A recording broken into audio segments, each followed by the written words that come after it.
Well, some of the...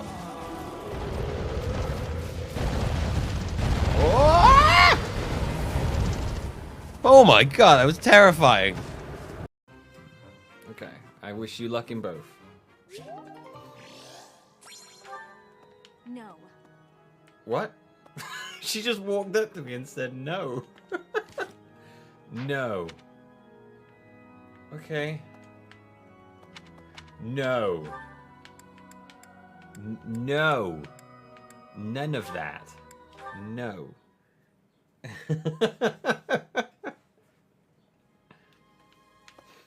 No.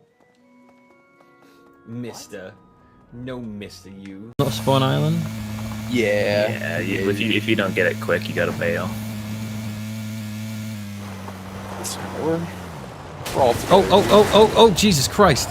Oh my god. What's happening, dude? Oh, shit. Oh, I don't know. I don't know. Oh god. Oh, no! Oh my god! What the fuck happened? What the fuck? What happened?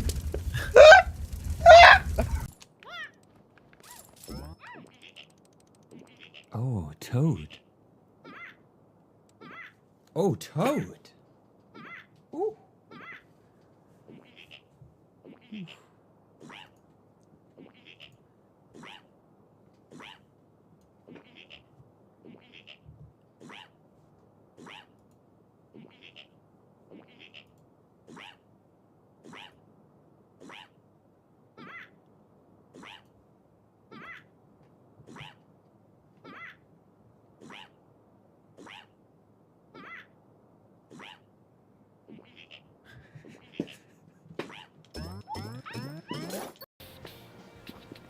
Public park free. Everybody loves public park free.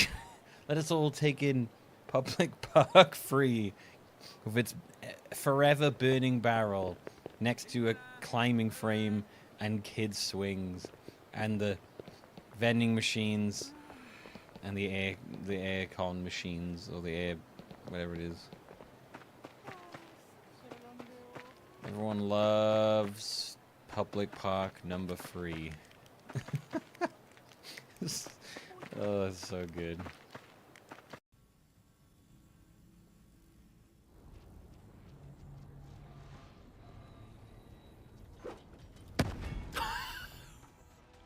What the actual fuck just happened? I went to go and open the door. Oh, did I kill myself? Oh, I just killed myself. Did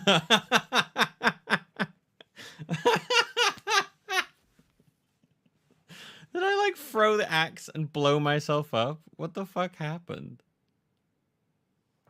Also, I have to do Beats for Attack wants me to do that Milby voice. Always been a big fan of that guy. All right, I'll do that Milby voice. Hey there, I'm Milby. Good to meet you. I play games online, and I think I'm really funny. And sometimes I start late. No, a lot of time I start late. And I don't know how to keep time, and I tend to forget what I'm doing. And I just talk non-stop, and I don't think about what I'm saying, and I make people sad. But sometimes it works.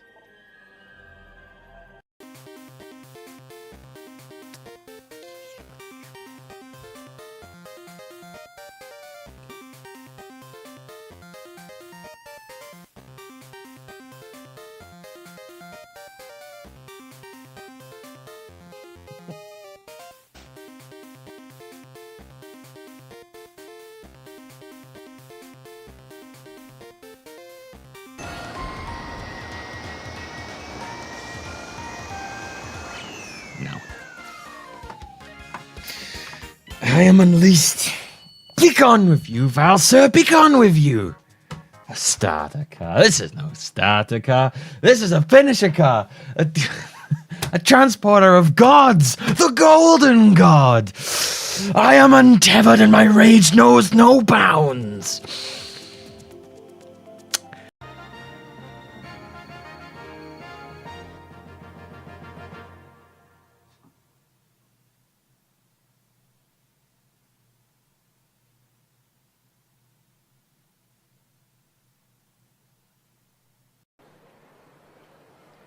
I mean, I guess. I mean, while I'm down here, I guess. Whoa! Where's this going?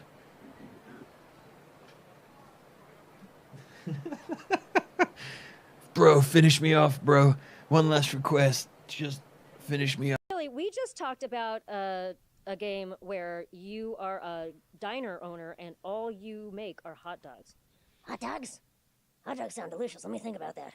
Hey, Papa!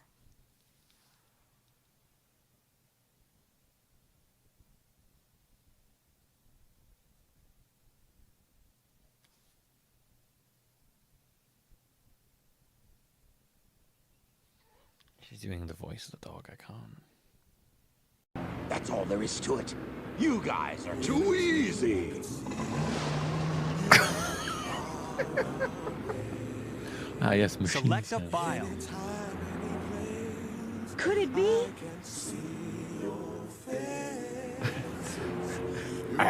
He saved me the trouble of looking for him. Now I'll get him good. And on its ruins, I'll build Robotnik Land, the ultimate city, where I will rule it all. ソニックどもよ、わしがこの世に並ぶもののない天才科学者ドクター・エッグマン様じゃ。見たか、これこそがカオス。カオスエメラルドを与えるたび強力に変身していく怪物だ。What is happening? こいつを使って街を破壊し、そこにエッグマンランドを建設して。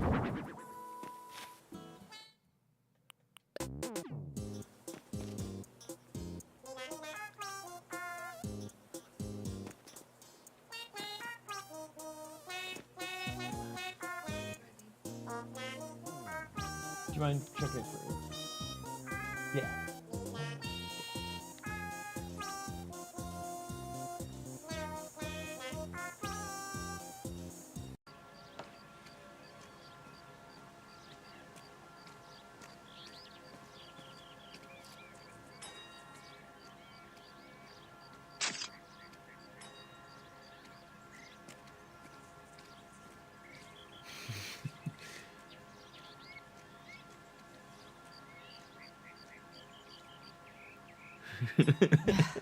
You get paid by the hour for doing nothing?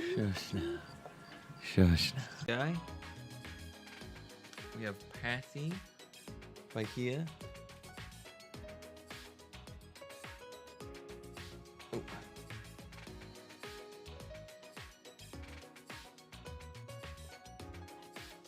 And then we have Pop. Well, I just dropped the webcam.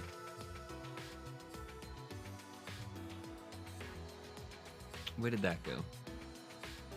Where is that? I'm trying to work out where that is in relation to where it's showing me. Oh, there it is. Okay. Stop hissing at each other.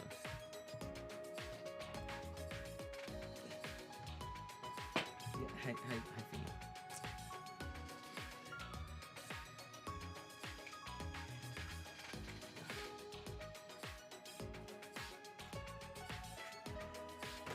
Oh my god, I can't wait to find out what's in here. What's it gonna be? Oh!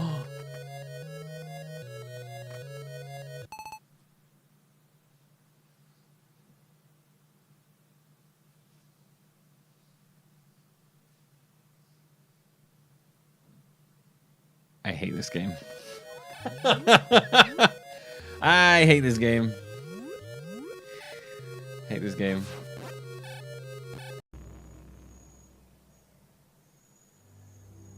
I just don't. Daytime means the clock to nighttime is ticking.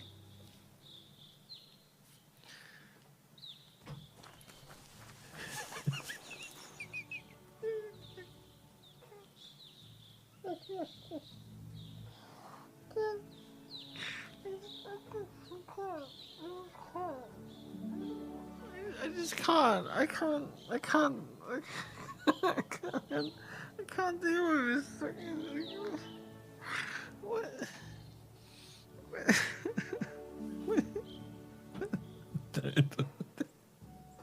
Daytime means the clock to nighttime is ticking. I just burnt down this like stall, and I'm like, you're evil now. It's like, daytime means the clock to nighttime is ticking. Like, what the fuck are you talking about?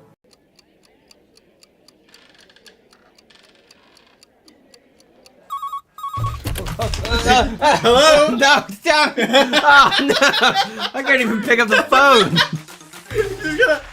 I dropped the phone. Fucking ball. We're both really shit. I failed basic phone picking up. Jesus. Okay, you son of a bitch. Oh god.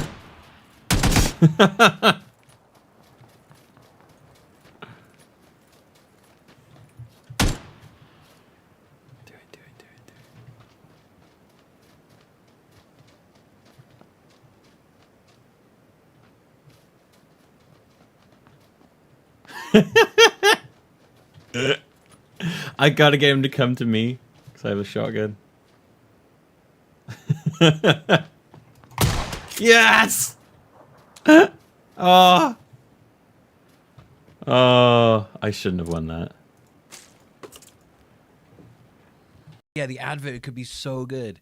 Like you got a husband and like, you know, they're into like a whole cucking thing, and he's sitting on like a chair watching his wife and someone else go at it, and you've got a little cartoon like elf on the armchair rest, like, and he's sitting there without anything. Maybe he's sitting there like watching, just kind of sad, and then the elf like pops into existence on the armchair, and he's like, "Ho, I'm the crunchy nut cock. Don't let your wife be the only one getting nuts." And then like a box of crunchy nut poofs into his hand, and he's like, Thanks, crunchy nut cock.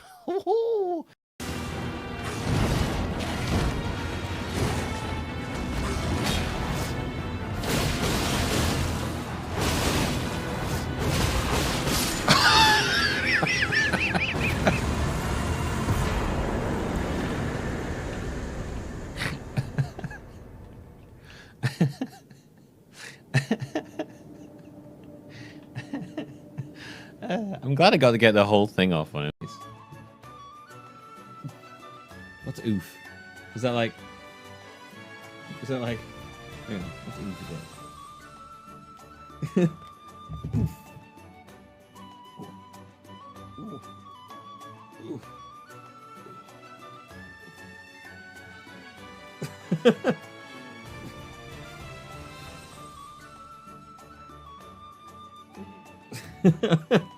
There you go. You got plenty there. You got plenty now. Make me something great. Make me something great. Oh, this is Pokemon Dancing Band.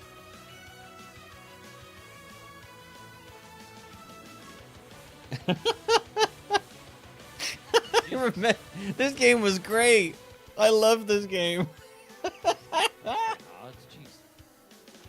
Oh, the dancing meow from the Mewtwo's. Oh, this was such a weird game. Dancing Pokemon Band was so good. The Mewtwo's dancing is so good.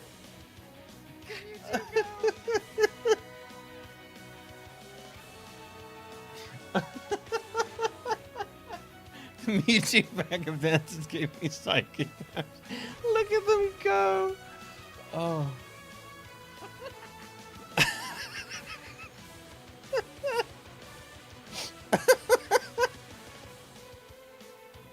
Never forget diarrhea. It's technically poop, but it's wet like piss, and I'll eat it and drink it. All the poop and pee and piss time, poop times, and piss happy poop shit. Give me all of your poop. I don't fucking care. I don't care the consistency or smell. The smellier the better, though. But if it's odorless, I'll eat it and chew on the poop corns and nuggets of poop and blah blah blah blah blah blah blah blah blah blah blah blah blah blah blah. Excuse me. Why are my two options Granny and Gorgeous? I mean, Gorgeous? Excuse me. Gorgeous. Don't be silly, young man. I'm older than you think, you know. No way! I just have a question. I'm looking for Mr. K. What? Good to You're not see here you. to buy anything? Gorgeous. Do you want a barrel? Atakena lady so onizi. Arazatione. Artis new folk yetim intrikuno. Oh. He's telling me what I'm doing.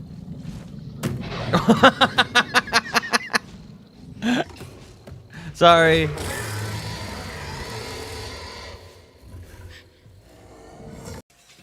That's cool. Oh my god, Jesus.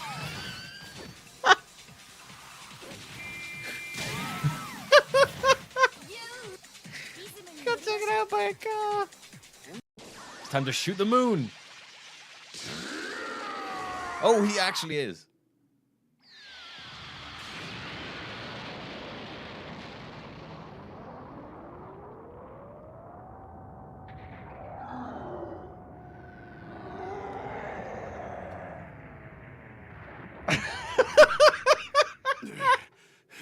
What? The whole planet's like, oh my god, the moon just exploded. What?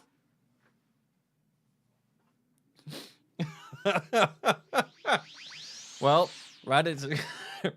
Oh my.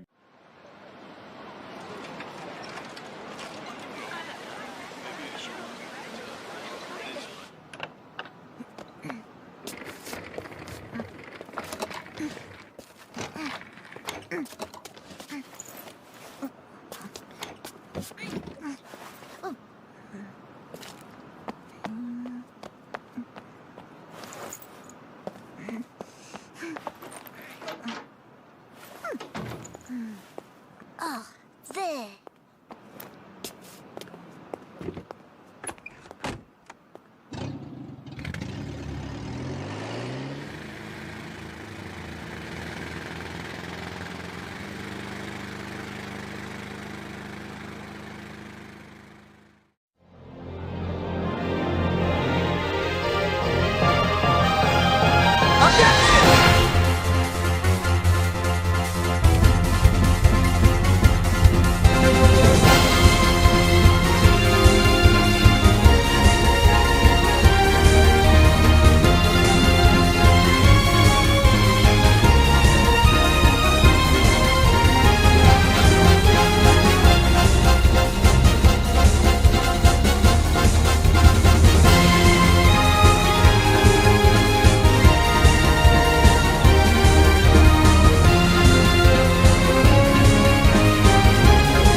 Well, hello everybody. How's it going? We're playing Spelunky today. No, I don't know what that was. How is everybody doing?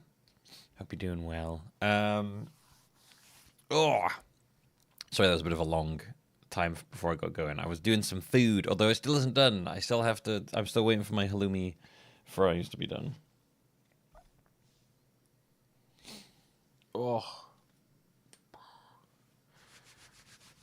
How's everybody doing? How was everybody's day so far? Oh. Oh.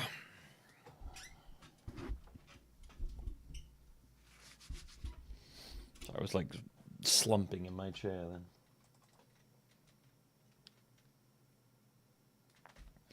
then. Before we get going with any gaming today, I want to chat about Gamescom.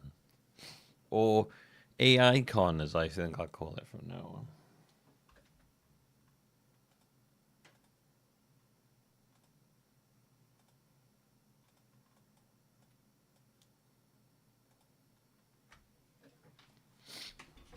I ended up checking out the little trailers they showed.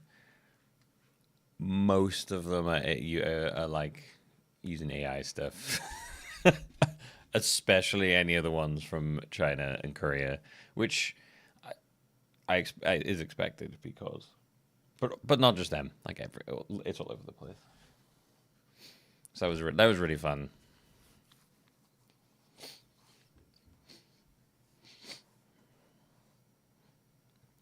Did I see Mugenic concert? Yeah. It wasn't really my thing. I'm not gonna lie. I was like, what? This is really weird music.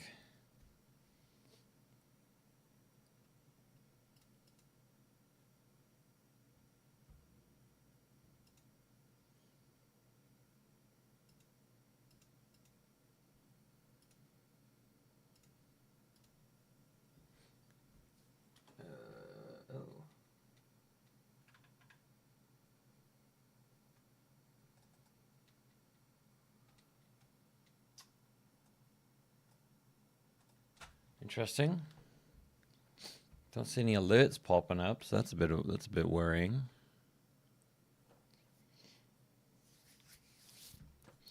I mean, I don't see my timer on the thing.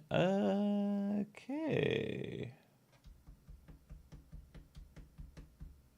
Good start. Good start. Oh, maybe that's why.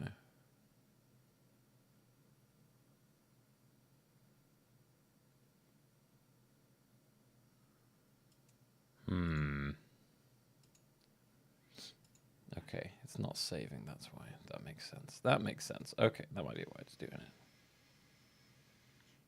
Ah.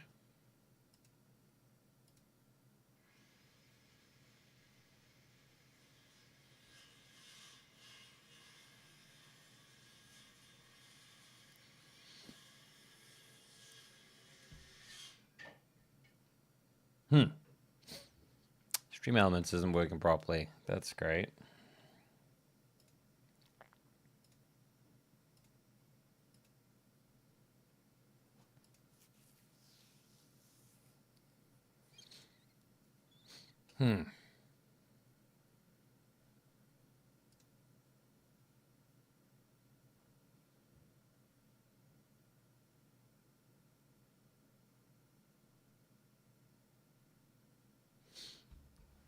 I don't know what. I mean, you still have the old quote. Yeah, I don't know. Stream Elements appears to be just bust right now. I can't even get the. I'm trying to change the timer and stuff, and it won't save any of the. It just won't save changes. It's just stuck on this saving loop. Well, that's not good.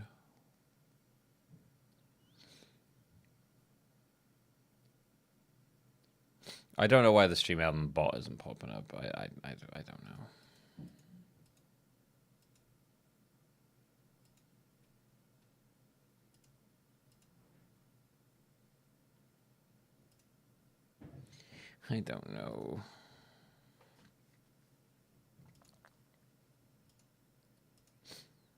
It says it's there. So I don't know. Wait, wasn't it Streamlabs we were using for that anyway?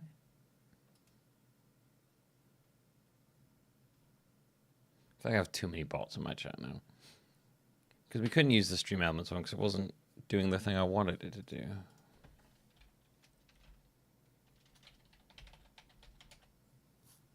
I can't remember now.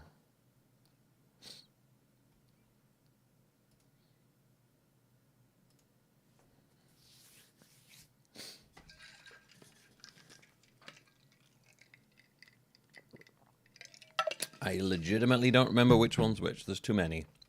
There's way too many.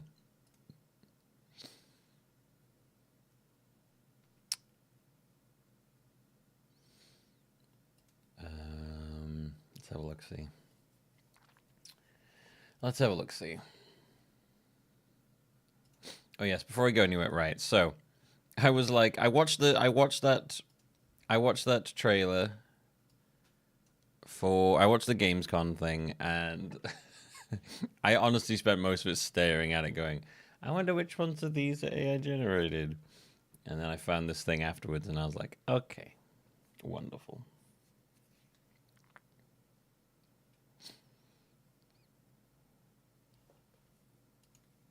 All right, where's the chat bot? Cloud bot? That might be the one. No, I guess that's not the one. Oh, it's not even complete. I know.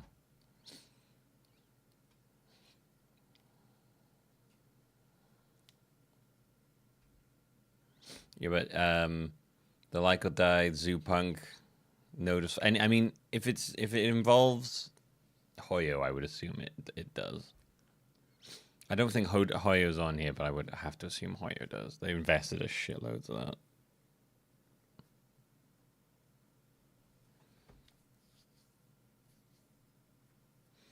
Yeah, I got Crazy Tag Train Sim, Animo. Although they said they won't be. But then they said they will? I don't know.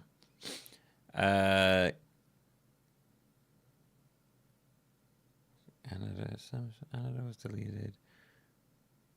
This time. There you go. PUBG. Deadnet. Once Human. Blood of the Dawn Walker. More Crimson Desert. Aeon 2. Petty Planet. Amsterdam. Turok. Apparently there's more. I don't know. So that was fun. I was like, cool. That was wonderful things.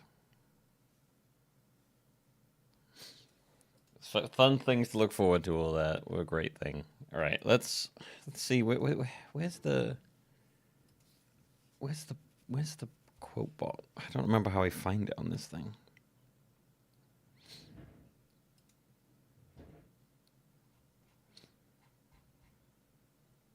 Ah, there it is. Right. So where?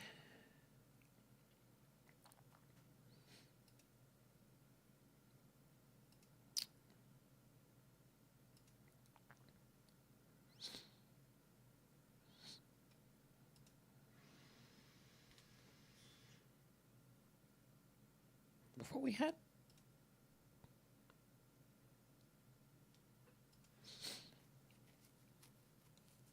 Huh.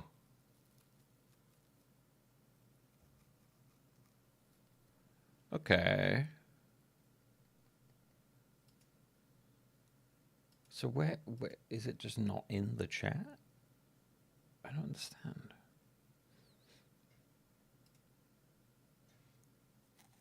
Like where is Cloudbot gone?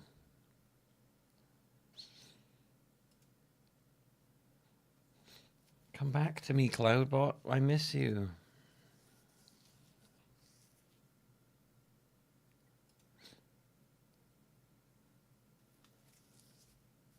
Okay. Adding Cloudbot to chat. Not Claudebot. Fuck off.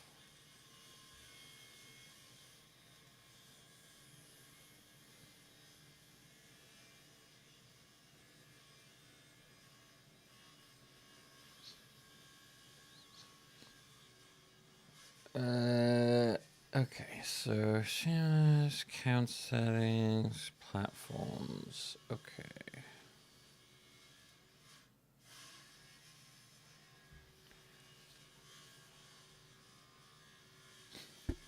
Sorry if you can hear a saw in the background.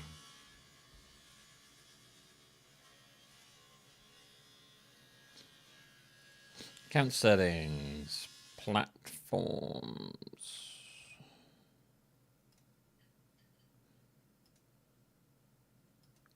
Should be there. Okay, I don't know what's going on, and I can't be asked. I don't know how long it's going to take me to fix at the moment. Oh, what a disaster, man. It's just, I can't get the timer up.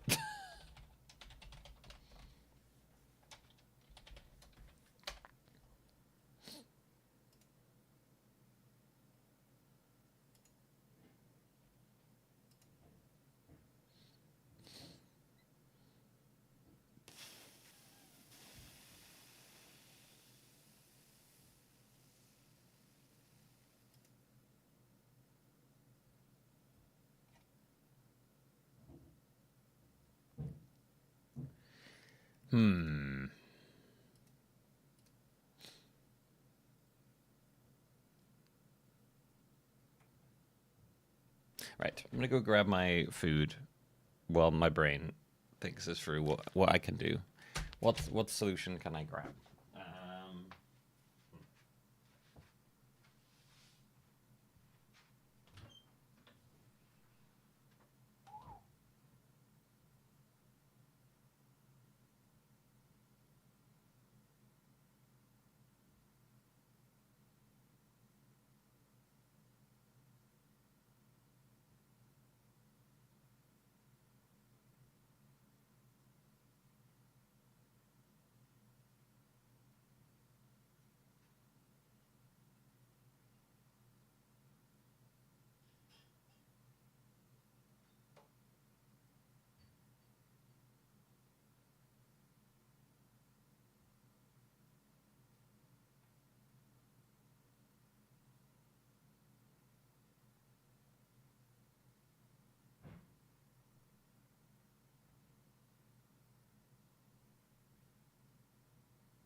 Oh, my brain was not geared towards problem solving.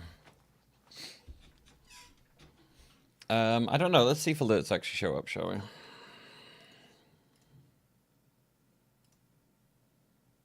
Objection! Objection! Okay, so alerts do show up. So it's working. It's just not saving any changes I make, which is the issue because it means I can't get the timer to show.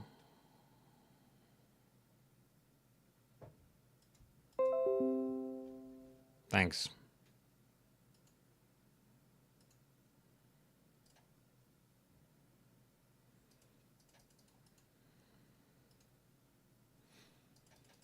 Okay, well, all right, I guess I'll just exist there.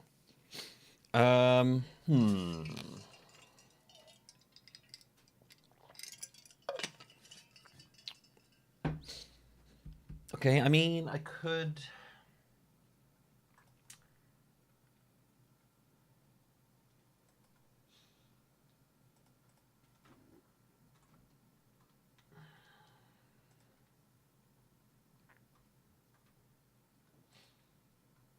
could have this other timer, and I'll just have to manually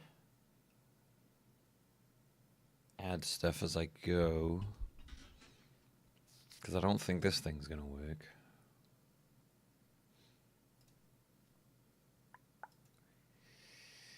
Okay.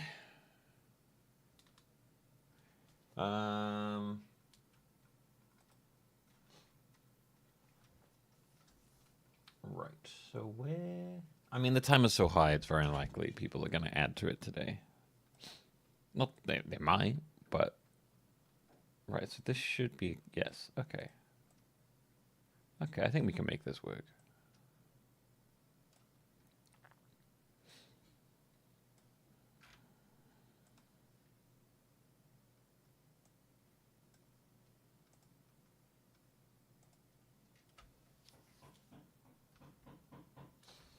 Do I need the little info next to the marathon timer thing? Debating just getting rid of that. I mean, it's probably quite handy for people to see, but I don't know. I do have the thing in chat that says it, and I should probably just bring it up more. I reticent to bring it up sometimes because I don't like feeling like I'm begging. I get weird about that. Anyway, I guess that works.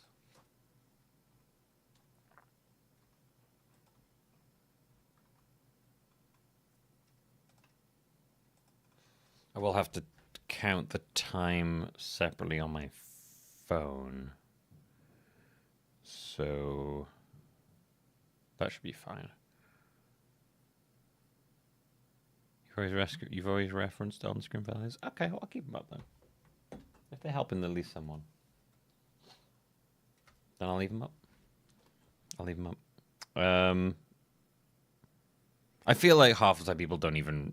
The timer doesn't even register. Like a lot of people, for me and a lot of people, they'll go like, "Oh shit, I hadn't even noticed the timer." Do you know what I mean? Right. So we'll have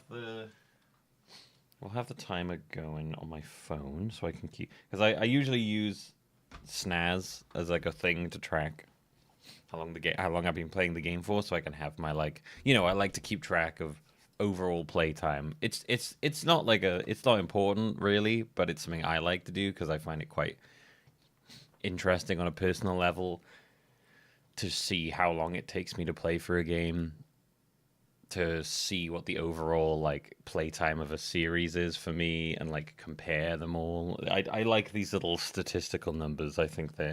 I personally find them quite interesting. Right. Okay, we have a solution. I'm just going to have to manually add time. That's all. People have streamers around the board to type out around the game. Yeah, I've debated that. I've debated doing a different layout.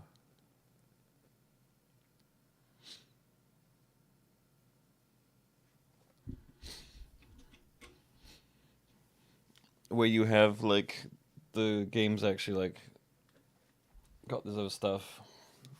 I don't know. So it doesn't cover up the game itself. I have debated doing that.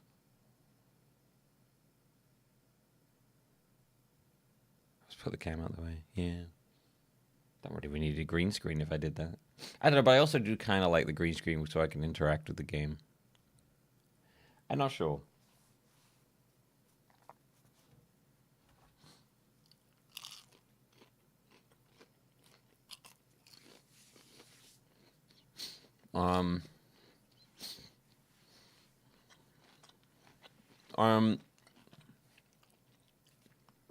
I go back and forth on having chat on stream, to be honest. Sometimes I like it, sometimes I don't. I don't know. I do sometimes.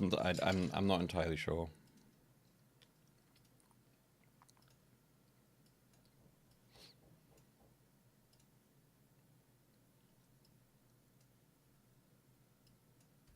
I don't normally have it up when the game plays up. I don't normally like that, but I don't mind it when I'm full screen chatting with people.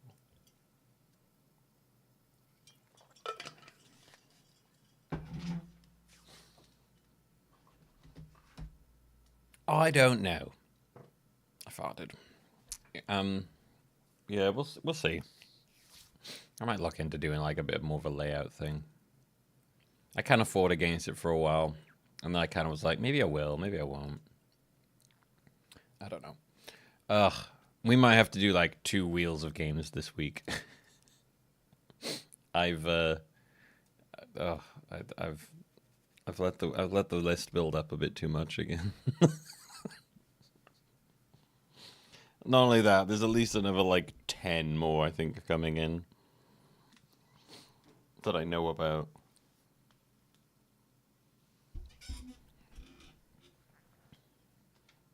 Your middle of the road solution would be to archive the VOD by rendering chat to it so the live one doesn't have the chat. But I don't even know how I do that.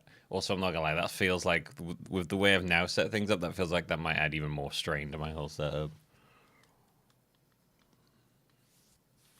I mean, chat is available on the VODs. It's just, you know, it's on the site. You just can't have it full screen. Well, you can kind of have it full screen.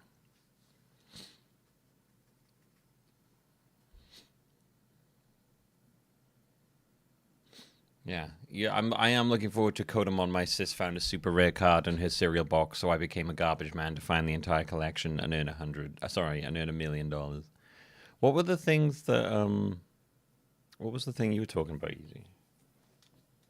I don't know how the hell you'd add chat to a VOD with not having it live. I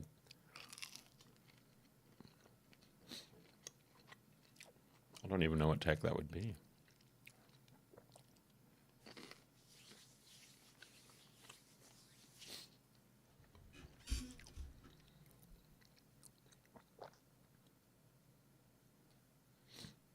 There's mozzarella sticks. It's a mix. It's mozzarella and halloumi.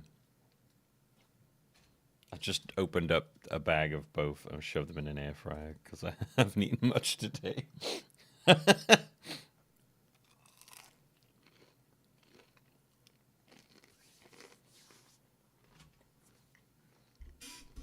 It's a lot of cheese.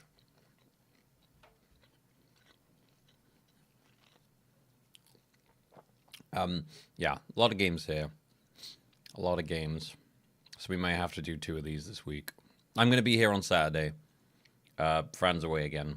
So I was like, oh, I guess I'll stream Saturday. So we will have another Saturday stream. So yeah, we'll do one Thursday, and then we might do one Saturday. I don't know.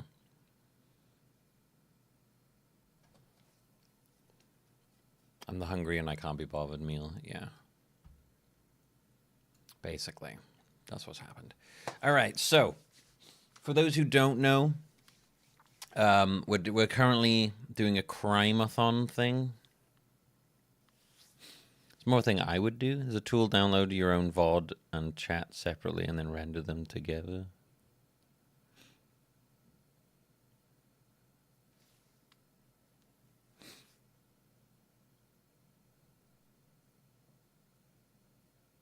This would need a whole computer since it can't be the ones you're using. Oh.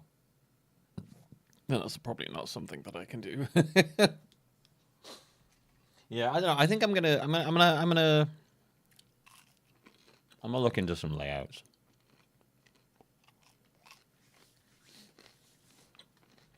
I don't really know how I'd want them designed. I might just get like, there's a bunch of pre-made layouts. I might just like get one of those and we can play around with some designs. And then if we find something that kind of works for us, then we can make a customized one based on that. Rather than me just pay a bunch of money for something that I don't end up liking or using, you know? So, yeah, maybe we'll try out a couple of just sort of generic layouts, see what works. Oh, it wouldn't be that bad. It would be something like, you know, I don't know, like that, or, you know, something like that, just so you got, like, stuff by here, stuff, like, above me, something like that. Compounded route does have it. In this case, you pay them not to not have a dedicated computer server doing it for you. I'm not gonna lie, that feels like a lot of effort. Yeah, I can have ads everywhere. I don't know, maybe something like this. That's some, like kind of what I'm thinking. We'd play around with it, but obviously I don't want it to be like, there's the game, and then the rest of it's all like ads. You know.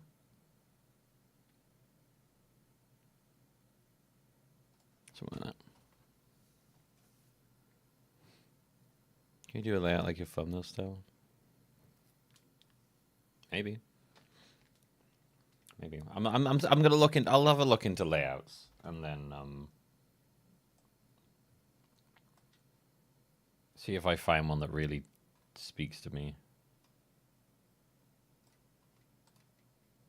I've fucked up the whole thing now. There we go. And then go from there, I guess.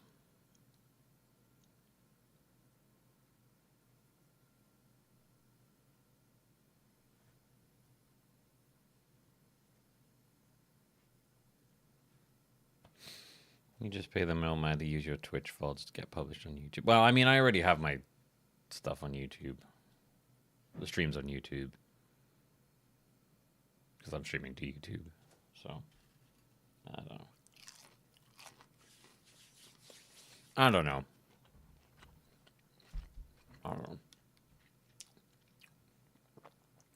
Anyway. Right.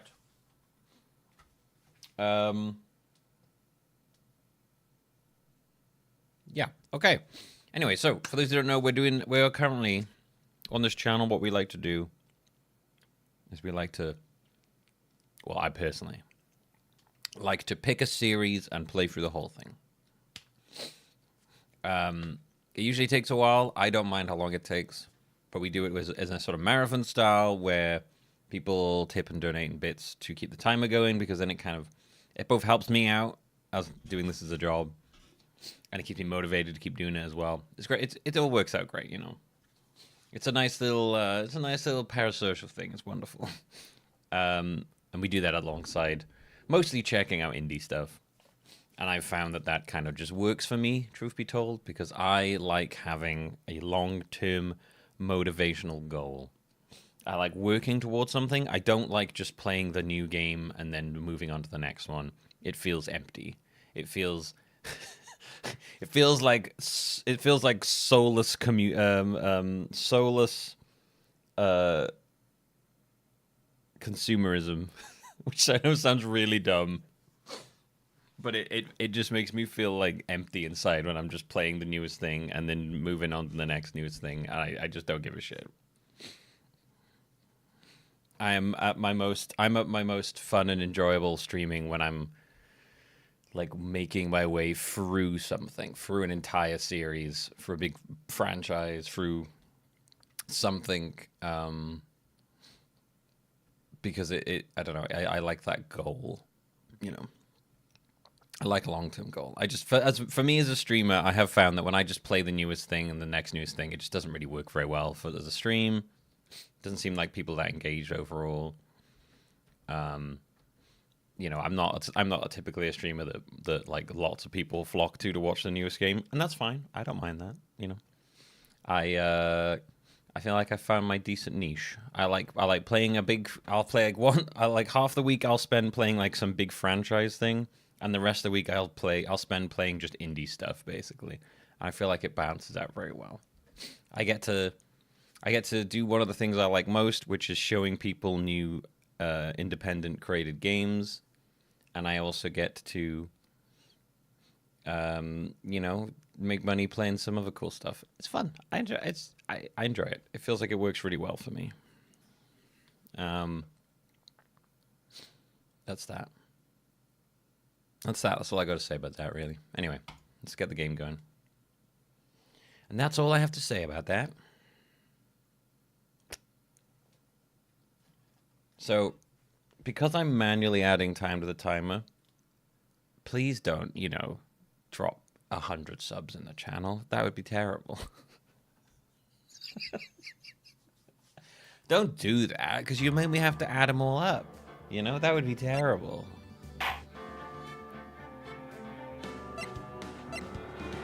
I would be like, oh, what are you doing? That's crazy. What is...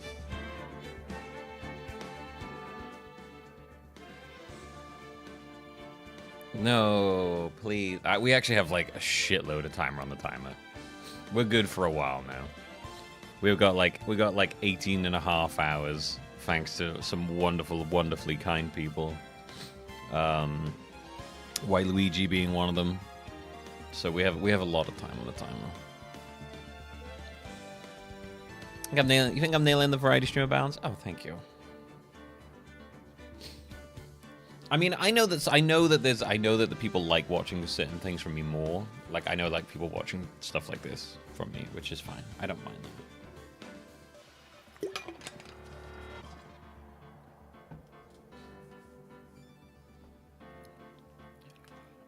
Right. There you are, White Luigi, as kind as ever. Right, so.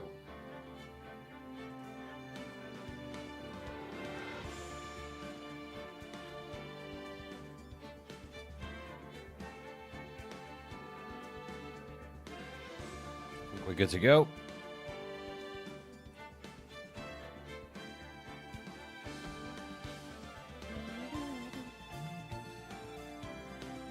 There it is. There's our timer for today. Looks different because it is different. All right. Episode selection. Okay. All right. So this is the third game of the Phoenix Wright series. It's our fifth game overall. We've had 2 Phoenix Wright games. We've had 2 Professor Laytons. What's kind of cool here is we both get the end of the original trilogy of Phoenix Wright, followed immediately by the end of the original trilogy of Professor Layton. Both were originally supposed to be the ending points for both series, but that is not what happened, as we can see. So, let's see how it goes. Turnabout Memories. Oh, is that how they're doing the tutorial this time? I was really curious how they're going to do the tutorial. I was like, with the first game, it was the tutorial because it was the first game. Second one, he lost his memory, and I guess for this one, are we playing Mia then or something? Because that Phoenix looks very young in that picture.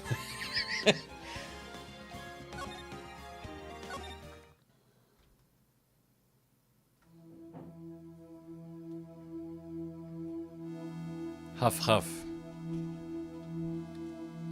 How did I get into this mess? Why? Why did I do that? Oh, it's Phoenix. That girl, you shouldn't see her anymore. Hey, it's none of your business. I'm telling you for your own sake. If you continue to see her, it's gonna be bad news. You're lying. Just listen to me. There's something you need to know about that girl. Stop it! Objection! Don't talk about her like that.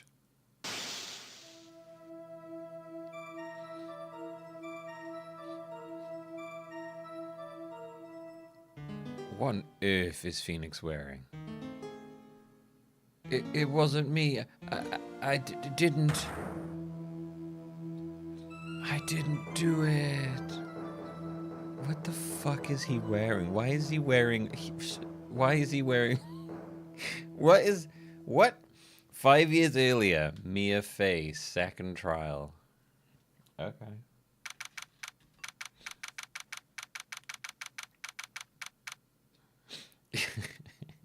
Did your mom buy you those pajamas? Well, yeah, who else would? Okay, Simpson. You win this time. I love that line. Did your mom buy you those jammies? Well, yeah. Whew, it's finally time. This is a good way to do a tutorial. Have it be Mia's, like, early career. It's finally time. I'm kind of nervous. Ahem. Oh, it's Pringles. I forgot that, like, Pringles was, like, her boss.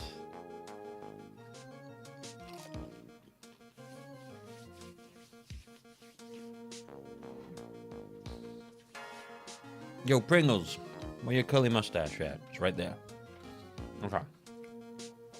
So I'm trying to eat while playing this game is very difficult. Oh, Mr. Grossberg, good morning. What the heck was this guy's voice? Oh, Mia, please calm yourself down. It was something like that. I don't remember. You're going to get yourself arrested for suspicious behavior, you know. What are you talking about? I'm relaxed, Mr. Grossberg. Look at me, I'm relaxed. Let go of my lapels. I'm relaxed. What are you talking about? You obviously haven't got the temperament to be a lawyer. I'm so sorry.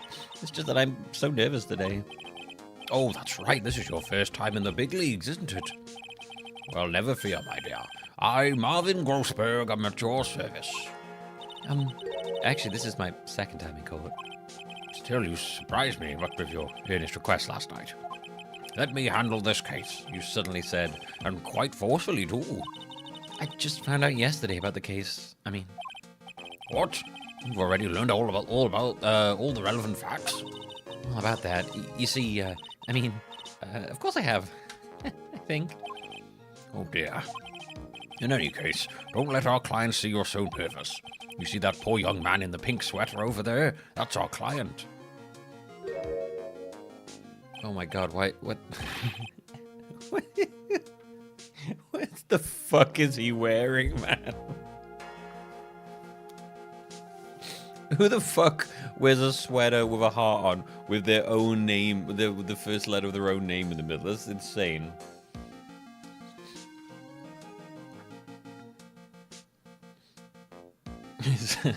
Is this based in COVID? Good morning there, everyone. So I'm guessing this is like a young Phoenix. I don't know how young. You can tell that he's younger because his hair... I've noticed this is something they do a lot in anime and anime-related things. In order to indicate youth, they'll shrink them down, and often they'll make their hair the same style, but smaller. like their hair indicates their age. It's so funny. It's like, oh, it's the same person, but everything about his hair is just like a bit smaller, basically. Like they never cut their hair. It just slowly ages with them and grows as they do.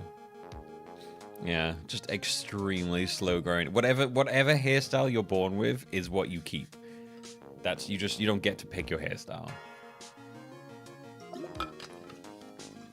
Anime hair is actually made of adamantium and cannot be cut. I just want to say, I'll give it all I've got. Yep, it'll be fine. No problem.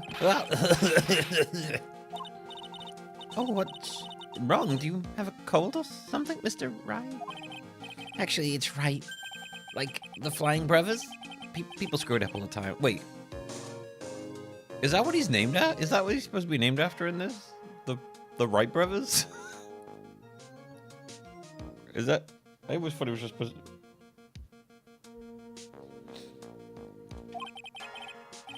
okay. Interesting. And yes, I have a cold. That's what this mask is for. My doc says this way I don't give it to anyone else. Be kind to others, he says. He's just saying shit. Okay. I thought his parents named him after the Wright brothers, and I was like... Okay. Right, Mr. Wright. You have nothing to fear in court today. If you're truly innocent, I promise I will save you. Please, let go of my shirt. That's right. He's the one on trial, not you. He's the one who should be nervous. You need to stay strong for your client, Maya. My name is Maya Fey. I'm still pretty new at this lawyer thing. First thing I was thinking maybe of going for like a sort of light southern accent. First time I appeared in court was a year ago. Kind of like maybe like a very, very light version of the character Jodie Foster plays in Silence of the Lambs. Well, first time I appeared in court was a year ago. Hello, Clarice. My name is Phoenix Wright. First time I appeared in the court was a year ago. I've never given her that voice, but I need something to distinguish her from Phoenix, because Phoenix is just my voice. and I'm just, at the moment I'm playing her as just my voice. So it's gonna be very confusing when they talk to each other. But that trial traumatized me so badly, I thought I'd never set foot in another courtroom. It's been 1 year since then, and well, here I am again. Wait, you've had one trial in a year and you traumatized, you never... Oh, God.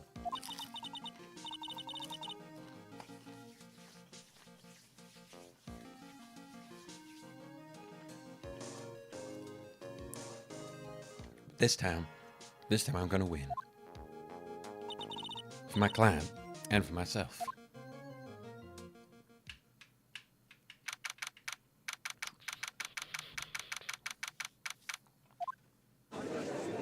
Holy shit, is that Sneevil? I've forgotten his name.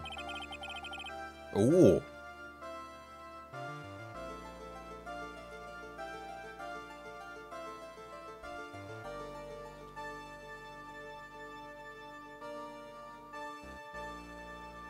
Oh, Piano Man. Keyboard's got some tunes going.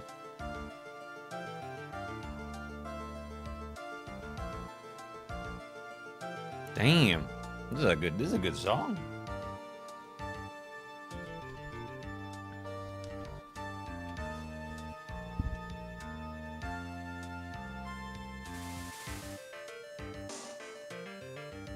Whoa. What a jam. Damn. Keyboardist is evolving. The courtroom keyboardist. Court is now in session for the trial of Phoenix Wright. The fence is ready, Your Honor. Is it me, or have they made her... Right, this is a weird thing to say. Have they made her boobs slightly smaller?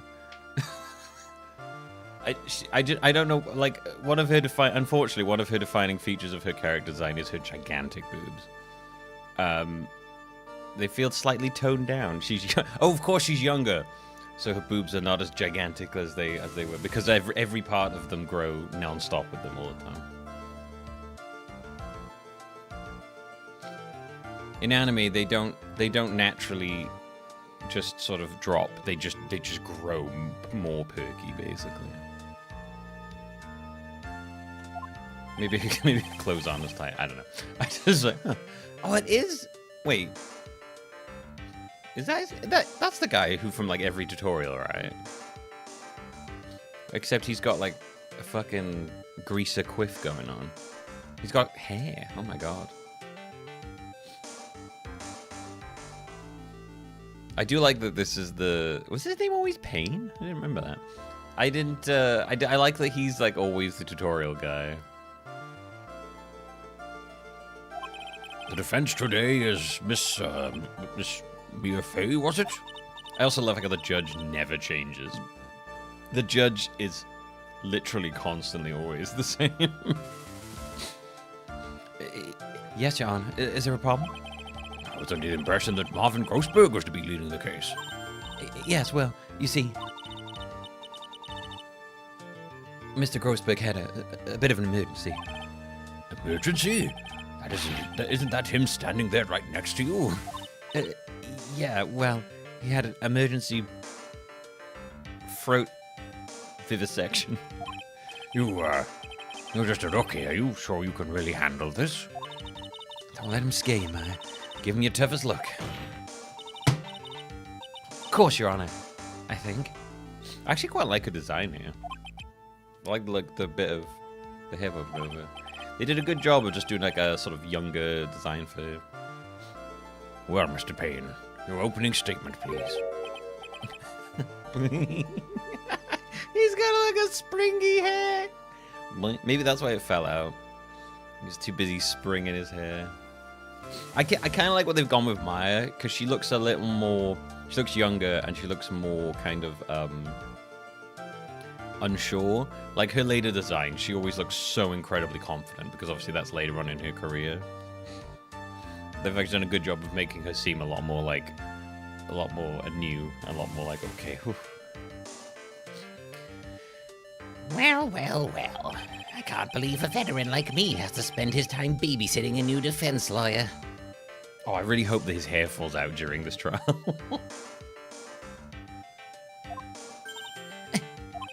Don't worry, little girl. It'll all be over soon. What was that all about? Was he trying to trash talk me? Now then, I'd like to proceed with a summary of events of the day in question. The incident occurred on the campus of Ivory University. The murder victim was a student named Doug Swallow. Great name.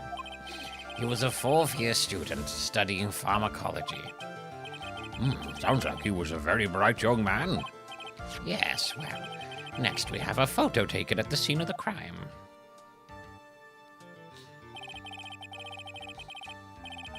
Student, what the fuck is happening here? Did he get electrocuted? Students discovered the scene shortly after the murder. They found the victim's body and the defendant, who had obviously bungled his getaway. They then called the police. That certainly makes the defendant look very suspicious. Very well. Does the judge not remember Phoenix being in court as like a defendant at one point? Very well, the court accepts this photo into the record as evidence. I'm surprised he's never brought up the fact that he's like, yeah, you remember when you were in court, dude? By the way, I can't quite tell the cause of death from this photo. Your reputation for sagacity is well earned, Your Honor. The truth is, this victim died a rather unusual death. Oh, the mask is key? Of course. Oh, I get you, because that's why he's got the mask on. Because without the mask, no one would be able to tell. You know, if he with that mask on, you could never tell who he is. He definitely does not have any defining features.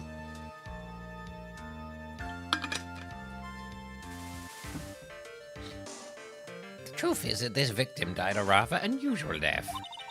An unusual death? What do you mean, Mr. Payne? Well, perhaps the defense would like to take this question. Huh? A simple question. I thought I might loosen you up a bit. I'm a genteel man, if you will. A what?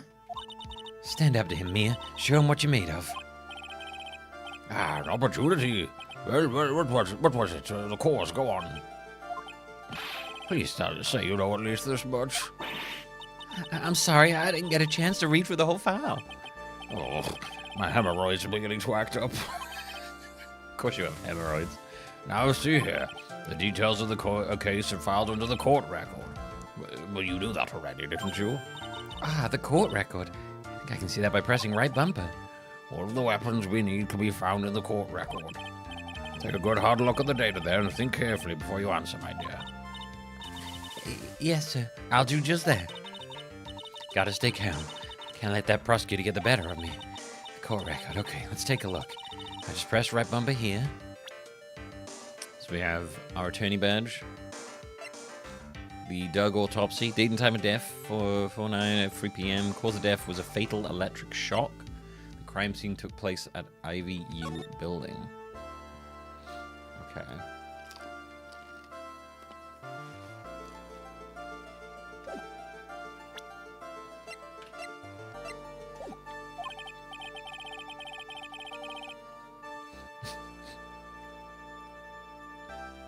Why am I being pop quizzed? Now then, would the attorney for the defense please answer the question? What was the cause of death? Electrocution. According to the court record, it was a fatal electric shock. In other words, electrocution. Electrocution? But how could such a thing happen? Did the murderer use some type of new super powerful stun gun, perhaps? The answer to that will become crystal clear as this trial proceeds, Your Honor. But before that, there's one more vital issue. What's that? Why, motive, of course. Apparently, there was some bad blood between the victim and the defendant. Bad blood? What do you mean? Oopsie, I'm terribly sorry. You're the defense attorney, so you must know all about it. I shouldn't be stealing your spotlight like this. I really don't like this guy's smug attitude. That's Winston Payne for you. He's one smooth operator, if you catch my drift. They don't call him the Rocky Killer for nothing, you know.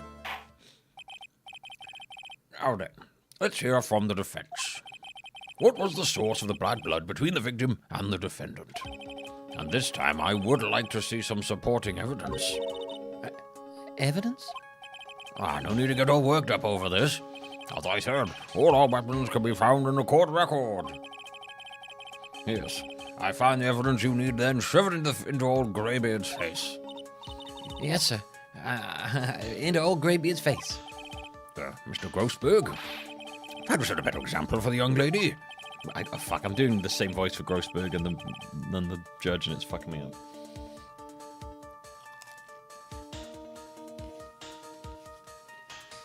I can't remember what voice I used to use for him.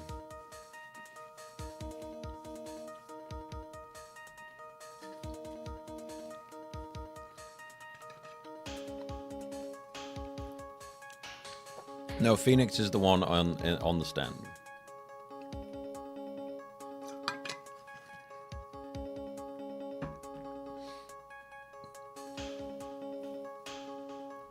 And then I'm sure we'll get a. What did he do? Well, we flash back in time to Mia's second case, and she's defending a young Phoenix Wright, apparently, for murder.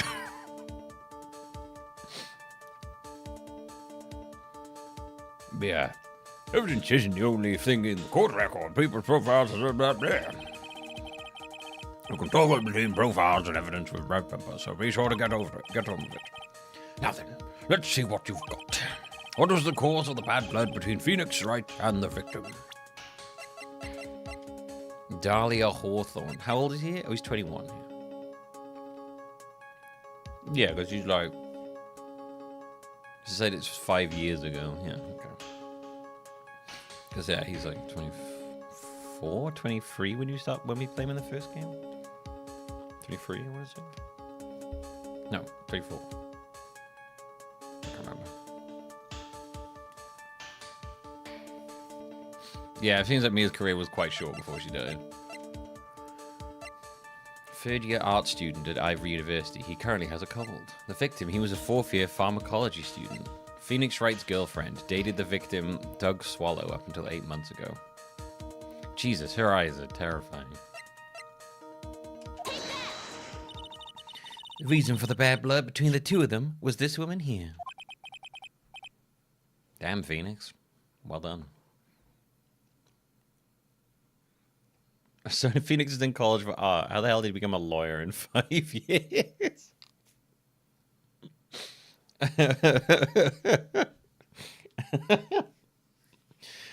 This feels like is this like a secondary? Because I thought he was inspired to become a lawyer when he was a child by Edgeworth. Are they gonna say that he was actually inspired by being saved by Mia? Are we changing his backstory? Dahlia Hawthorne, is it? Very good, Miss Faye. You seem to have picked up on at least this much. This woman is the girlfriend of the defendant, Phoenix Wright. Until about 8 months ago, she was with the victim, Mr. Swallow. She clearly has some part to play in this story. Oh, he's done it again. Before the class examination starts, he's already got the judge thinking like he wants. Very well, Mr. Payne. Please call your first witness. If it pleases the court, the prosecution would like to call Mr. Phoenix Wright. What? The defendant himself? Well, Miss Faye? It's fine. After all, Mr. Wright is innocent, right? The defense has no objection. Very well.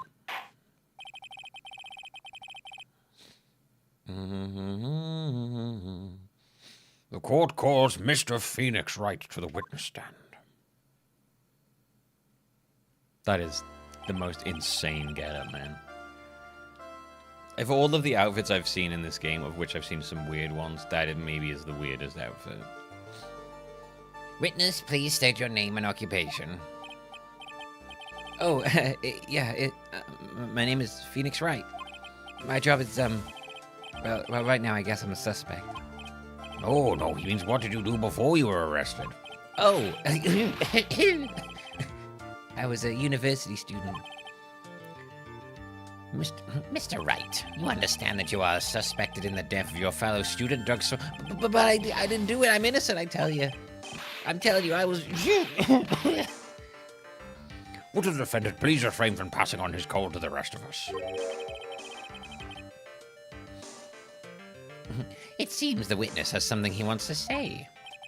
Well then, Mr. Wright, please tell us about your relation to the victim. Right away, Your Honor. It's a pretty good sneeze sprite, I agree.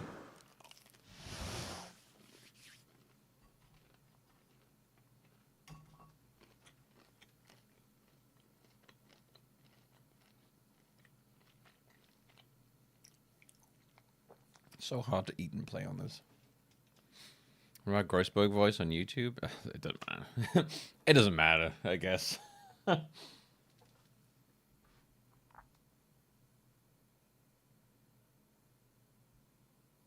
There's no consistency of my voices in this. Although I am curious what I did now, to be fair.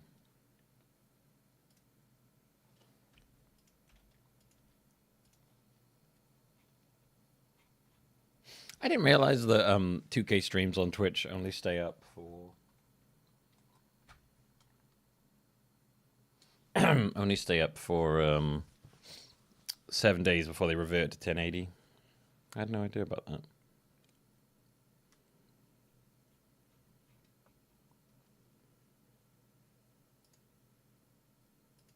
Let's see how I spoke, shall we? So that'd be quite nice. So that was about 5... It's funny, so the average time to beat this game is about 20 hours. We're at about 5.5 so far. I know that, like, the last case is long. Is it that fucking long? If I'm not mistaken, that light is made of solid gold. Oh. For generations. Nope. Bye. Terribly sorry, my boy. Why? I cannot say. I beg your pardon. Could you leave now? Beg your pardon. Could you leave now? Oh, yeah, that was it. I was kind of doing it. I don't know. It's one of those voices that is so close to the judge, I'm just going to get him fucked up.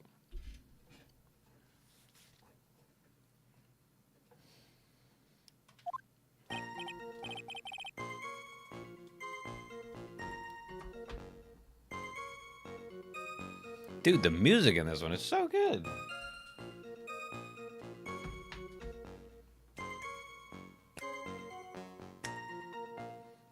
The courtroom keyboard is on it, man.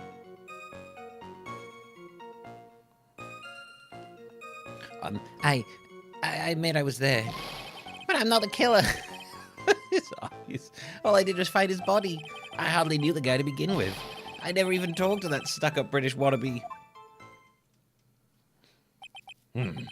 Please, your mask is insane. I see, so you hardly knew the victim. Right. Like I said, I'm not a killer. Phew. Looks like the judge understands. You're being naive, you know, too naive.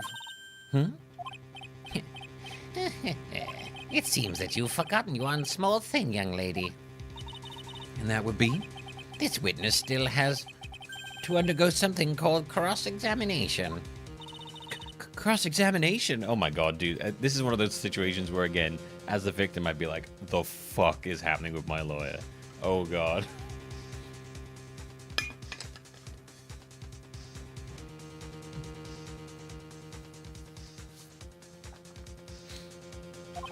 He's right, and it's the defense's duty to carry out the cross-examination.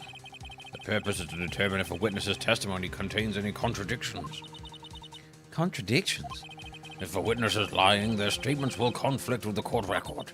But Mr. Wright is my client. Even if he's your client in court, all lies must be struck down. As a lawyer, that is your duty, you see. What does he mean by that? Is he saying that testimony just now? There was a lie? A contradiction? Now then, your cross-examination, if you please, Miss Fair. Please, Mr. Wright, tell me you haven't been lying. You wouldn't do that to me, would you?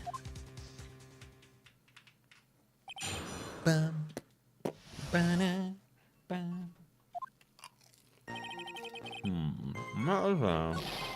Not killer.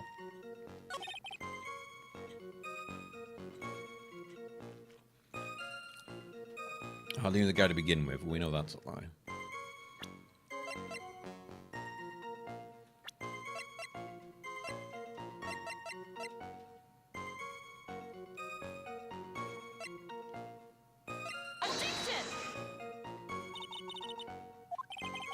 Don't ask me. You're the one who's supposed to know. Oh, I mean, it does, but okay. Well, I've got something new for you, too. It's a penalty. Objection denied. All right, we'll just press. We'll do some pressing.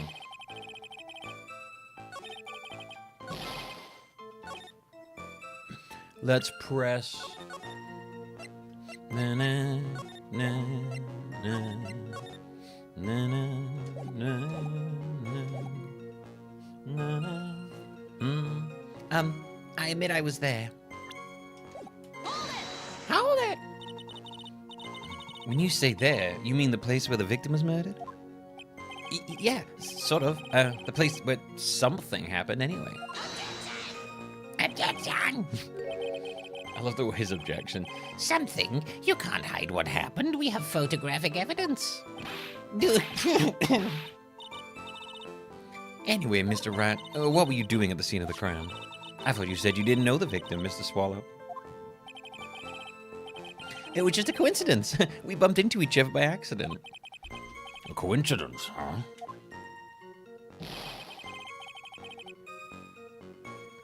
But I'm not a killer. All I did was find his body.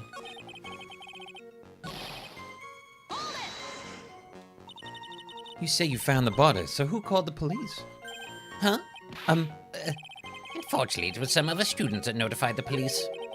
Other students? That's correct. They were witnesses. Witnesses who saw the defendant standing there next to the body in shock. What, is this true, Mr. Wright? Could you stop sneezing every time you're in a band? Well, it's true that I was pretty shocked when I found the body, but I hardly knew the guy to begin with. So you didn't know his face or even his name, right? Right. Well, no. That is, I mean... So, which is it? Did you know him or not? Now, see here, you can't avoid answering the question by sneezing all day. Well, I guess I did know his name. News to me. Why didn't he tell me that before? I heard he used to date Dolly. Who's this Dolly person? Ah, yes, that would be the defendant's lover, Miss Dahlia Hawthorne. Oh, I see. Ah, young love. So bittersweet. But that's all I knew about him. I never even talked to that stuck-up British wannabe. Mr. Wright, you stated the following in your testimony. I hardly knew the guy to begin with. That's right. I mean, why would I even... But that doesn't sound right. If you hardly knew him, then why would you say that the victim was a stuck-up British wannabe? Bip, bip. Well, Mr. Wright? No, it wasn't me. I'm not a killer, I swear. Mr. Wright, I'll give you an opportunity to revise your testimony. How is it that you knew the victim was, as you put it, a British wannabe? Yeah, well... He was always walking around with a huge Union Jack on the back of his shit. Did you see it at the crime scene? The Union Jack, I mean? Yeah, that's right. I saw it at the crime scene. That's why I figured he must love British stuff, see? It's true, cross my heart. I swear I didn't do it. He's acting fishier than the salmon I ate last night. May I ask you something, Miss Fay? Yes, Your Honor. What is it now? Who is this person, anyway? This Union Jack fellow? Union Jack is the name of the United Kingdom's flag. Who is this Union Jack fellow? Oh, I see. So you mean like the Stars and Stripes, right? As usual, Your Honor, your insight astounds me. Damn, he's like just picking at. He's like, Schneeve is going at it. Hey, something just occurred to me. Isn't there something strange about this bit just now? Mia, there's a contradiction here. Mr. Grossberg. Quickly now, show that boy you mean business, with evidence, I mean. Okay, Mia. Check the court record carefully. Well, my dear, you can manage on your own from this point. 1 year ago, I was in a courtroom just like this. I can do it. I can handle this myself. You mustn't try to bite off more than you can chew, Mia. I'll be fine. I know what I have to do. Remember, you can always press him to get more information. Oh, and one more thing. When you're going to state a contradiction, make sure you present some definitive proof. Okay, Mia. One more time, from the very beginning of his testimony.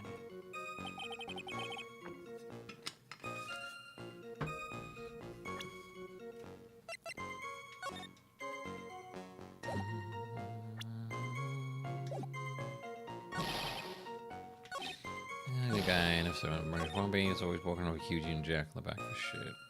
Well, I don't see a huge Union Jack on the back of his shirt, so I guess we'll use that. You certain you saw the Union Jack? Yeah, I'm sure. It was right there on his back. Miss Fay, is there some point to this line of questioning? Your Honor, please take another look at this crime scene photo. As you can see, there ain't nothing on the victim's back. Hey, wait a minute. He's wearing a leather jacket. The Union Jack was on the back of his t-shirt he was wearing. I was under the impression that you accidentally came across the body. But if that was really the case, then you wouldn't know that, would you? You'd have no idea at all what he was wearing underneath that jacket. Well, I could pointing animation.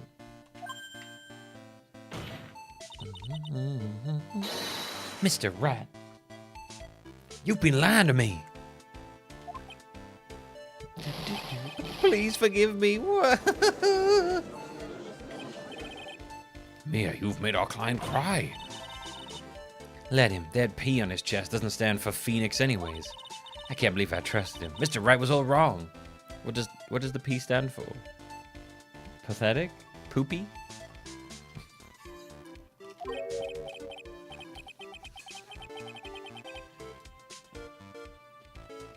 Poo-poo, pee-pee hair? Maybe she means phony. Oh, yeah, that would make sense.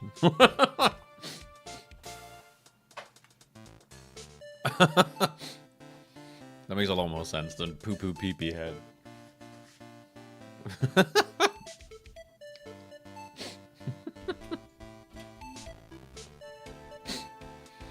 Phony, yeah. That was an impressive bit of cross-examination. Thank you for uncovering the defendant's lies for me. It's quite clear that this man did not simply stumble upon the scene of the crime. Ugh. Uh-oh. Did I go too far? By the way, Mr. Wright, you seem to have a rather bad cold. Have you taken any medicine for it? Yeah, I took some, but... Was that medicine that you took on over-the-counter brand called... Cold Killer X? That's incredible. That is incredible branding. Try the new Cold Killer X. That feels like it's like advertised squarely like young dudes or like really conservative people. Having a cold is a sign of weakness. Don't take regular medicine made for ladies. Take the new manly Cold Killer X. It'll keep your testosterone in check while you fight the cold. Cold Killer. Get that lemsip shit out of here. That's women shit. This is some man shit. Cold Killer X. It's like the way they advertise Pepsi Max to dudes so that they could sell more, like, you know, Diet Pepsi and Coke Zero. Yeah, that's right. It kills... Cold's good. Kills colds. Hey, wait a second. How did you know I'm a big fan of Cold Killer X? Yorkie, yeah, Yorkie bug. Would you happen to have that medicine with you right now? Well, actually, I seem to have lost it somewhere. He lost it? Does this even have anything to do with the case? Mr. Wright, shall I tell you where your cold medicine is right now? Your Honor, I'd like you to take a look at another photo. Take a look at another photo from the crime scene.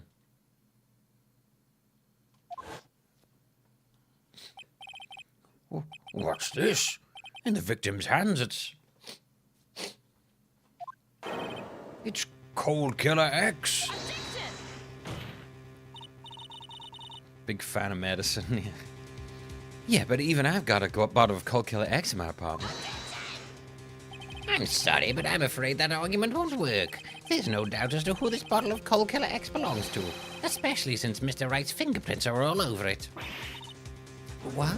Wait, wasn't fingerprint tech like fairly new in this world while we were playing the game? But apparently it was here at this point as well.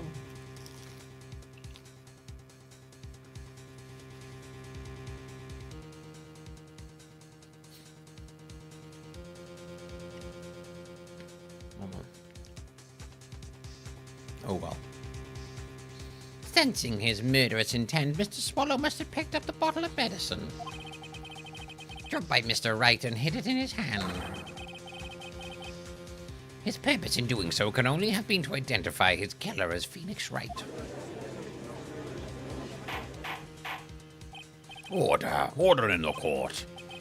Your Honor, I'd like to present this photo and bottle as evidence. Very well. The court will accept them for the record, into the record. Also, the victim's wristwatch was broken. Broken? Yes, it ceased functioning when a large wave of electricity passed through it. Well, Mr. Wright, do you have some kind of explanation for all of this? This is really bad. Oh, my buttocks, my poor hemorrhoids.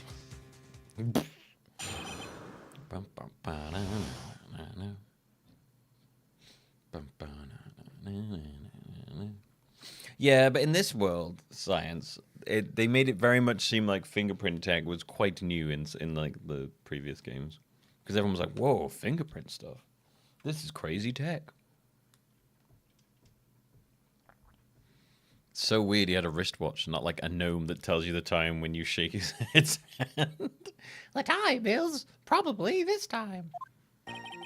The truth is, I went because he called me. He was in the pharmacology department, so we agreed to meet at 2:45 behind the building. We talked for a bit, and then at around 3 we split up. And later when I went back, I found him lying there. I've been taking Cold Killer X for the last 2 or 3 days, but I lost my bottle of it around lunchtime on the day of the accident. Mr. Wright, that's completely different from the testimony you gave previously. I'm sorry, Your Honor. I was afraid you wouldn't believe the truth. You'll forgive me if I say I finally heard your current testimony any more credible. Miss Fay, please begin your cross-examination. Oh, please, Mr. Wright, don't tell me any more lies. What really happened? Truth is, I went because he called me. Had you ever met the victim before then? No, never. But, I mean, that day he called me up and told me he wanted to talk about Dolly. And this Dolly person is... We just went over this. My, it's kind of embarrassing. She's my, sweetheart. What was that for, Mia? Oh, I'm sorry. I just felt like slapping something all of a sudden.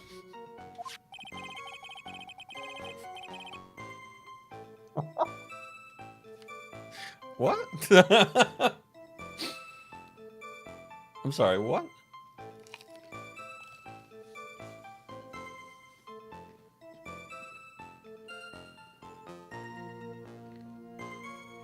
What the fuck is that?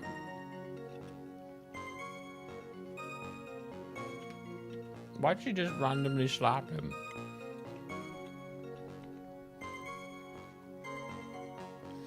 Dahlia Hawthorne was also the lover of the murder victim, Doug Swallow. Before she met Mr. Wright, that is. Lover. Mia might be a tiny bit upset about her marital status. Oh,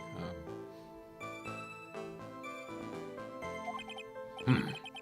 This is one of those nasty love triangles, I see. He was in the pharmacology department, so we agreed to meet at 2:45 behind that building. Was it Mr. Swallow who indicated you should meet at 2:45? Yeah, we were both there right on time. You said the victim was in the pharmacology department, correct? Yeah, he was studying how to manufacture and improve pharmaceuticals. Everyone called him the Alchemist of IVU. An alchemist? Oh, I see. Equivalent exchange, yes? I gotta admit, he was a little suspicious. He had a whole laboratory and everything. It was filled with chemicals and strange machines that run on high voltage electricity. Oh, how fascinating. He sounds like he was quite an ambitious young man. What do I do? Maybe I should ask him for some more details?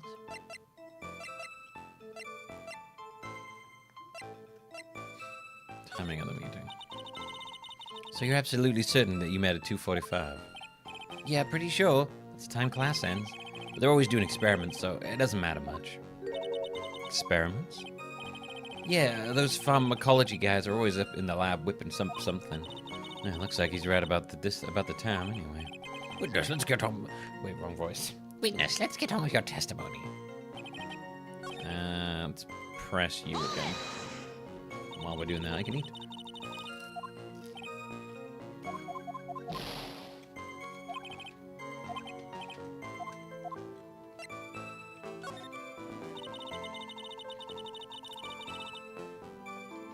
I wonder if you could tell us a bit more about the pharmacology department.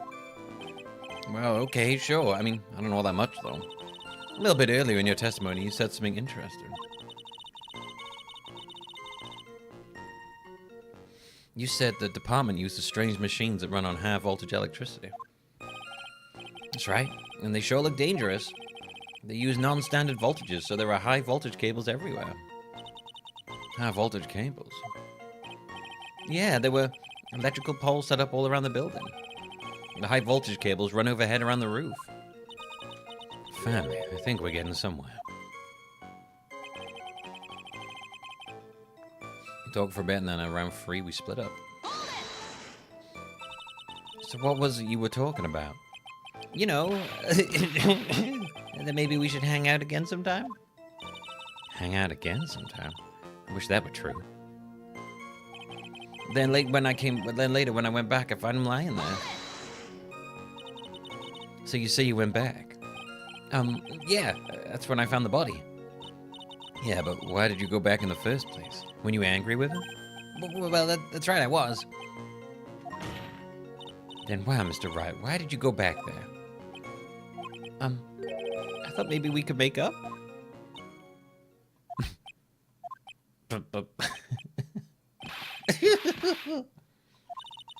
Judging by the atmosphere, I'm pretty sure no one is buying this. I've been taking Cold Killer X for the last 2 or 3 days.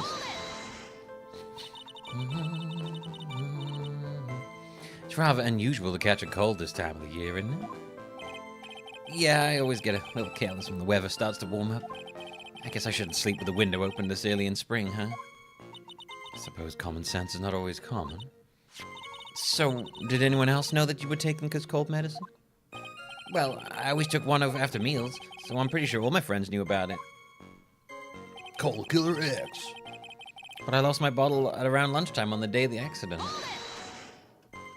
On the day of the incident? What did you do for lunch? Huh? What does that have to do with anything? Can never be too sure. I always eat with Dolly, just the two of us.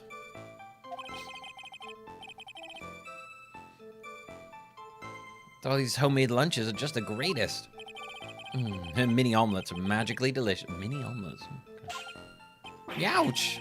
Why did you punch me in the jaw? Oh, I'm sorry. I just felt like hitting someone all of a sudden. It's such a weird running bit. Why did you punch me in the jaw? I just have weird aggressive issues. I think that's enough for now. So the defendant and the victim met at approximately the time of his death. And then the defendant returned to the scene for some unknown reason. I'm not entirely convinced by his explanation about the medicine bottle either. Let me be frank here, Mr. Wright. Your testimony cannot be trusted. What do you mean? Yeah, I don't remember this random compulsions for violence being a character quirk before now. I knew it was too much work for a little girl. However, there is one mystery that still remains. There is, Your Honor? How the murder was carried out, of course. Just how was the victim electrocuted? I don't believe the murder weapon has been produced yet, correct? Well, that is, you are correct, Your Honor. So how exactly was Mr. Swallow killed? If I could somehow establish how it was done, maybe I could still come out of this mess smelling like roses. I mean, we'll say it was the wires, I guess, you know?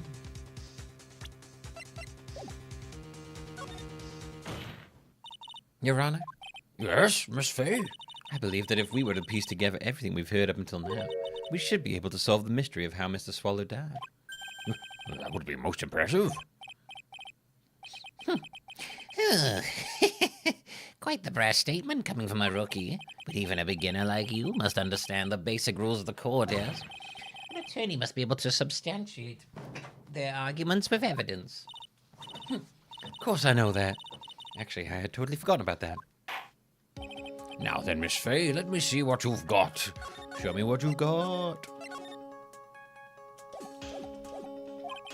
Show me how you believe the victim was electrocuted.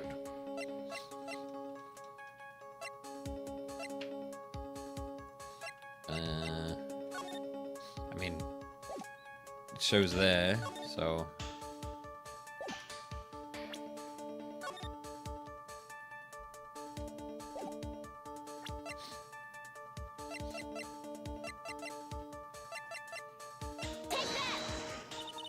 As for the cause of death, I'd say this picture captures it quite well. What? But there's nothing that even remotely resembles a murder weapon here. What about the sparking wire right above his body? What? I'm afraid the defense is going to have to explain this in a bit more detail. Miss Faye, where exactly in the photo is the murder weapon? Well, naturally, it's right here. That's... What is that? A severed electrical cable, I believe, Your Honor. I remember the testimony we've heard. The machines the pharmacology students use in their experiments require high voltage. Because of that, there are special I'm sure the umbrella plays some role in it. And because of that, there are special high voltage cables strung up everywhere. So then, the high voltage cable. Yes, the high voltage cable is the cause of death. That is the most likely explanation. That certainly sounds plausible. Well, Mr. Payne, what do you have to say about this? Well, I believe some praise is in order. Don't toy with me, old man. Now, the victim's cause of death may indeed have been a high-voltage cable. However, I want you to think about what that really implies. The umbrella's actually a clock. The time is rain o'clock. However, I want you to think about what this really implies. The only one who had the opportunity to use the cable as a murder weapon was... the defendant. That much is certainly true. Yes, and not all. That's not all. We have proof. Irrefutable proof that will establish that Mr. Wright was the murderer. You do? Well, what is it? His fingerprints. Fingerprints? You mean that the defendant's fingerprints were on something besides the medicine bottle? Let's take another look at the crime scene photo. As you can see, the victim is wearing a leather jacket. And as you may know, leather holds fingerprints quite well. Oh, you mean... Yes, it was quite clearly imprinted on the chest area of the victim's jacket. The palm print of the defendant's very own hand. What?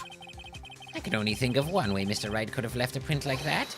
Intent on murder, he squarely pushed the victim towards the severed electrical cable. Order, that's enough. I think we can conclude there is no reason to continue with this cross-examination. Oh, yeah, okay. Stick a fork in us. We're done. Mr. Grossberg. My hemorrhoids never lie. The show's over, Mia. His psychic hemorrhoids. I knew that boy was guilty the first time I saw him. No, you're wrong. Mr. Wright is innocent. No further evidence is required to convince me of this man's guilt. Your Honor. This time I'm prepared to render a verdict in this case. Hold it! You have something further to add, Miss Faye? If this is is this what you want, Mr. Wright? You still haven't told us the truth. The whole truth. If you don't say something now, the judge is going to hand down his verdict.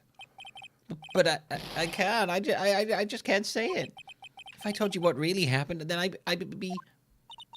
It's okay, Mr. Rat. I'm your attorney. You can trust me. Miss Faye, no matter what it is you have to say, I believe in you, and I'll represent you to the very end. We've already established the defendant's guilt. There's no further need for him to say anything. Well, wait a minute. Mr. Rat, I'll tell you what really happened. Yeah, but I've already told you, Mr. Wright. There's no need to further... I did it. I admit it, I pushed him. It's my fault. Oh, I missed that last bit. That girl. You shouldn't see her anymore. Hey, that's none of your business. I'm telling you, for your own sake, if you continue to see her, it's gonna be bad news. You're lying. Just listen to me. There's something you need to know about that girl. She's an alien. She's Martian Manhunter. Don't talk about it like that.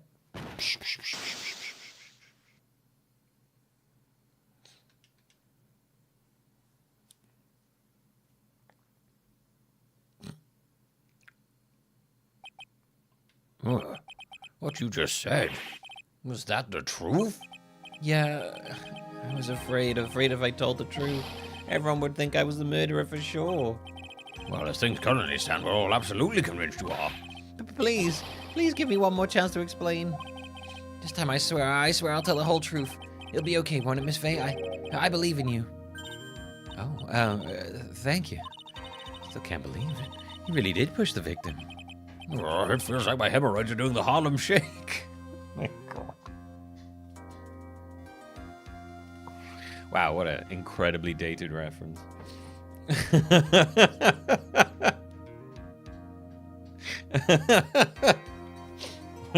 What a very specific dated reference. Oh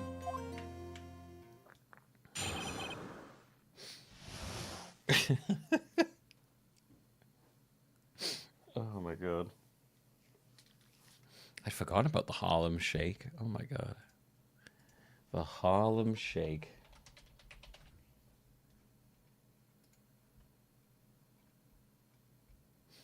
Madness.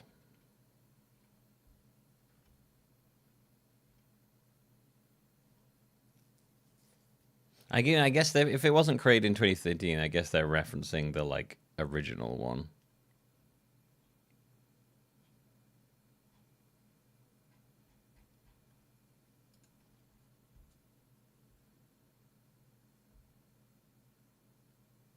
Well, but apparently the Harlem Shake was created in like 1981.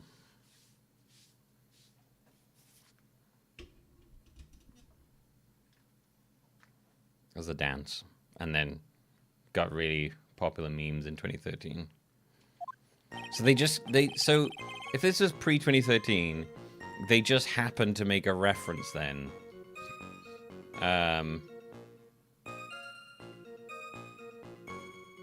About the Harlem Shake that would then become pathetic to its memes culture status later on. That's quite good. It's quite impressive. That guy, he was talking about Dolly. I lost my temper and gave him a shove. At that moment, I heard some kind of loud noise. A little while after I left, I started to get worried. So I went back, but he was just lying there dead. Dead. Well, the explanation is really quite simple. When you pushed him, Mr. Swallow flew back and touched the electric cable. He died from the shock, and that, as they say, is that. A simple explanation indeed. At the time of the incident, a light rain had been falling. Wet from the rain, the victim was more easily electrocuted. But when I pushed him, there weren't any electrical cables nearby. If there'd been something like that, even I would have noticed it. That's true. Even a doofus like him couldn't miss that. Miss Faye, let me warn you right now that if your cross-examination doesn't yield any new facts, I intend to deliver my verdict without further delay. Are we clear on that? Yes, Your Honor. Don't give up, man. If he is innocent, there must be some kind of evidence somewhere that will prove it. Just saw that Tim Curry passed away. Oh shit, God, that and Dolly Parton. Jesus. Right, before we carry on, I'm going to take a schmittel break.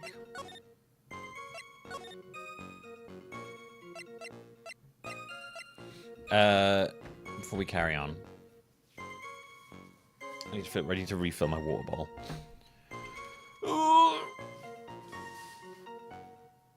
Alright. I shall be right back.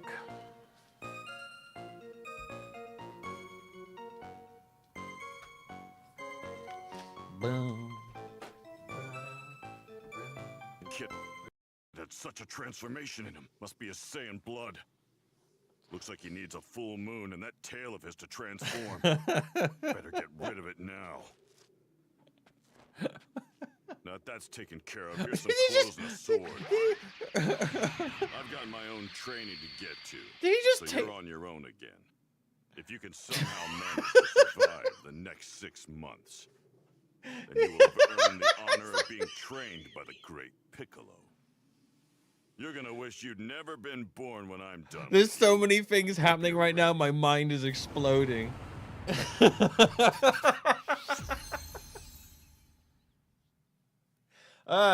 He just blew up the moon, ripped off his tail, and then just fucking shot a magical beam clothes onto him.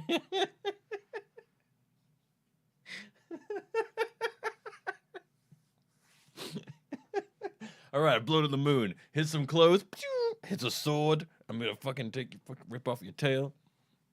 Do you reckon does his dad ever go like, is Goku ever like, hey, where did your tail go? Oh, go. Piccolo just fucking ripped it off. Right, okay.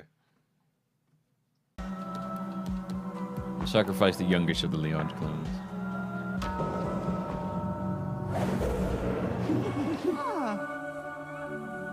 He's going to a better place, people.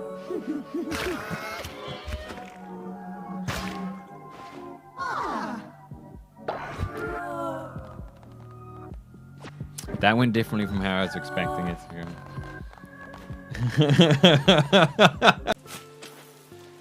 I thought better of you. Suggest that I poop into the ocean. No, that's the worst time you could have picked to do that. God damn it.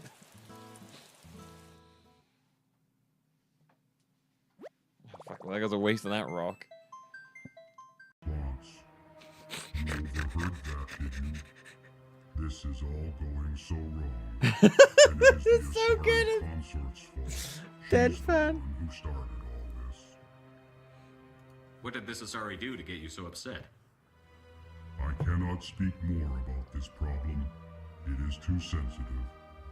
Suffice it to say, she has compromised my authority as a diplomat. Hello there. I really like everything you said to me. Happy smiley face. I think that you are really sexy. It's suggestive wink. And I'd like for us to become more than friends. And by friends I mean people who occasionally are lovers. Thank you for this conversation. I am genuinely aroused. I appreciate our sexual things. Ran out of words at the end of that one. Take me with you.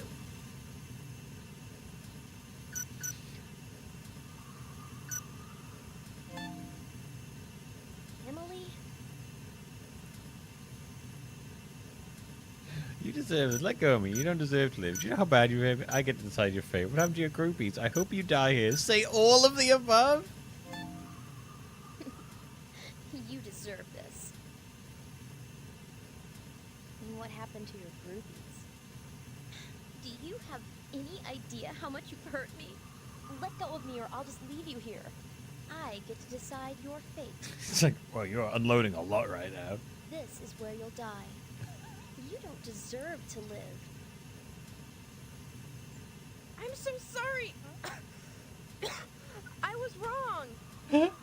She's like, I need a minute. You just said a lot of things to me, and I don't even know which one to respond to. Is just sit on the toilet when the poo is about to pop. Oh my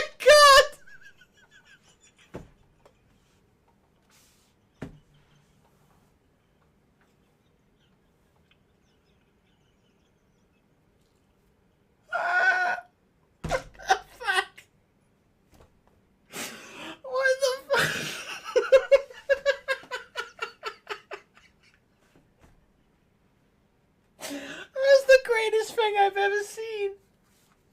Oh my god.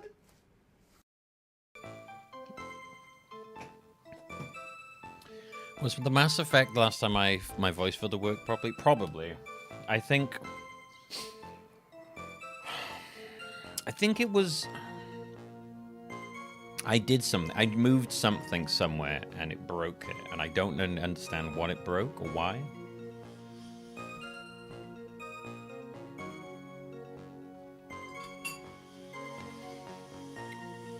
So I've never really been able to work out why the voice filter thing stopped working.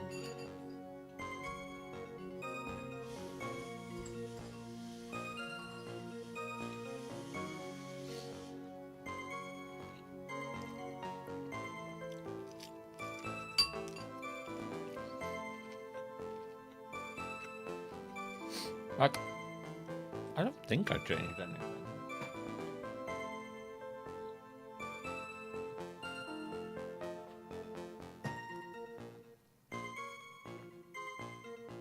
I haven't used this thing in a long time. Let's have a look-see. Oh.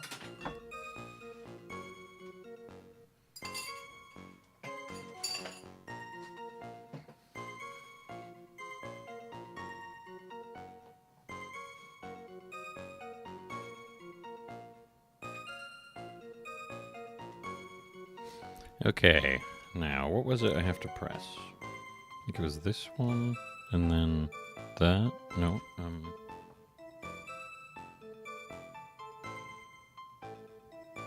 Okay, so if I do that, and then turn that, no.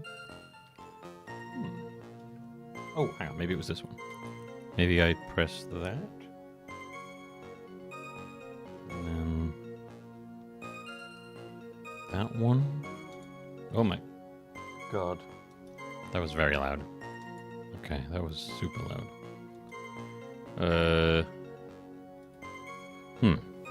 That one? That one. Nope. This one. That one. Oh my god, I don't remember how I turn it on now. I don't actually remember how do I even make it work?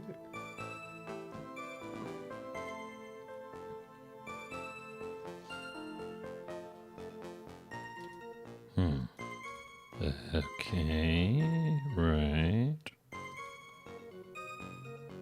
And then... Oh! I remember now. Okay, I think I remember how I did it. Was it this? Was that it? Did it work there? No, no.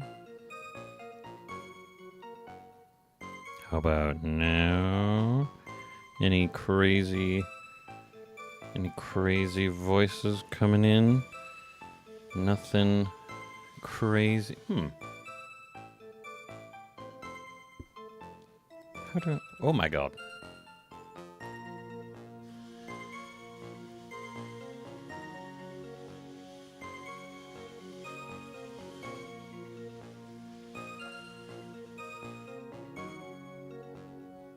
The fuck?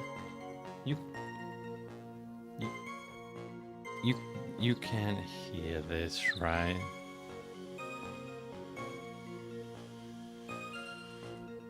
Okay, well, I'm assuming you couldn't hear the effect then. I pressed a button and it made things very weird.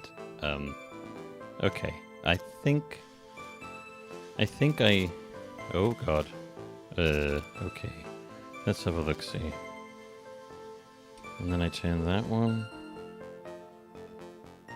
No, I don't know how it... you know what? I no longer remember how to do it. And it doesn't seem to be working properly. So, oh well. Sound normal? Yeah, okay.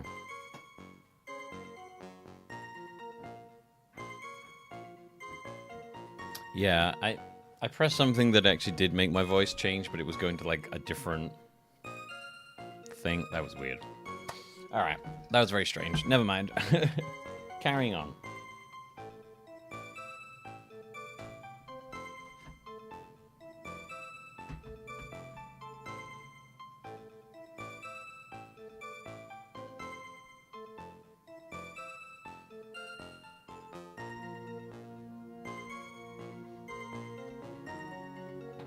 tie my back. Cool. Alright. That guy, he was talking bad about Dolly. So what kind of things did Mr. Swallow say to you? He said all sorts of terrible things about Dolly. He said that she was a bad girl. A bad girl? Is that all? Yep. Well, Miss Fay, you heard him yourself. Oh boy, you're not doing yourself any favors here, Mr. Wright. Please don't make this harder for me than it already is. Anyway, after he said that, I lost my temper. He gave him a shove. Can you tell me about what happened in a little more detail? That guy, he just said what he wanted to say to me. And then he put on the jacket he was holding and started to leave. That's when I lost my temper and flew into a furious frenzy. I just gave him a light, gentle shove to the chest. And when you did that, there were no severed cables anywhere to be seen? Right, there was nothing like that at all. Is it possible that you merely overlooked it? I feel like you'd notice a fucking severed electric cable. Well, I mean, I guess it's possible. What are you doing? Don't let that gas steamroll over you like a cheap asphalt. I believe what's important here is the moment the push occurred. Let's continue on with the testimony, witness. At that moment, I heard some kind of loud noise. A loud noise? And what would you say that loud noise was, Mr. Wright? I'm not sure, but it was really loud. It was like snap. You know, come to think of it, I wonder what that was. Clearly, Your Honor, it was the sound of the victim being electrocuted. You're not qualified to decide that. What should I do? I'm treading on some dangerous ground here. Mr. Wright, that loud noise you heard may be extremely important. So try to remember what it was. How do I put it? It was like a sharp crack. Could it have been? Yeah, could it have been? Hurry up and tell us. When I pushed him, he dropped the umbrella he was holding.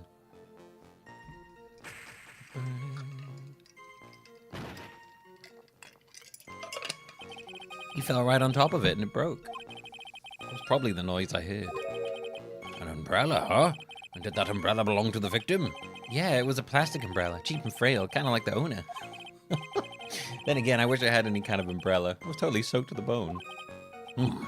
Miss Fay, what do you think? Is there something important in that testimony just now? Well...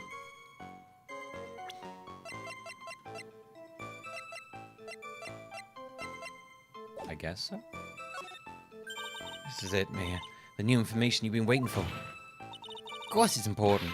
No, this cheap umbrella is more than important, it's vital. I want to officially have it entered into the testimony. How perfectly fitting. Flimsy information for a flimsy lawyer. The court agrees to the defense's request. Witness, please add the bit about the cheap umbrella to your testimony. After I shoved him, he fell down on top of his cheap umbrella.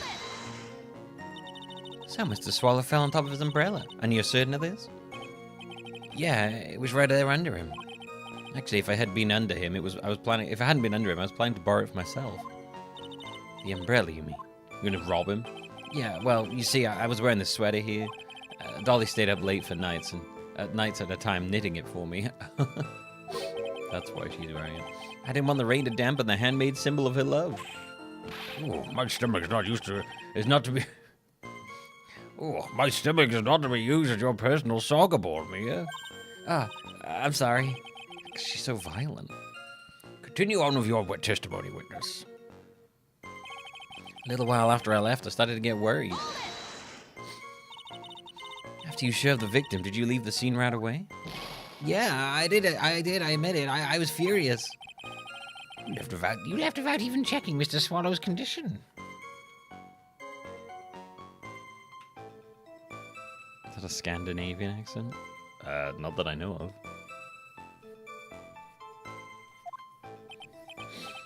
Well, yeah, but like I said, I got worried about him later. So I went back, but he was just lying there, dead. At that time, did you see anyone else at the scene of the crime? No, nobody. Jeez, could that stupid cough sound any phonier? In that case, it's very hard to believe someone else could have been the murderer. Unless we can find something that shows his innocence from the testimony, my dear, I'm afraid the judge will make his final decision with no remorse whatsoever. Yes, sir. Right now, I need more info. Info that'll help me turn up some contradictions. Dolly, what time we give her a shove? That'll show me film. Umbrella.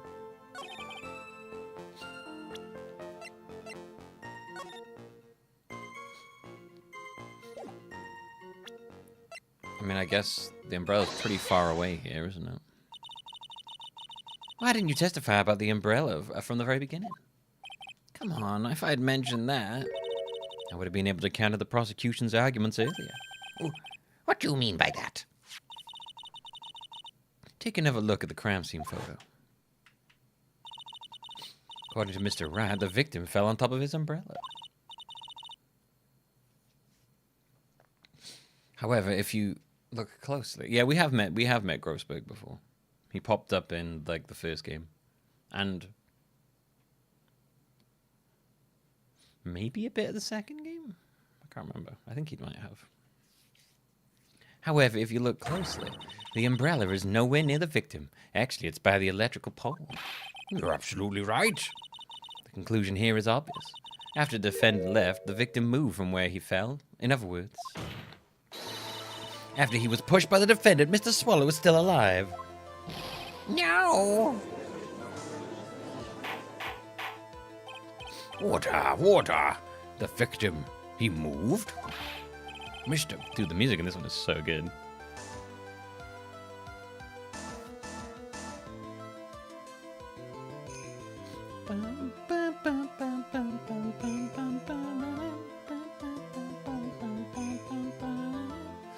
Mr. Payne, the umbrella in this photo, where is it now? Well, it was collected by the police at the crime scene. I want it presented as evidence immediately. But the umbrella could have simply been blown there by the wind. According to the testimony, the victim fell on top of the umbrella. There's simply no way it could have been blown there by the wind. I know this is a matter of the umbrella seems relatively trivial, but as long as the smallest doubt remains, I cannot render final judgment. No! I must say, I still find it hard to believe that a huge hole has been blown in the prosecution's case by the defender's testimony. Of his umbrella, there was a loud sound. Well done, Mia. Mr. Payne, what are you chuckling about? Pardon me, Your Honor. It seems I was expecting too much of a free ride. It was foolish to think I could establish guilt through cross-examination alone. I'm afraid I don't follow what you're saying. Let me guess. You have another witness. Exactly. And this witness's testimony will be incontrovertible. There you go. I got that. Yeah, I got that. Incontrovertible. Well, who is this witness? Miss Dahlia Hawthorne. Dahlia Hawthorne? You don't mean Dolly? Working 9 to 5, near the jumper for my lover. I do, Your Honor. The defendant's very own lover is a witness to the whole thing. That's right. She was at the scene of the crime when the murder took place. What? I'm sorry to break the bad news to you, my dear. Well, then it was probably her, then. There's only 2 people we know in this case, so it's either Phoenix is a murderer and got away with it, or it was his lover.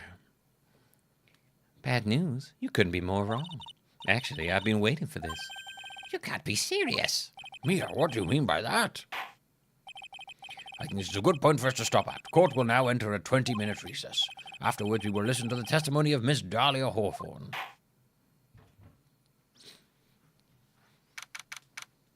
There can be no accidental death in this world, no.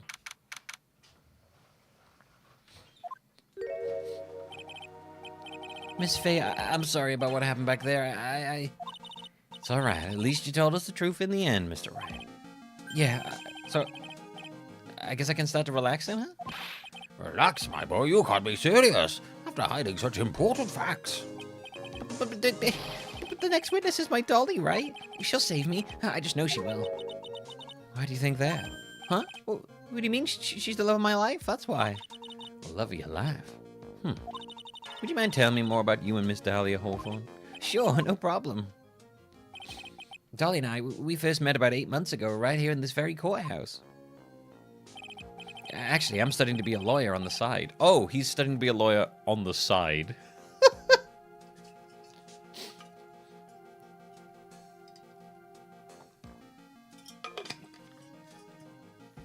He's in university for art, but he's just studying to be a lawyer on the side. Yeah, I would say I don't know if studying to be a lawyer is really something you can just kind of do on the side, but sure.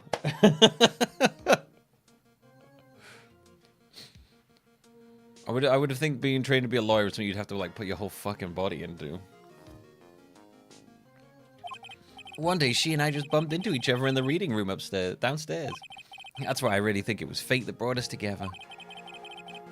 Yeah, just doing brain surgery on the side as a hobby. I guess that at least signal. Yeah, I mean, it would at least explain some ways how he managed to sort of bumble his way into lawyering. Shifting from an art degree to lawyering. As soon as I first set eyes on her, I knew she was the one for me. Oh, here, take a look at this. She gave me this to me the day we met as a symbol of the day you met. As a symbol of our love. She'd been wearing it around her neck that day, but then she took it off, but before she gave it to me, she said, I want you to carry this. She gave it to you as a present, I see. This darling little bottle is filled of memories of my darling little dolly. It certainly has a little bottle around. It makes me so happy. I show it to everyone I meet. I want to share my happiness with the whole world. Give it to them the day they met. That's it's interesting. Anyway.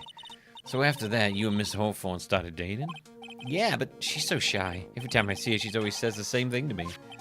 Please give it back now. What a strange girl. Asking for a present back like that. What? By the way, Mr. Wright, the day you first met Dahlia Hawthorne 8 months ago, it wouldn't happen to have been on August 27th, would it? Huh? Yeah, it was. How did you... This happened on August 27th, right here in this courtroom. What's this? A newspaper clipping? Let's see. Murder in the courthouse. Murder? What are you reading? What are you reading there? Let me see that. Oh, I see. Yeah, I think I understand what you're trying to say. I think I understand why you suddenly took such a keen interest in this case. You believe there's some connection between these two cases, am I correct? Oh, of course there's Of course there's two goddamn cases.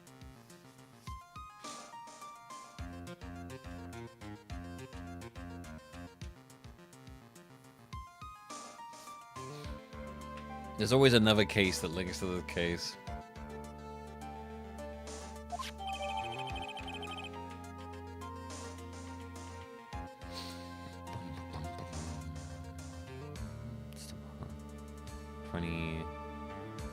Well, yeah, it's 26 for me, so yeah, it's like in 2 days for me. It's quite funny, that.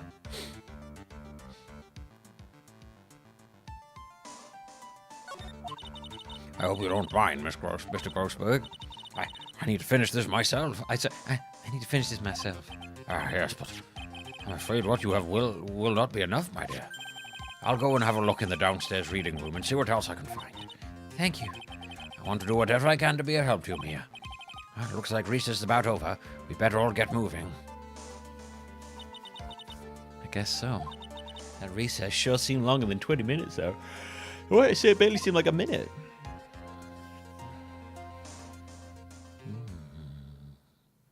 This is only case 1, and they're already pulling the connected case card.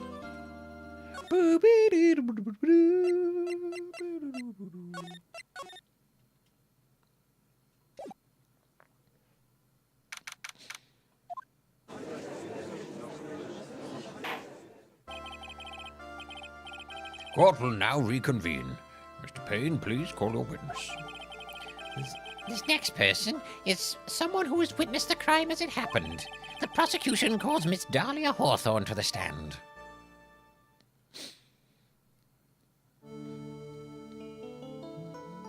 There's butterflies?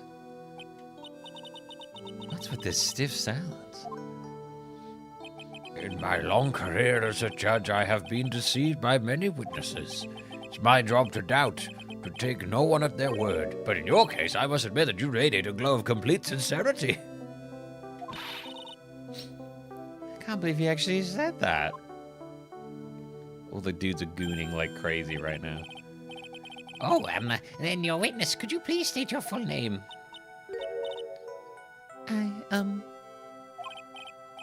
Don't worry, sweetie. There's no need to be nervous.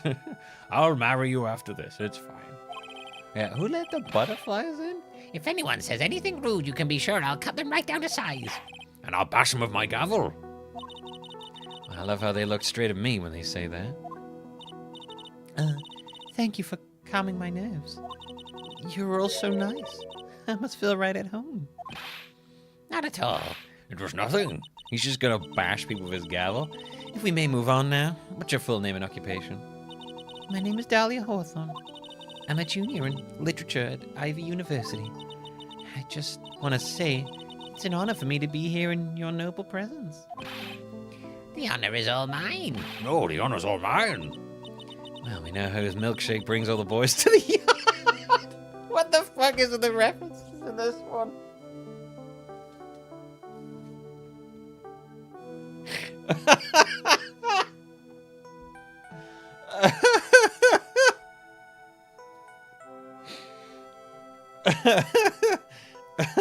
This game has somehow both predicted the Harlem Shake resurgence before it happened, and now is bringing us back to the milkshake, bringing all the boys to the yard. Jesus. This is already the most dated Phoenix Wright game so far. I don't remember them making so many like pop culture references in the other two.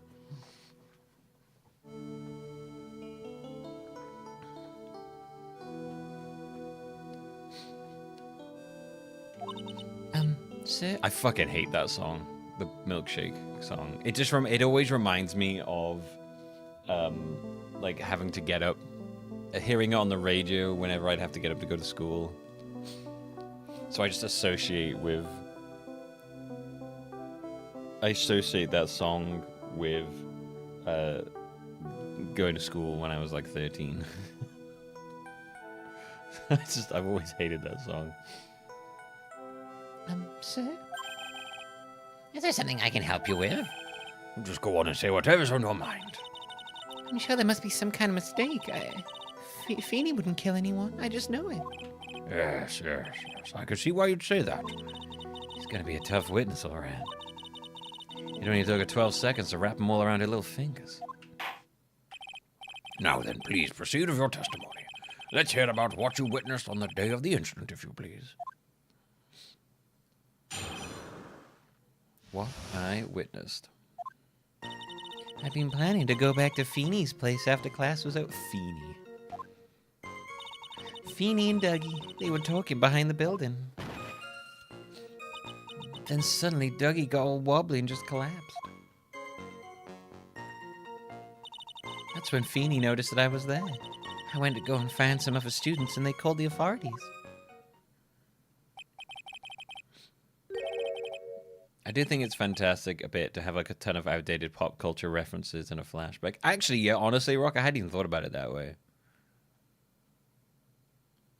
That is actually pretty good. I don't know what to say. According to you, Miss Hawthorne, the defendant didn't do anything wrong.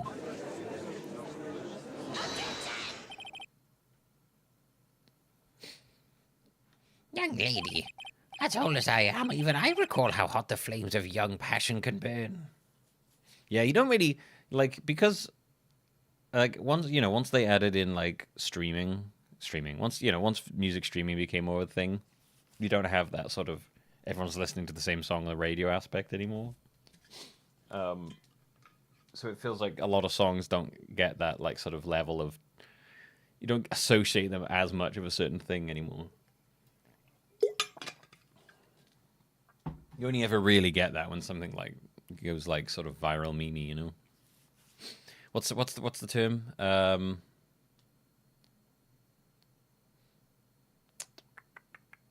Like monoculture, you know.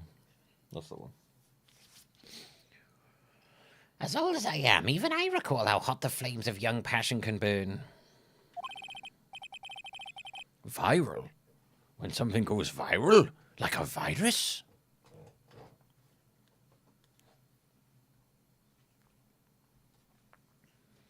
Like you catch it and it makes you ill? Everyone caught the milkshake back in... Yeah, you know, like a viral meme.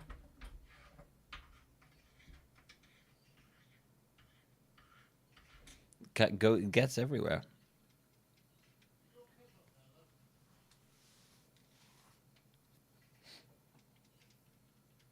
Same songs on repeat. Oh, that's true. Yeah, that is true. I don't work customer service, so I don't really ever listen to the radio much or hear it much anymore. So I don't know what kind of songs are in that world. But that's a good point, actually. I don't really think about that. Nevertheless, it's my job to discover the truth. Please tell us the truth. But I would never. That's more than enough, witness. I won't allow this to continue. What do you mean by that? Please, just let me proceed in my cross-examination, Your Honor. I, for one, don't plan to win my case on a bunch of paper-thin lies. You haven't changed a bit. Mia Fey. What's this? Wait, what's this? So you two are acquainted? Yeah, we met before. Once. In any case, Miss Fey, the floor's all yours. Good to see you again, Madam Fey. Oh, shit. Does she know about her, like, psychic shit, then? Madam? I don't know one's grandma yet, Gaily. My milkshake brings all the boys to the heart. I can't do it. I wish I could do a Winner Herzog voice. It's such a good voice. I just end up doing, like, Alan Rickman. My milkshake brings all the boys to the yard. I don't know why. I'm just every time I think of Werner Herzog, my brain just goes immediately to Alan Rickman.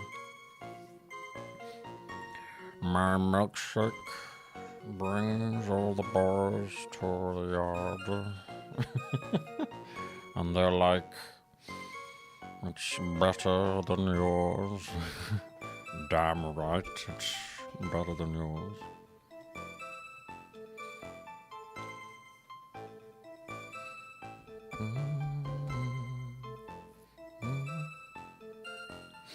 I frequently visit a shopping mall which plays the same pop songs that played endlessly in my warehouse job 10 plus years ago. It drives me nuts.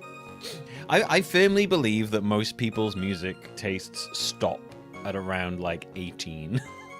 18, sort of like mid-20s, and then and then people just go, I no longer like any new music past this point because it does not holds no nostalgia for me, and then their just music tastes never grow past that, and then they never hear anything outside of that, and they go, oh, this music is so terrible.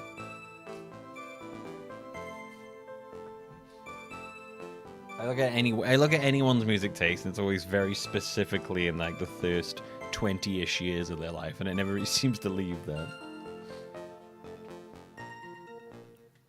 Actually, I go out of my way to hear new stuff most of the time. I feel I have a very different music taste to a lot of my friends I feel like music tastes stopped when we were about 18, essentially. Or like 20-ish. I've been planning to go back to Feeney's place after class was over. Now, unless I'm mistaken, Mr. Wright is in the art department? If that's the case, then what were you doing by the pharmacology building? Well, I'm in the literature department. I'm studying Japanese and new poetry. Oh, how wonderful! Is that humorous yet satirical style of haiku, yes? Nothing left to do. When a man reaches this age, sleep is his best friend. It's supposed to be poetry? Sounds more like a midlife crisis. For me to get to the art department, I have to walk through the back area. Ah, yes, I see. That makes sense. When I want to enter the courthouse, I always walk through the front doors. How else would you enter? Teleportation?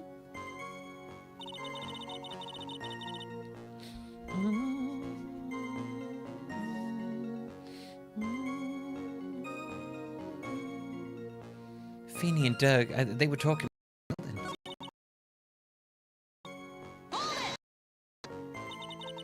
Who is this? Wrong voice. So who is this Doug person?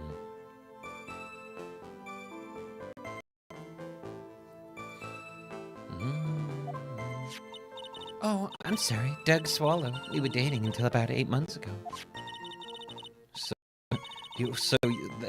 what were Dougie, Mr. Swallow and Mr. Rat talking about anyway? How can you be so mean? I would never eavesdrop. I wasn't raised to be so rude and unrefined. That's right, Miss Faye. Don't drag the witness down to your level. Why am I being demonized here? Please go on. What did you see next? Then suddenly, Dougie wobbly and just collapsed. Saying that the victim collapsed on his own? Yeah. In other words, the defendant never touched the victim, is that right?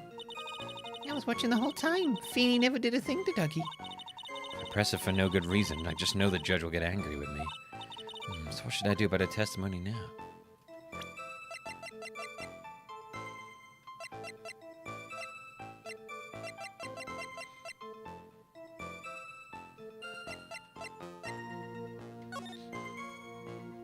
Very little information has been disclosed at this time since the victim's investigation since chair said to have been a lawyer. However, police questioned the 19-year-old female culture.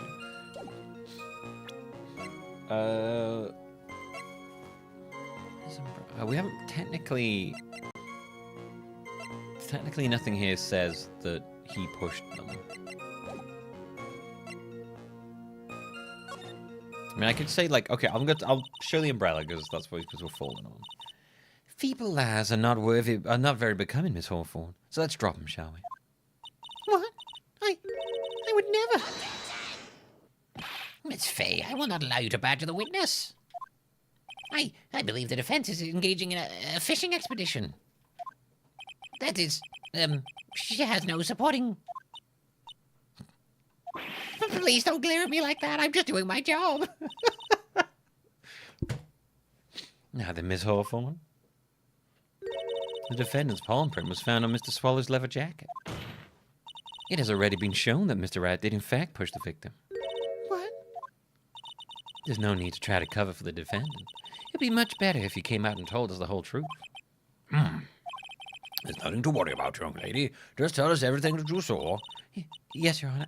I will. If you don't mind, I'd like to revise my testimony. Wrong voice. Looks like we're finally getting somewhere. Actually, I did see the moment he pushed Dougie. You didn't see it? Well, I saw the moment when Dougie fell to the ground. At that time, there was only the two of them at the scene. The defendant, Phoenix Wright, and the victim, Doug Swallow. Yeah, that's right. It didn't look like they were fighting, and I didn't hear anything unusual either. So then, what did it look like they were doing to you? The Harlem Shake? I thought they were having a nice, friendly afternoon conversation. Oh, give me a break. That's why I really wasn't watching them all that closely. Did you notice anything out of the ordinary at all? No, nothing at all, Mr. Judge. Oh, I like the sound of that, Mr. Judge. Now then, please proceed with your testimony. Oh, I like the sound of that, Mr. Judge.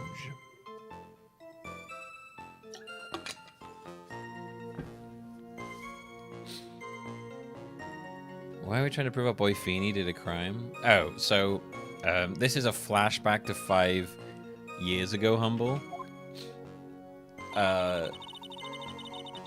Mia's second ever case, where apparently she was defending Phoenix from a murder charge. This is basically the tutorial of this game. I was curious how they're going to tutorialize the third game. Because the first game, it was Phoenix's first proper trial.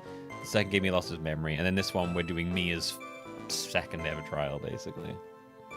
So that's how they're tutorializing it. This is a good idea, actually. I guess they can't really do Phoenix loses his memory again. I want to go and find some of the students, and they call the authorities. I think you're fine. Did I press that one? No, it's just that one. When you say students, did you mean students from the pharmacology department? Yeah, they all very fond of their drugs. Please try to stay on topic.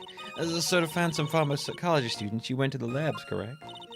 That's what I was planning to do, but in the end I wound up not going. A group of about 10 research students came running out of the building entrance. Somehow they all seemed to know what was going on. The students knew what was going on? How could the students have known what was going on? Well, I don't know for sure that they knew what had happened. It's just they all seemed kind of excited about something. Doesn't look like I'm going to get any more info about the students. So did the students call the police? Yeah, I was just so panicked. Yes, well, anyone would have been, my dear. That girl, she's telling a super obvious lie, and she knows it. She's just pretending to protect Mr. Wright. Yeah, that's gotta be it. Way to go, Mia.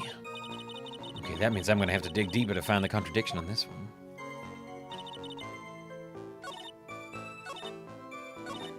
Did I push that one? I can't remember.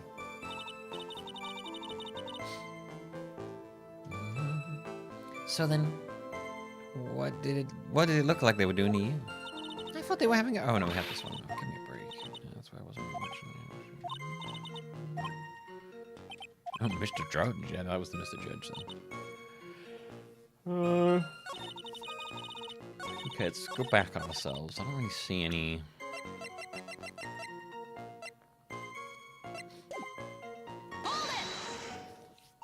Now let's miss it.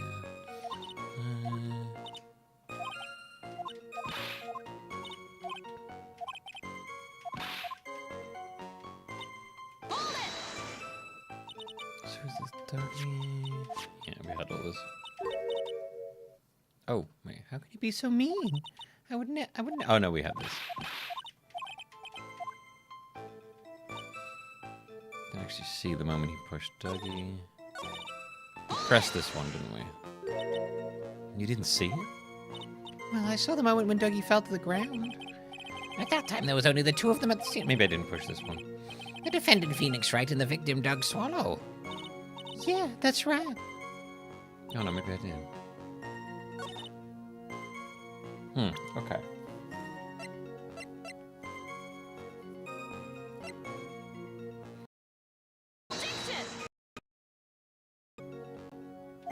No, it doesn't.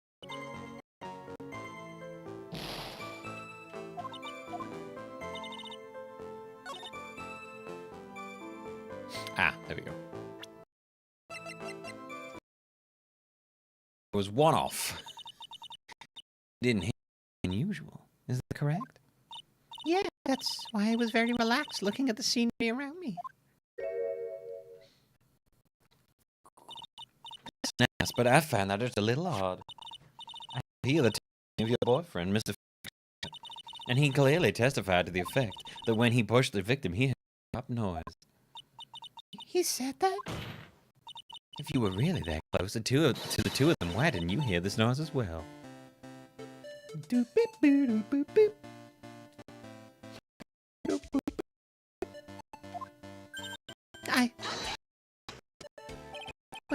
Well, maybe the noise wasn't all that memorable. According to Mr. Red's testimony, it was a sharp noise like a snap. There's no noise like that could fail to make an impression.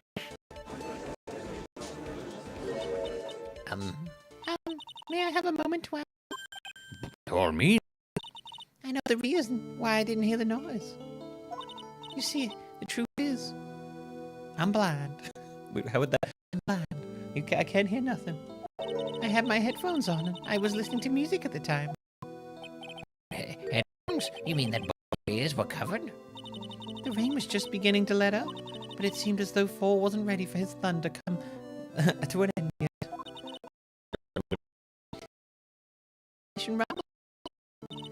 Thunder and lightning. Yeah, I'm afraid of the sound of thunder, so I put my headphones on to block it out. Well, Your Honor, as you can see, there weren't any contradictions in her testimony after all. Wait a second, Mia. That testimony just now. She said something that could totally change this whole case. Yeah, there was a problem with the witness's testimony. What do you mean? Didn't you notice? She said there was lightning, correct? Yes. Lightning is actually a discharge of electricity in the atmosphere, am I right? Now's not the time for a science lesson, Miss Faye. Yes, sir. Anyway, since the cause of death was electrocution, isn't it possible the victim died from being hit by a bolt of lightning? I must admit that the thought had not occurred to me. Anyway. The case is built on the premise that Mr. Doug Swallow murdered. This very premise itself is mistaken. The defense believes that Mr. Swallow was, in fact, the victim of a stray bolt, loosed from a crossbolt. It may be onto something. Could it be that the death was actually accidental? All right, you did it, Mia. I'll be taking that not guilty now if you don't.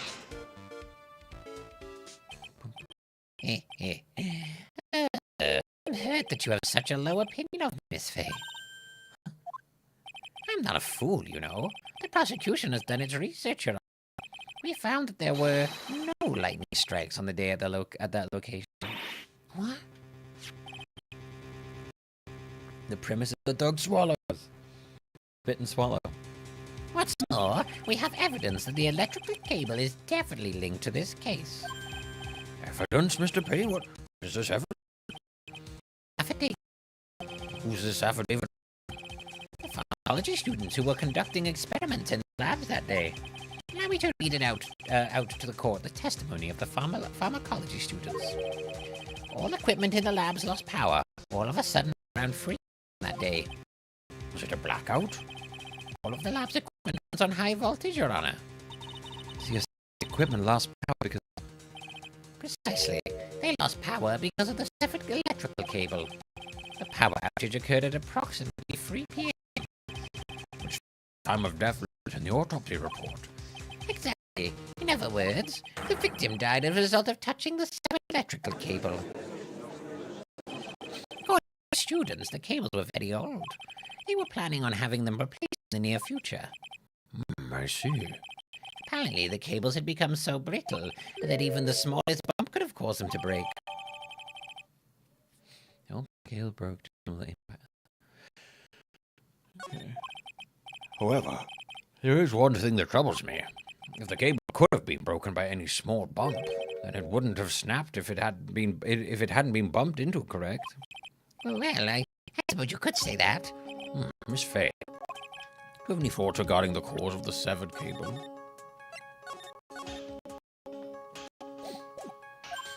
Your Honor? I don't like how this is going to look in one bit. I have to come up with something to try to regain some momentum. If it pleases the court, the defense would like to state its opinion. Well, then let's hear it. Who or what was it that caused the cable to break?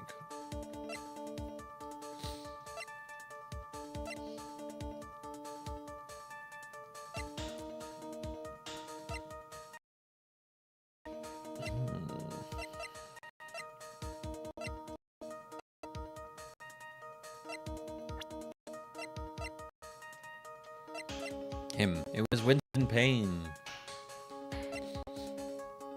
War games. Fun as usual.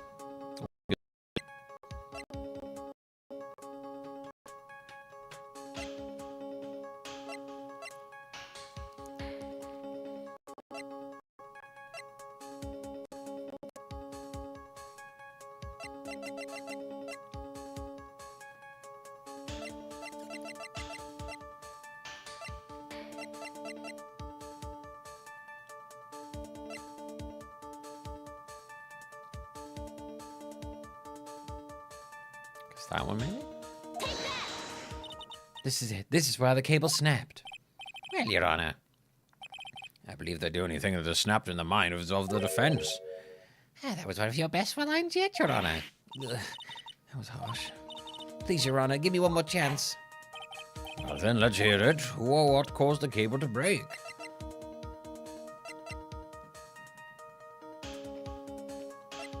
A slight nudge.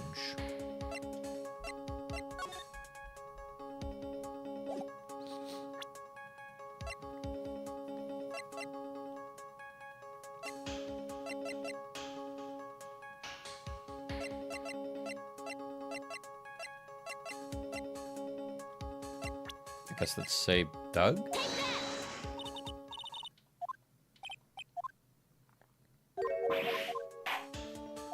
Okay.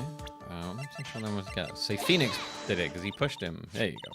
Your Honor, please think back to Mr. Wright's testimony. Yeah, okay, there we go. That's what they were getting at. I was like, okay, we're talking about the push, but how are we supposed to express the push? The defendant's testimony? He said that after he pushed the victim, he heard a loud, sharp noise. Now, this happened at around 3 p.m., correct? Yes, that sounds right. Wait, are you saying that the lab equipment lost power at 2:55, which fits right in Mr. Wright's timeline?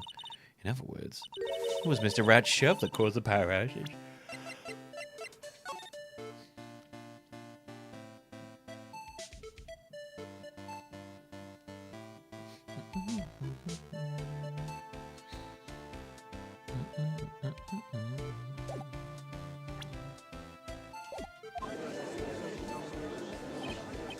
Yes, the prosecution also came to that same conclusion. And it was that very shove that caused Mr. Swallow to be electrocuted. I'm afraid I can't agree with you there, Mr. Payne. What's that supposed to mean? Take a good look at where the victim landed after being shoved. See the umbrella? It's by the electrical pole. That's right. The victim banged into the pole as a result of being pushed. It was that impact that caused the cable to break. Well, that makes sense. And then the victim was electrocuted. I'm sorry, Your Honor, but no, that doesn't make sense at all. If the victim was shoved into that far pole, then he couldn't have been electrocuted by this severed cable in the foreground here. Ah! In other words, someone other than the client must have electrocuted the victim. Must have electrocuted the victim. I should give them more gusto. Order! Order in court. The lamentations of my enemy. How I've longed to hear them. It's true, the defense is absolutely correct. There doesn't seem to be any way the defendant could have done... Mr. Judge, sir, may I say something? The Madam Attorney's explanation. She said some things are a little different than I remember them. Oh. What the? Please, just once more. May I please testify just one last time? Please, Mr. Judge. Of course, it's all right. Just go right ahead and give your new testimony. This is it. She's finally starting to show her true colors.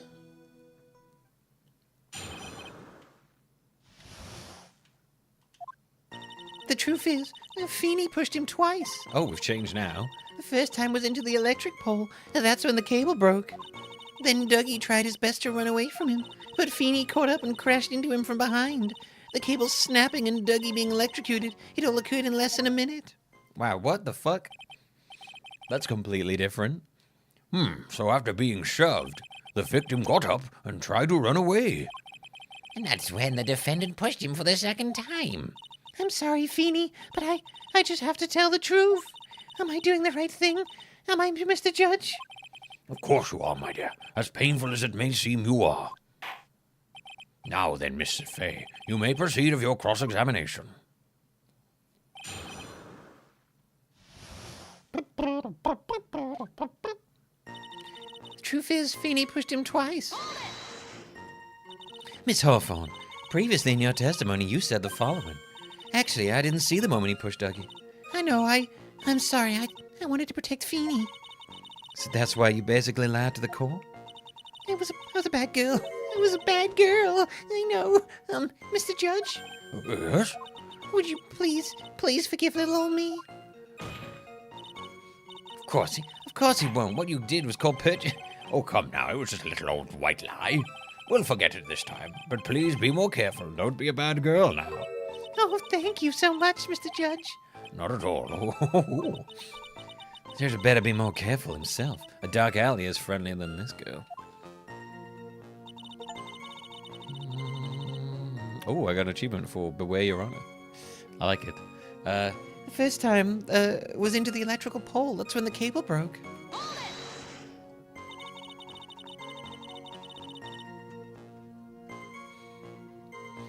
Yeah, that's the first time I feel like they've ever brought up perjury in this game.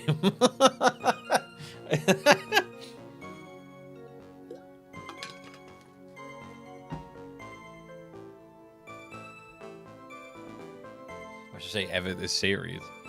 Just like, wait a minute, hang on a minute. Like, you can have perjury now? I feel like that would happen a lot more before now. You're saying you actually saw the victim get pushed into the electrical pole? I know he doesn't look like it, but Feeney can be a bit of an imp when he wants to be. Oh, really?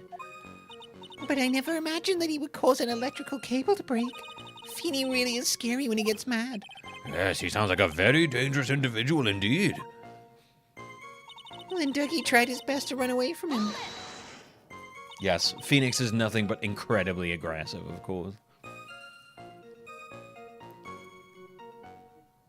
Yeah, maybe this is the moment where they all realize that perjury was never going to be, like, something the judge would care about. So let me get this straight. You were happily listening to the music in your headphones while you watched this scene unfold?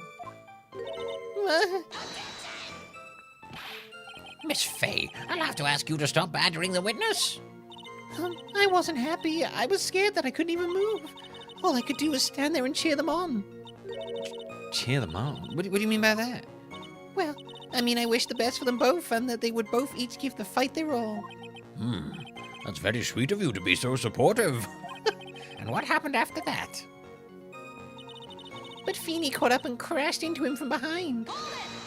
That doesn't sound quite right.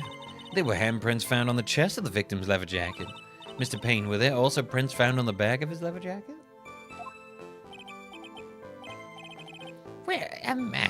No, there weren't. Madam Faye, may I suggest that you listen a little more carefully? Hey, all. How you feeling today? Your voice sounds pretty rough.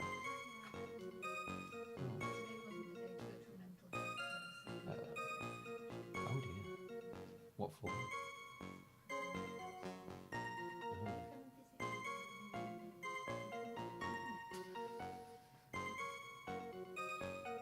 Interesting. I said that he crashed into him from behind, right?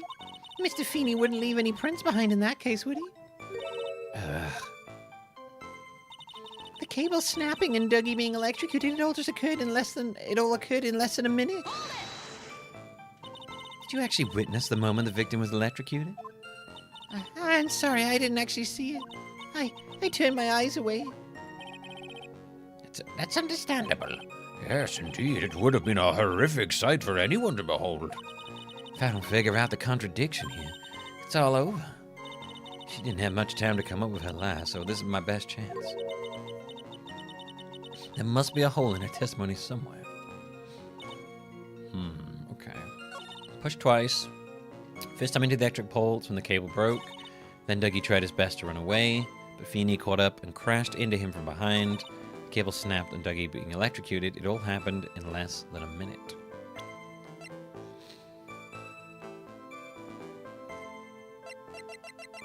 Okay, well there you go. That's so if the cable broke at 2:55 and he died at 3, that wouldn't make any sense.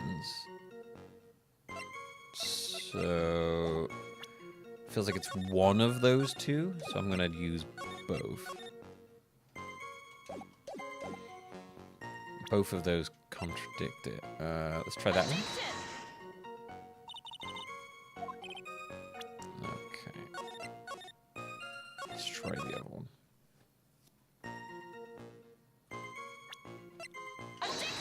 There we go. It's gonna be one of the two. That's enough witness. I'm afraid I don't understand. You will in a minute. Could you please take a look at this picture? Oh, that medicine. That's the one Feeney likes to take for his cold. It's not the medicine I want you to look at. It's the wristwatch. It stopped the precise time the victim was electrocuted. Oh, I guess that would also work. In other words, 3:05 p.m. Yes, and her pointers, Miss Faye. My point is this. What time was it when the lab suffered the power outage due to the cable snapping? Well, according to the student's testimony, the answer is clear. It was 2:55. Ah! Would you care to explain the call, Miss Dahlia Hawthorne? What exactly happened during this 10-minute interval? The defense proposes that it was during this interval that the real murderer killed Mr. Doug Swallow. Order in the court. What? This is nonsense. The real murderer. Objection. Even you can't deny the time between the cable breaking and the electrocution are completely unaccounted for. Objection. Then who was it? Who else are you saying you could have done it? There's only one person who could have murdered Mr. Swallow. Only after my client had left the scene. Was there a window of opportunity for the real killer? Miss Faye, is the defense ready to indict someone as this real killer? It's finally time. This is the moment I've been waiting for. Yes, Your Honor. We are ready. Very well. But remember, if you accuse the wrong person, you'll be penalized. Think very carefully before you speak, Miss Faye. Now then, let's have it. Who is the real killer? Well, there's literally only one person it could be. It could only have been you, Dahlia Hawthorne. What? How are you? The defense is grasping at straws. 10 minutes passed between the time and the cable broke and the time of the electrocution. What exactly were you doing the whole time, Miss Hawthorne? Were you really listening to some music while cheering them both on as they thought? I find it hard to believe that you didn't lift a finger to stop the men dearest to you. Order! Miss Faye. What? I mean, what? That's to say... Miss Hawthorne, I believe you did that. I believe you did witness the two men fighting on that day. However, after Mr. Wright pushed the victim and subsequently left the scene, it was you who pushed Mr. Swallow to his death by your very own hands. How can you say something so mean, Madam Faye? I didn't do anything. Miss Faye, this is a very serious charge. You are... Finished dropping the holder. Your Honor, please, I have something I want to say. You? What is it? Please strike everything the defense said just now from the record. What the? Are you deaf? You're totally wrong, Miss Faye. Dolly, she couldn't do something like that. Oh, Phoenix, shut the fuck up, dude. She's trying to get you fucking done in. Mr. Wright, get back in your seat. Bailiff, grab that man. Leave my Dolly alone. That boy. He's gotten himself in way over his head. Oh, Mr. Grossberg, you're back. It seems I arrived just in the nick of time. I found the police report on that incident in your newspaper clipping. Thank you so much. This is exactly what I was hoping for. Better take a good look at it. Location, District Courthouse Cafeteria. Date time, August 27th. Victim, Diego Armando, age 28. Occupation, lawyer. Suspect, Dahlia Hawthorne, 19. Armando ingested poison while interviewing the suspect regarding another case. Traces of poison were found in the victim's coffee cup. No poison was found in the vicinity or on the suspect's person. It is unclear how the poison entered the victim's coffee cup. Interesting. It details how you came to lose your boyfriend. Oh.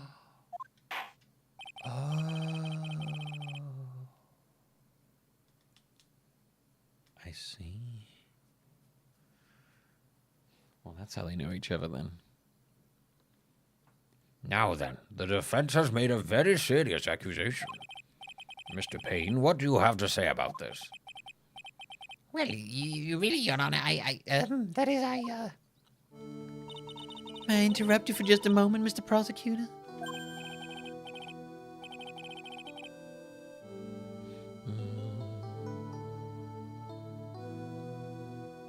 Although, I mean, you would be like, well, this defense lawyer is accusing her of murder, and she does have a very personal grudge against her. She was a suspect in the murder of Mia's boyfriend. Ah, don't you worry about me, my dear. I have the situation well in hand. That is, go right ahead. Madam Faye, are you seriously accusing me of killing my sweet Dougie? Yes, I am. Not only am I saying you murdered Doug Swallow, but you also tried to pin the whole thing on your current lover, Phoenix Wright. I told you that you should let me handle this.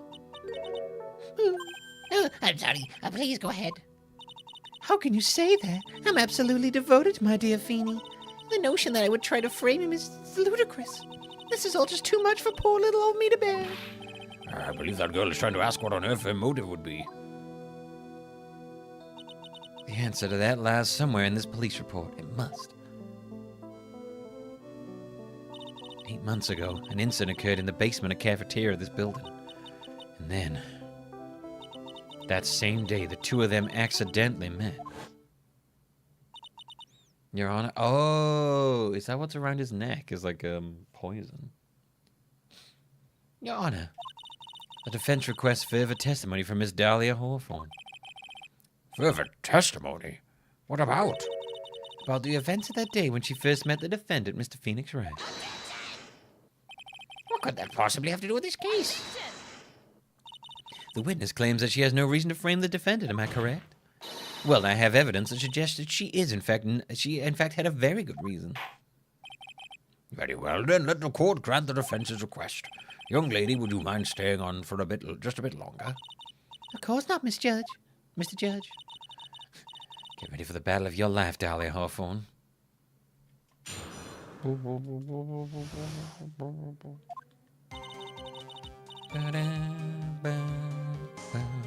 I first met my darling Feeny 8 months ago.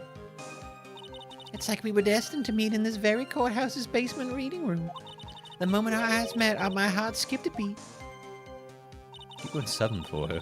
We've never been going out since that. We've been going out ever since that fateful day.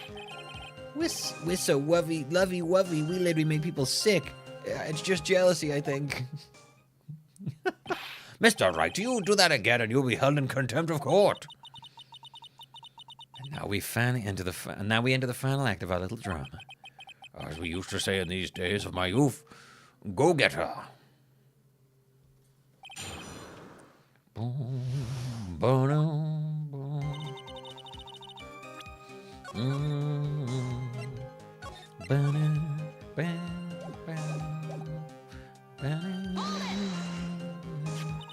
So until that time, you'd been dating Doug Swallow? Yeah, I'm a real fool, I know. Letting my emotions change so quickly, I'm ashamed of myself. Oh, not at all. Look at me. I'm infamous for changing my mind. My critics have even taken to calling me Judge Fickle. Maybe you should look for a different line of work. Despite that, however, he always hands down the correct verdict. That's why some people also call him the Great Judgini. It's like we were destined to meet in this very courthouse's basement reading room. The courthouse reading room? It's a strange place to meet the love of your life. That's not true, Madam Faye. After all, Feeny was not only an art student, but he was also planning on becoming a lawyer. I'm not talking about him. I'm talking about you, Miss Hawthorne. What was a literature student like you doing in a courthouse reading room? This line of questioning is a waste of time. It has nothing to do with our murder case. Miss Faye, I'm warning you. This has nothing to do with Mr. Swallow's case. I have to remember the judge is on Dahlia's side. I better tread carefully. Your Honor, if you'll allow me some latitude, I think I can establish relevance. Please ask her to continue on with her testimony. Very well, young lady. I've got a simple question for you. What were you doing downstairs in the courthouse reading room? If it pleases Your Honor, the answer is simply this. I had come to this courthouse to do some research for a paper I was writing. We know that's not true. You were writing a paper? On what? On the relationship between modern Senryu poetry and the criminal underworld. Oh, that sounds like a fascinating research idea. Am I getting old? No, I've forgotten what I've forgotten. Again with the midlife crisis stuff. Yeah, why did that girl really come to the courthouse? Isn't that what you wanted to know? Speaking of forgetting things, you haven't forgotten the police report, have you? I went through a lot of trouble to get it, my dear, so be sure to read it carefully. You know, we know why.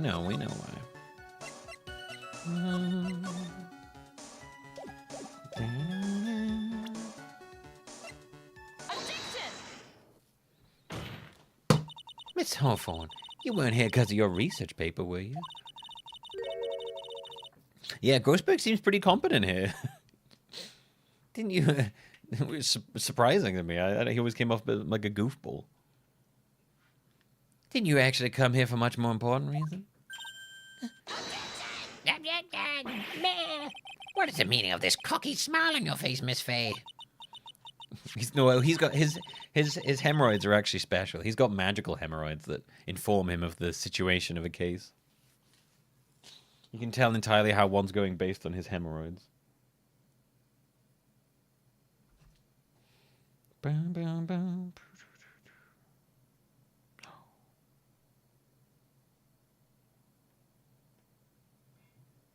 One sec.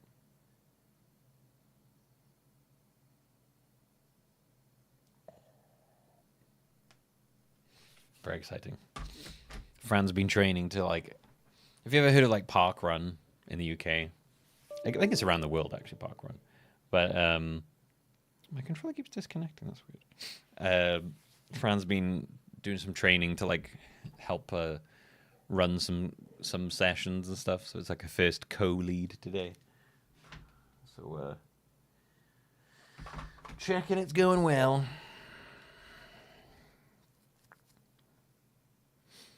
I guess Chris is the only man in the room who doesn't need a cold shower. No, that's true. Yeah, Grossberg is completely... He's like, I'm not pulled in by this lady. 8 months ago, right here in this very courthouse, there was another tragedy. Another tragedy? You mean the incident in which the attorney was poisoned? The name of the suspect in that incident is listed here in this report. And that name is Dahlia Hawthorne. What? Dahlia Hawthorne? Yes, the sweetie pie of everyone's eye, Miss Dahlia Hawthorne. She was the prime suspect in a criminal case just 8 months ago.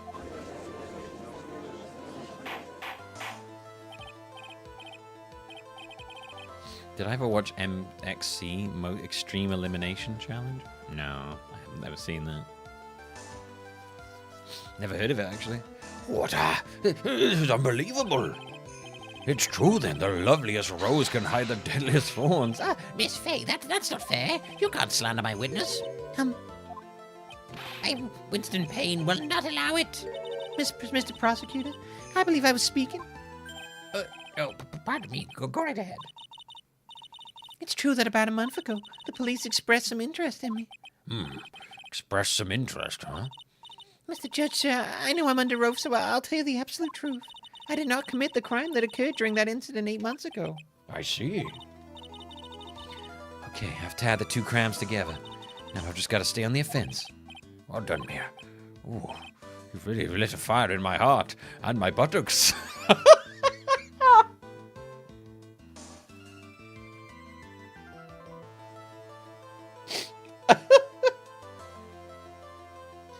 Oh, is that what they call Takeshi's Castle in America? Okay.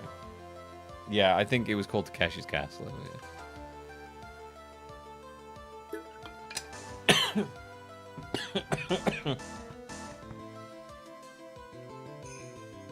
And it was voiced by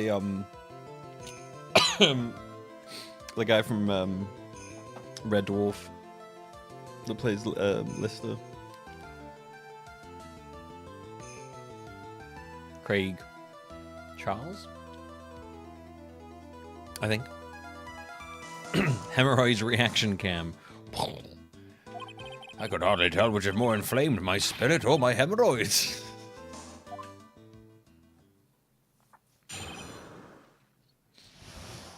I saw someone saying the other day they should bring back Robot Wars, but it's just these like weird humanoid fighting robots that like kicking each other's heads off. Only if they can stick saws on them, though.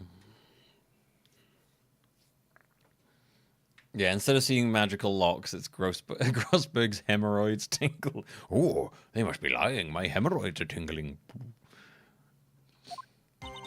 I met the lawyer who was poisoned to discuss something in the cafeteria that day. I left my seat just for a moment, and that's when it happened.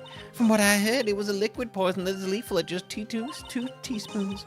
No, only that. I heard it was a very special kind of poison. So you see, I'm innocent. I wouldn't even know where to get a poison like that.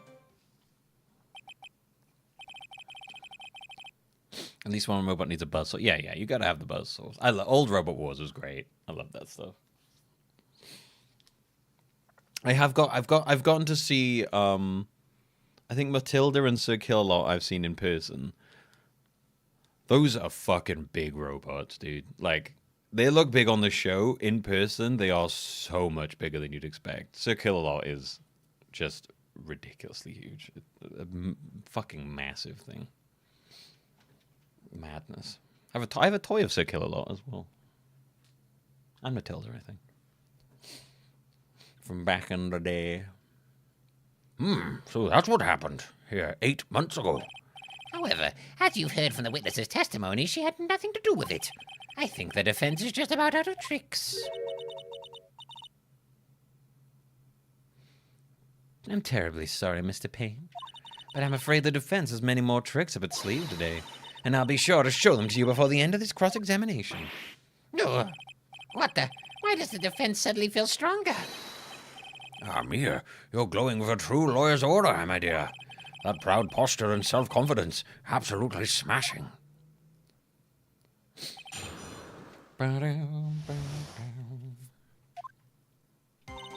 met the lawyer who was pausing to discuss something in the cafeteria that day. Thanks, Mr. Pringles. Get that curly mustache going. What were you talking about with the defense attorney? Well, I'm sorry, but that's confidential. According to the report, you were being interviewed regarding another case. The lawyer that was killed. He said he wanted to talk about an incident I was caught up in when I was younger. Why don't you tell us all about what that incident was? That has absolutely nothing to do with this case. Objection sustained. The defense question is stricken from the record. You get involved in a lot of incidents, don't you, Miss Hawthorne? Well, I guess I was just born under a bad sign. Don't worry, Dolly, I'll protect you. You heard the man. Now that is true love, young lady. Oh, Feeny, please. Gag. Ugh, those two really are making me ill. Albeit for decidedly different reasons. Look. I left my seat for just a moment, and that's when it happened. How long were you gone? I've already answered all these questions for the police, but if you must know, maybe 10 or 20 minutes. And where were you during the stretch of time? Using the toilet? What are you saying, Miss Faye? Toilet? My perfect little dolly doesn't poop. You heard the defendant, Miss Faye. Better luck next time. Oh, Feeny, please. My dolly doesn't poop. She breathes out her poo as a beautiful smelling perfume. The police have already looked into this whole matter about the poop. That line of questioning is nothing but a waste of poop. Court time. Objection sustained. Miss Hawthorne, please continue our testimony. From what I heard, it was a liquid poison that's lethal at just about two teaspoons. About how much liquid is 2 teaspoons? Well, let me see. My bottle of eye drop says it's 1/2 fluid ounce, which is equal to 3 teaspoons. So it's about 2/3 of that amount, huh? Poison was found in the lawyer's mug of coffee. It must have been after I left the table. Someone must have quietly slipped it in there. Not only that, I heard it was a very special kind of poison. A special kind of poison? How so? Well, I heard that it's almost impossible to detect. Oh, and where would something like that come from? I'm sorry, all I know is what I overheard the policeman saying. They said something about using advanced chemical processes to purify it. Chemical processes? Well, that's quite impressive. With her pharmaceutical X? Most impressive. The better question is, how did the criminal get something like that? So you see, I'm innocent. I wouldn't even know where to get a poison like that.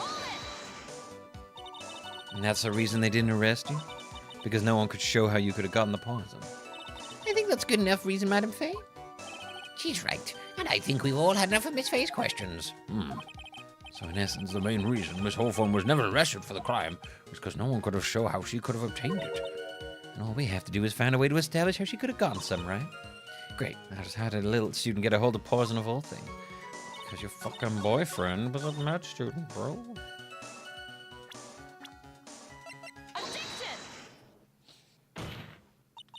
You wouldn't know how to get that kind of poison? I don't believe you. What? In fact, you had easy access to that kind of poison, didn't you? At your boyfriend's lab. Boyfriend? You mean the victim, Doug Swallow? That's right. Up until 8 months ago, Miss Hawthorne was dating Mr. Swallow. And if you'll recall, Mr. Swallow was a pharmacology student at Harvard University. Well, I got that one wrong then. Pharmacology? His laboratory contained highly advanced chemistry equipment. In fact, if I had such equipment, the culprit could never have obtained such a rare and special poison. Well, Miss Hawthorne, it seems you have access. You had access to such a poison after all. And then it was a matter of slipping it into the victim's coffee when he wasn't looking. The only person who could have done that was the one sitting at this very table, you.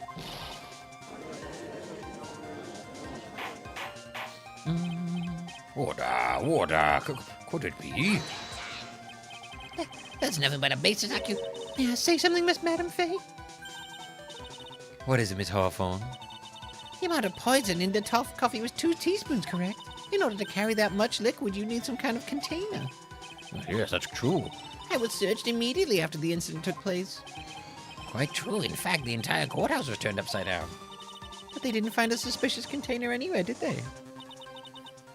She's right. I even mentioned that in the report.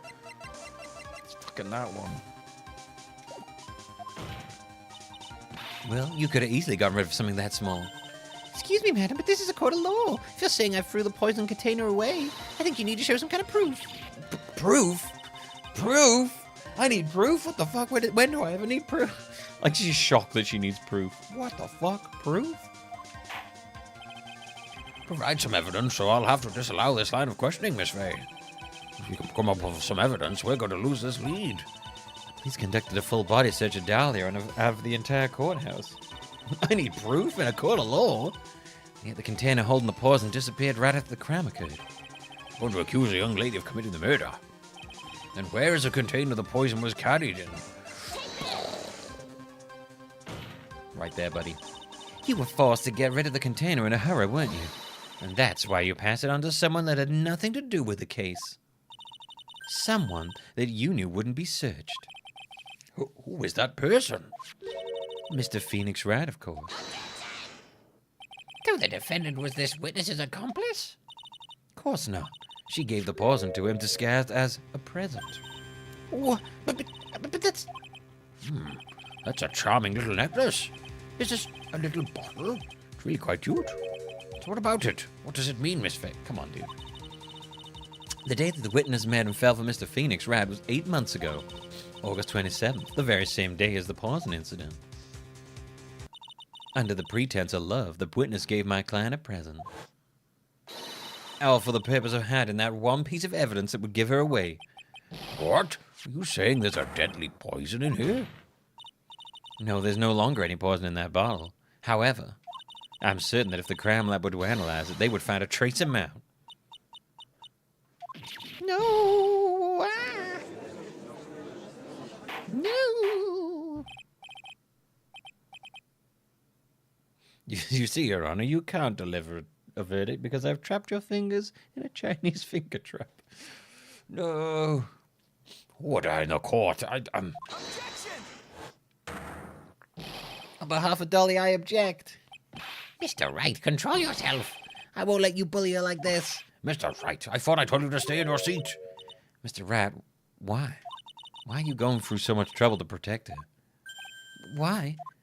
Because I'm madly in love with her. Madly in love. I haven't heard anyone say that in a long time. Madly in love. Why is this face mask trying to kill him? It's a sentient face mask. Mr. Wright, have you ever thought about this? Why exactly would a woman like Dahlia Hawthorne want to date you anyway? Oh. Well, I guess she must be madly in love with me too. Why the fuck would someone like that want to date you, dude? Mia might as well just Mia might as well just said like, why the fuck is she slumming it with you, dude? Oh. Mr. Wright, please open your eyes. At this point in the trial, I think it should be obvious to everyone. That was a pretty vicious bit. The real reason that Dahlia Hawthorne is dating you is because of that necklace. Dahlia Hawthorne was not and is not madly in love with you. The only thing she's after is the bottle necklace you love to wear around your neck. My necklace?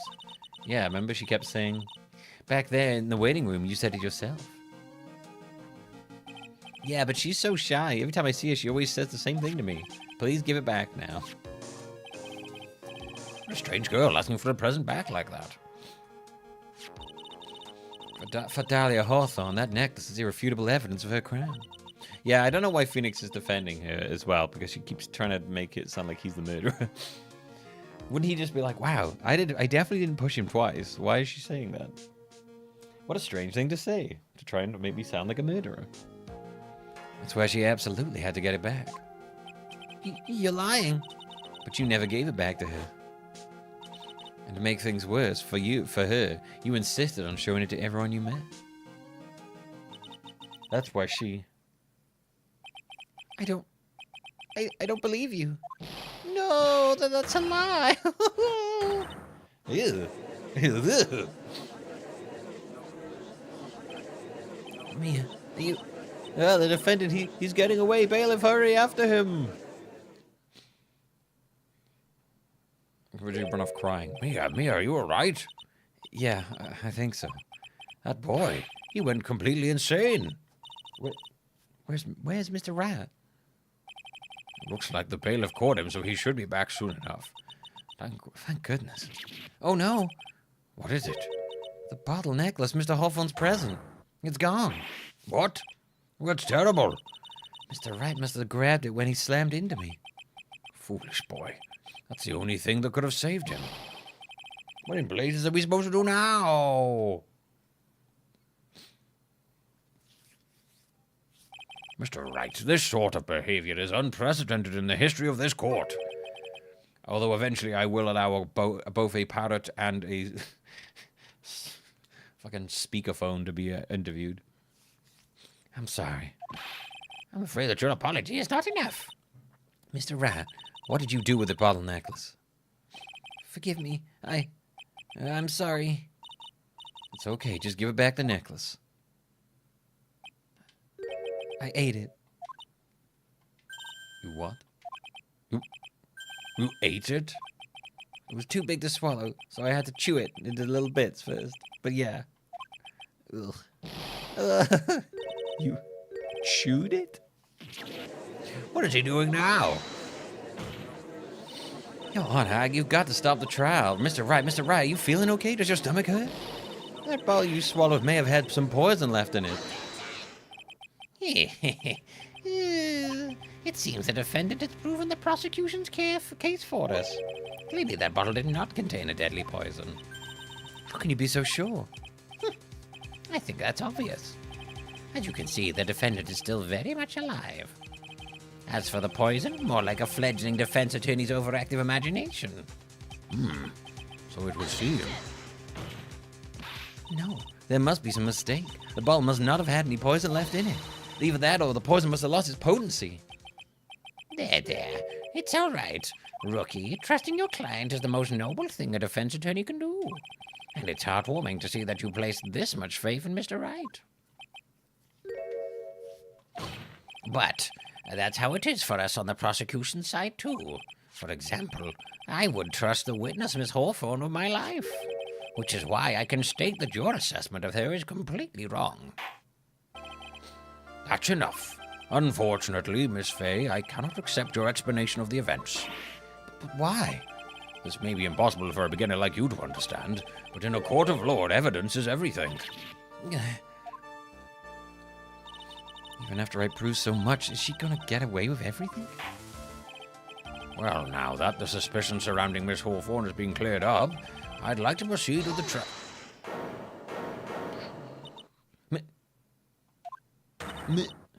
Mr. Wright.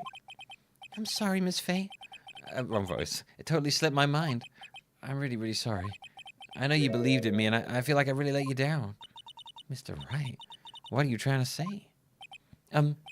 There's something I forgot to tell you. What is it? The day I met Doug Swallow.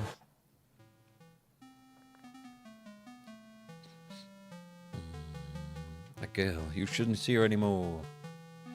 Hey, it's none of your business. I'm telling you, for your sake, if you continue to see her, it's gotta be bad news. Listen here, Jack. You're lying. Just listen to me here, my boy. There's something you need to know about that girl. Last night, someone stole some poison from our lab. Poison? The same thing happened 8 months ago. A drug sample was stolen, see? She came to the lab that time, too. I don't know why I'm doing this voice. It could only have been her. That girl is a thief. Yeah, Payne's a pretty decent guy. I make him sound like a... I mean, his voice is like, meh. But, like, yeah, he, as far as prosecutors go, he seems alright. Is it true? Did he really say that? That's ridiculous. There's one more thing. After I pushed him that day, I got worried and came back to have a look.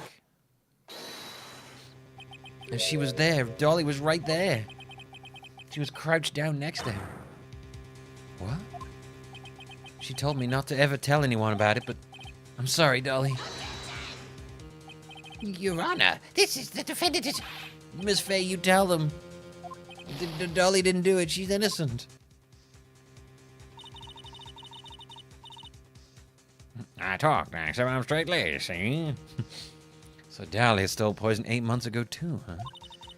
Put that together with Mr. Wright's testimony, and there's only one possible conclusion.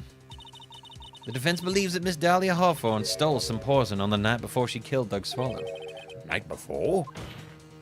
Naturally, her motive for stealing it was to kill someone. Miss Faye. If you're so certain of your failure, then let me ask you this, Mia. This is your last chance, so think carefully. There's something that... Oh, sorry, that's wrong voice. There's something that she desperately wanted to get back.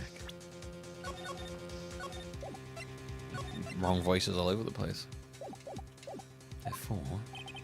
Exactly who was Miss Dahlia Hawthorne planning to kill? There was one person that was standing squarely in Miss Dahlia Hawthorne's way, and that person was Mr. Phoenix Wright. Me? That's preposterous. After all, it was Doug Swallow that was murdered. Well, it's true that that's how things worked out. But let's remember that Mr. Swallow died of electrocution, not poison. The person that Miss Hawthorne was planning to poison was, in fact, you, Phoenix Wright. There's no one else that it could be. How can that be? I thought Mr. Wright and Miss Hawthorne were in love. Poor Mr. Wright. This must be killing him. Hang in there. I'll bring her to justice, I swear it. As I said before, the only thing Miss Hawthorne truly cared about was the one piece of evidence linking her to the incident 8 months ago. That's right, the bottle necklace. That's all she cared about. But even so, why would she go so far as to murder him?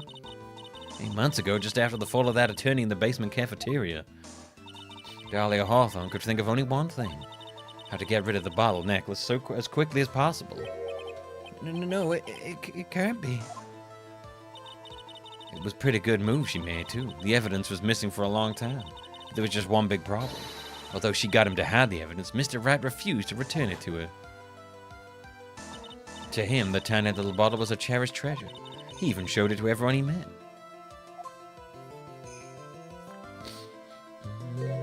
You mean that's why she tried to kill Mr. Wright? Your Honor. Correct, Your Honor. It was to retrieve that piece of evidence. But that can't be true. Feeny, what a joke you are. What a joke you are, Feeny. Oh, she's gone. She's turned heel. Honestly, how can any woman ever count on you for anything? I haven't even told you. I've even told you time and time again to shut your trap about me and that necklace. You disgust me. Miss Hawthorne. Appears we're nearing the end of this trial. Fine, I can tell you plan on making me into a criminal no matter what I say. You are a criminal, Miss Hawthorne.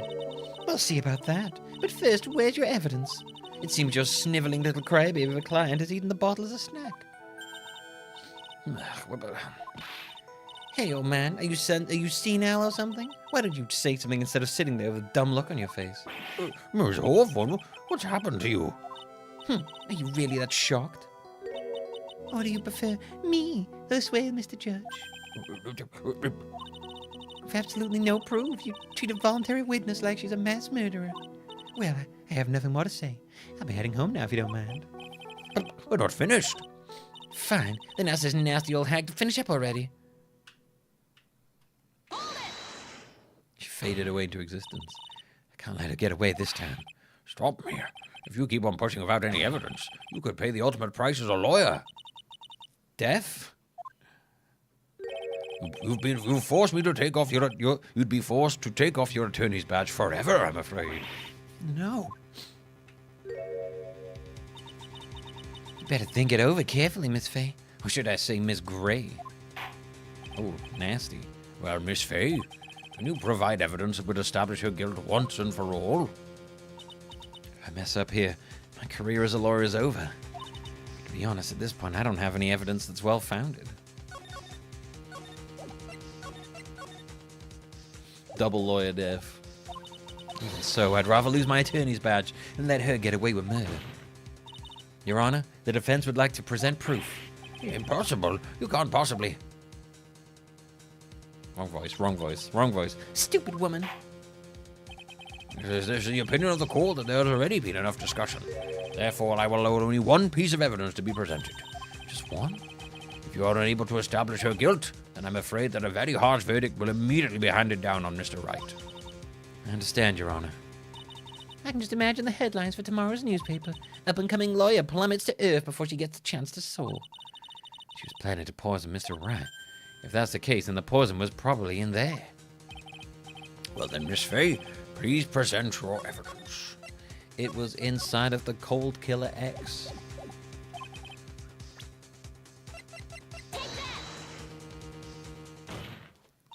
Here it is, Your Honor. The evidence that will prove her guilt once and for all. Cold Killer X? Phoenix Wright's beloved cold medicine. Beloved cold medicine. Does our rookie defense attorney have a bit of a cold? If I did, I still wouldn't take this cold medicine. After all, it's been poisoned. What? Remember what the defendant said in his testimony? But I lost my bottle of it around lunchtime on the day of the accident. I always eat with Dolly, just the two of us. She was the one who took his bottle of Cold Killer X. Then she poisoned it, knowing that Mr. Wright was gonna take some. Now you're really grasping at straws. After all, it was the victim, Doug Swallow, that was holding the medicine. I'd like the court to recall the crime that happened here 8 months ago. Where did Mr. Hawthorne hide the evidence? Huh? What are you talking about? 8 months ago. In the poison bottle was hidden in her bottle necklace, which she then gave to someone else for safekeeping. Someone she had accidentally run into in the reading room. My client, Mr. Phoenix Wright. Yes, that's right. She did the same thing this time as well. After shoving the victim, Mr. Phoenix Wright left the scene of the crime. That is when the murderer, Dahlia Hawthorne, appeared. With her, she was carrying the poison bottle of Cold Killer X. This, of course, was so she could carry out her plan to murder Mr. Wright. I believe she did testify she was going to meet with the defendant. Yeah, and she heard and saw everything that happened at the scene of the crime, including that the defendant and the victim were arguing about the cut electrical cable. That's when she realized, I can't allow Doug to live. She used the severed electrical cable to silence him forever. Unfortunately for her, this is when the problem occurred. Mr. Wright, who she thought had left the scene, came back to check on the victim. And on top of that, because of the power outage, some students showed up as well. It's hardly any wonder that she was, as she put it, in a state of panic. Recall that she was carrying that bottle of poisoned cold medicine. She must have thought, what if they searched me like they did 8 months ago? 8 months ago? Yeah, she disposed of the evidence exactly the same way she did back then. She had someone else hold it, In this case, Doug Swallow.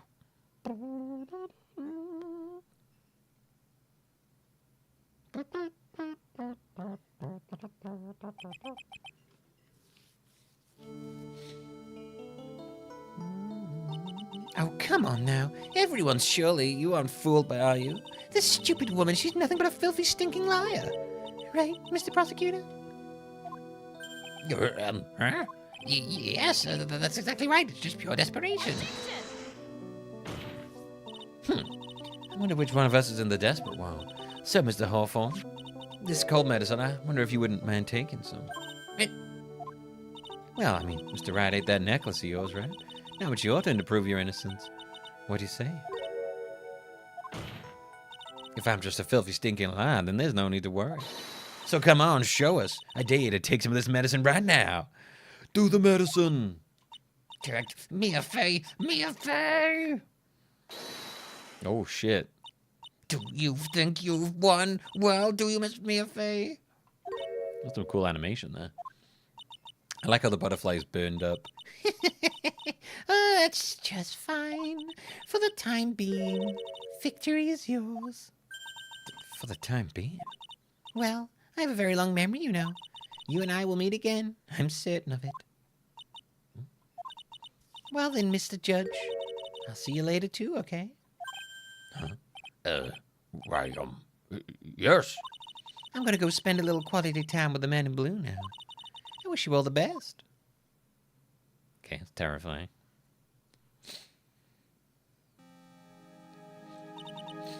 Phew. It's finally over. That was a weird ending. I refuse to accept this. The defense hasn't shown a scrap of evidence to support their outrageous claim. Even so, your witness seems to have accepted it.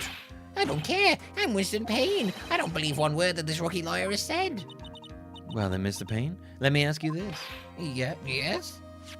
Would you care to try this cold medicine? What? This is just use the cold medicine defense. Just a little earlier, I could have sworn you said... It's all right, rookie. For example, I would trust the witness, Miss Hawthorne, of my very life. So if she's so trustworthy, then I'm sure there couldn't possibly be any poison in here, right? You see, yes. And here comes the back pedal. Come on now, rookie killer. Show this rookie how it's done. How much trust do you really have for this woman?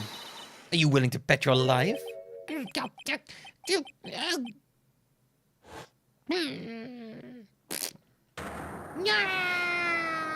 My hair, it's flying off! My beautiful hair, no! No!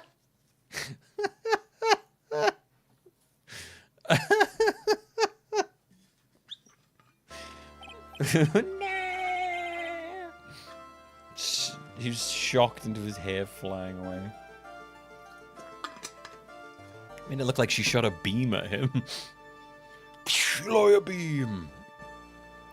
Mr. Payne, about Miss Dahlia Hawthorne. Yes, Your Honor.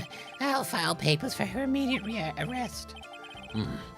Tragic, but not surprising. Yeah, that's how people become bold. They lose an argument in court. I knew there was something suspicious about her from the very beginning. Don't lie, just admit you were wrong. By the way, Miss Fay? Yes, Your Honor? Was it just me, or did you and Miss Dahlia Hawthorne seem to know each other? Your Honor, whether we did or not has no bearing on this case. Very well. Miss Payne? Mr. Payne? It can't be happening. It's a nightmare. It's like losing to my daughter. Yes, Mr. Payne has lost his spirit along with his hair. Does the defendant have anything further to say? It can't be true, my dear Dolly. Very well then. I believe I am ready to pass judgment and bring this trial to an end. The court finds the defendant, Phoenix Wright, not guilty.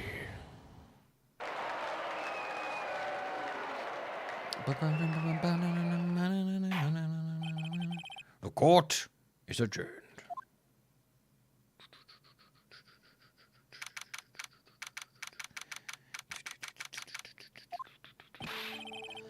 Mia, you were wonderful in there. Thank you for everything, Miss Grossberg. During the verdict, I thought my hemorrhoids were going to explode like Mount Vesuvius. I really don't need to hear more about this fucking man's hemorrhoids. Mr. Grossberg, do you maybe think you could stop talking about them? Oh, that's rather rude. Anyway. What? Rather rude to ask you to stop talking about your fucking hemorrhoids? Anyway, this case really made me think. What does it really mean to have a relationship of mutual trust with the client? Perhaps it is we veteran lawyers who have lost sight of this. We're the rude ones for asking him to stop fucking tell us about his goddamn hemorrhoids, apparently. Oh, Mr. Wright, congratulations. Thanks. You know, I was thinking... Go on. The dolly that I saw up there on the witness stand, I don't think that was really her. What? Yeah, the dolly I know could never have said those kinds of terrible things. Maybe she was like, I don't know, a fake or something? Boy, this poor kid still hasn't got a clue. You need to forget about him, Mr. Wright, for your own sake. Yeah, you're right. It's probably for the best. Also, you need to relax a bit more. Try to grow up a little. But out of all my friends, everyone says I'm the most grown up. Ew, what kind of company does this guy keep? Oh, because of the stinky butts. Right now, I'm studying to become a lawyer myself. That's what you keep saying, but I thought you were in the art department. Well, yeah, I am. There's a friend that I desperately want to help. And if I hurry, then I should be able to save him in time. Wrong voice, wrong voice. Save him in time. I see. Say, Miss Faye? A lawyer's someone who can help people when they're in trouble, right? Mr. Wright, I'm still new at this myself, but I think that's exactly what a lawyer is. Okay, I'm gonna do it. I'll study my butt off and become a lawyer for sure. I hope we see each other again someday. Maybe even in court.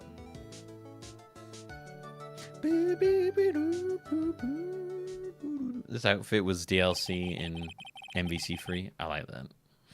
It's been 5 years since I was acquitted of all charges. I became a lawyer like I planned and managed to save my friend. Mia has passed on to a better place. Hell. For me, this trial brings up a lot of painful memories. But it also brings up some very precious ones. And memories that I thought would never rise to the surface again. Mia's gone now. But even so, I can hear her in my mind. And also, she occasionally possesses 8-year-olds. And gives them very big boobs. She looks so different, like the Phoenix. No matter what, I always believe in your clan. In a court of law, your greatest weapon is your belief. 5 long years. Something has happened that's made me think back to her words of wisdom.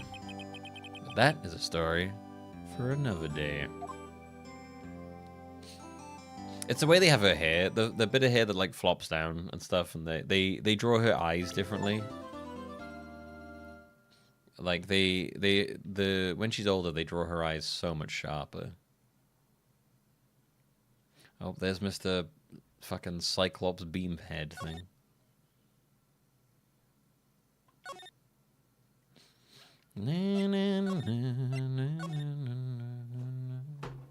All right.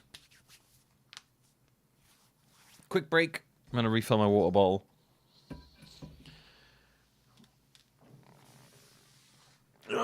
And then we will get into this case.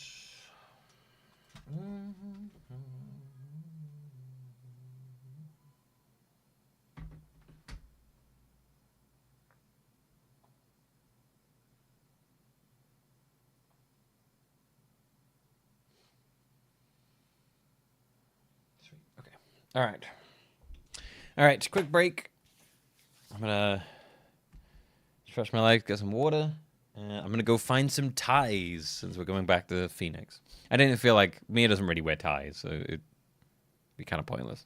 I will get a hold of a third tie for when we get to the court part.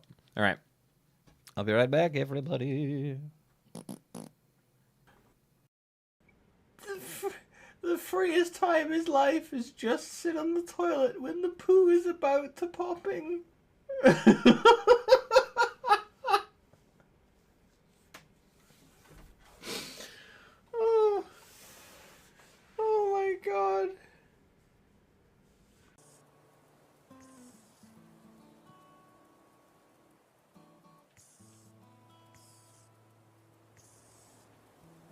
There we go.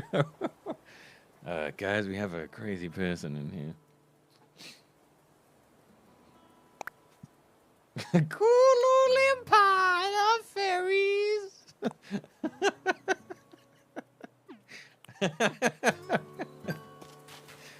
What a great message to send. I will not ooh-woo the whole world. Daughter sounds pretty demanding. Well, you see, she's not exactly my daughter per se, but she does like me to call me her daddy. So...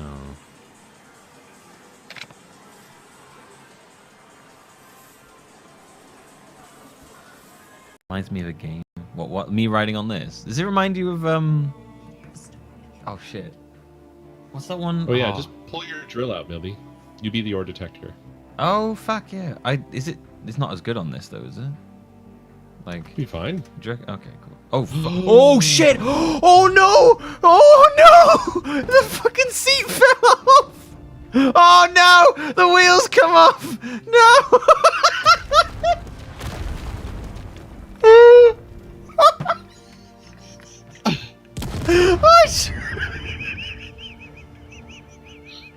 Well...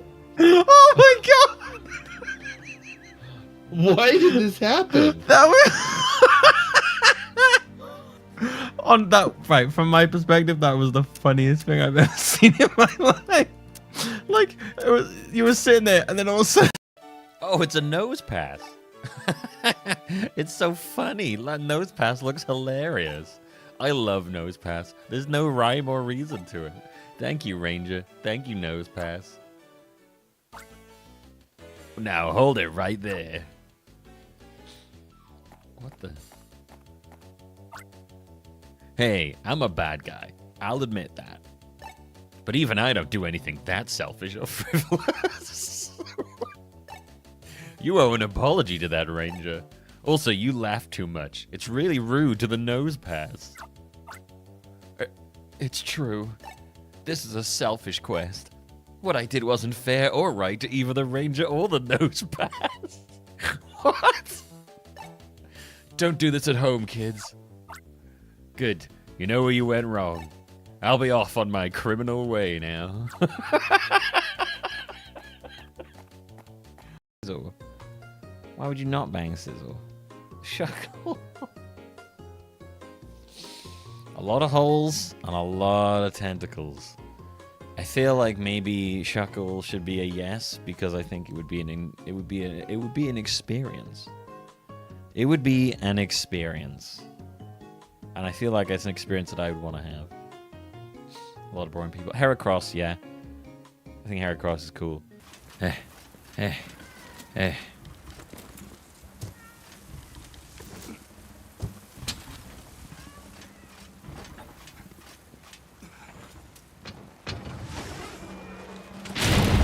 Oh my god.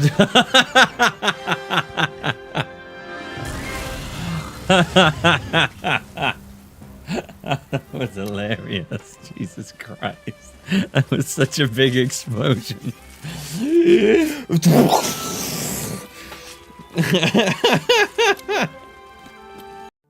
Alright, let's go outside.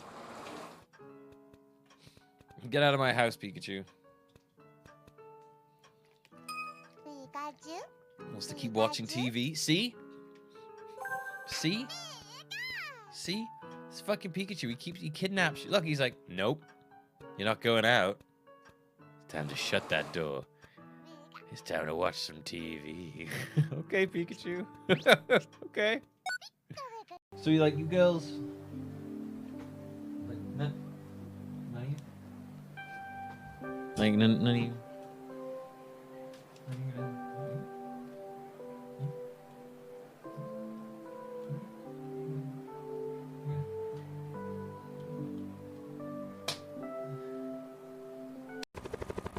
What is that blue thing?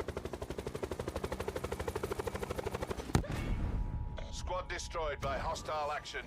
MTC suspended.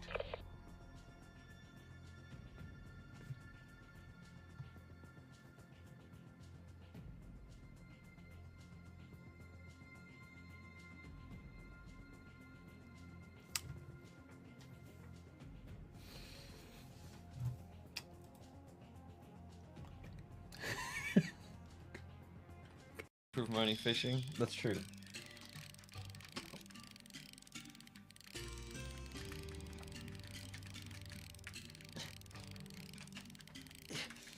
Look at go fucking fish. Go fishing. Go.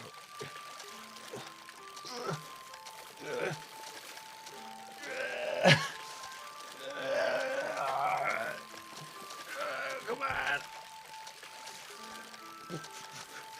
Come on.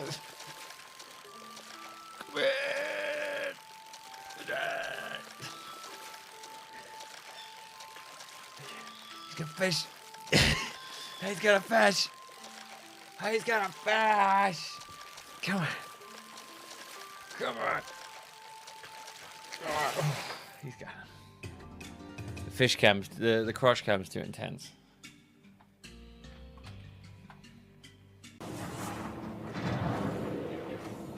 Fucking got him. They're like, oh, it's ancient civilization that created all the. Yeah, but you Chozo. Don't say that, man. We made all this stuff and yeah, but like Chozo. You're mean. Chozo. No. We've done. Look at all the stuff we've done. You can't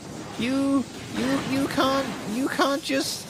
You can't just come over here and say Chozo to me.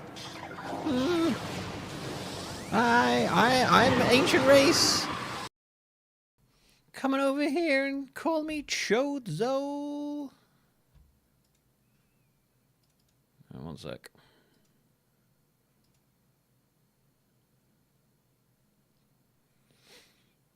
Okay.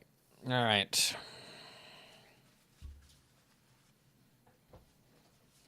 I've got my ties ready for when we get to the next call bit. Okay.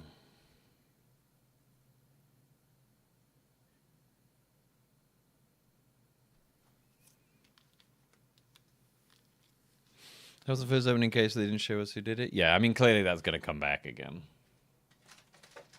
I imagine that will tie into some case later on then. As he did it, I mean, he did literally say it will, so. Right. Oh. Fuck. Forgot my phone, which I need to keep track of the time.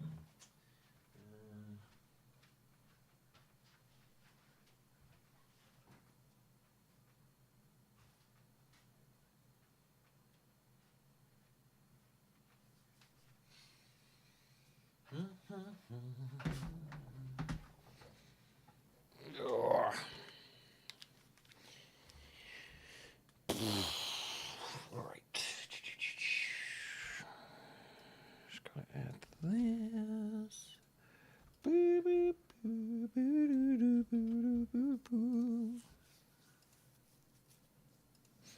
Cromlech. Interesting. When does that come out?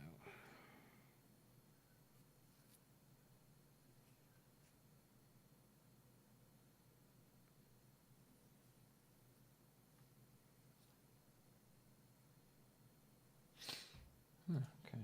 Is this out yet? Oh, it's came out in March. Interesting. Oh, well, another game to add to the list. It's an early access, is it? Okay. No pressure on that one then. That's all right. Cromlech.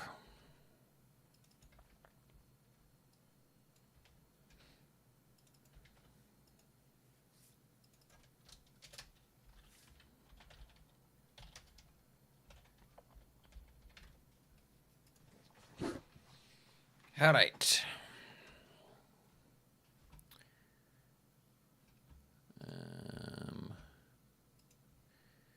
Okay. Up you get. Start. You start.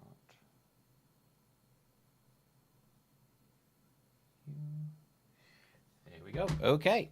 Let's do it. Episode 2. Let's get into the proper game. That was just like the weird prologue thing. The time is 1 a.m. Oh, we got another clock? Beep, beep, beep, beep. Detective, we've made it. Phew. What a relief. Glad the jewel is still safe. Oh, shoot. Oh, you said it, Bal. Must have been our rock-solid security that scared him off. Would you mind opening the safe just to double-check?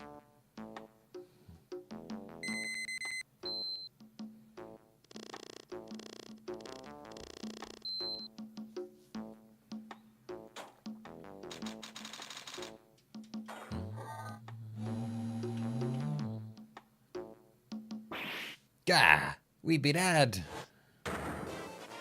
Mask demask, salutations. Out front, guards, turn on the searchlights. Ha ha ha ha! Better luck next time, gentlemen.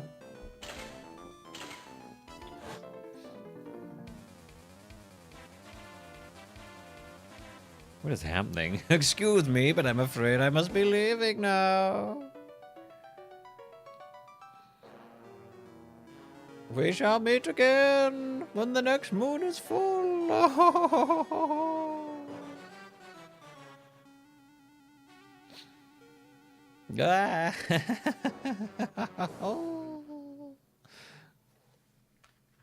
I just flew away into the moon. Hey Nick, get a load of this. Hey, you listening to me? You can clean the toilet later. This is important. While that last case was still probably the best of the like starter cases, I still don't like any of the tutorial cases. Are you listening to me? You can clean the toilet later. This is important. What are you freaking out about now? Today will be the last time you talk to me in that way. Huh? We're about to hit the big time. Big time? What do you mean by we? You don't mean you and me. Yeah, don't be silly. I'm talking about me and Pearly, of course. Wait, what? You and me are what?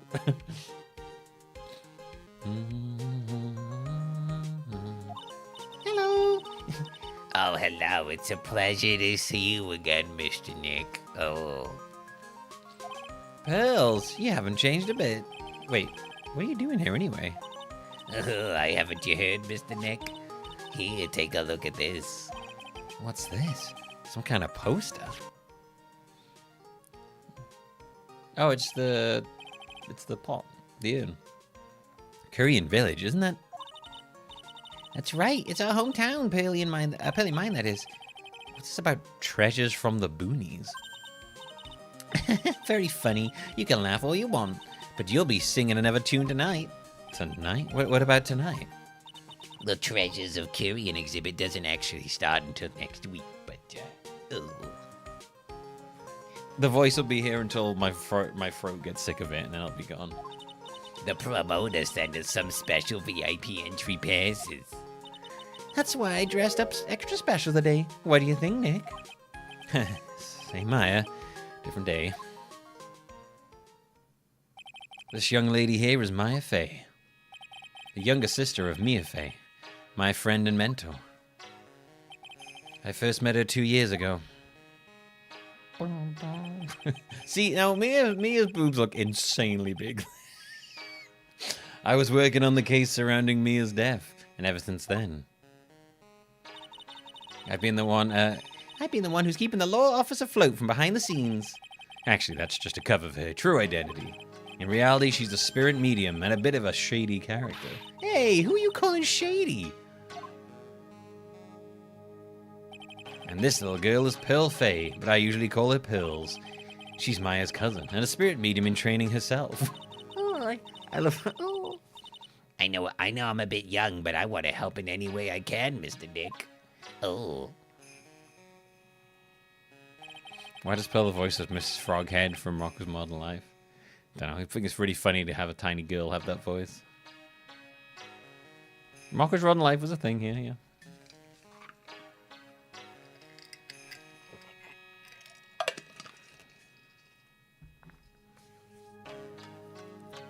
Every time Phoenix remembers Mia, her boobs get like a little bit bigger.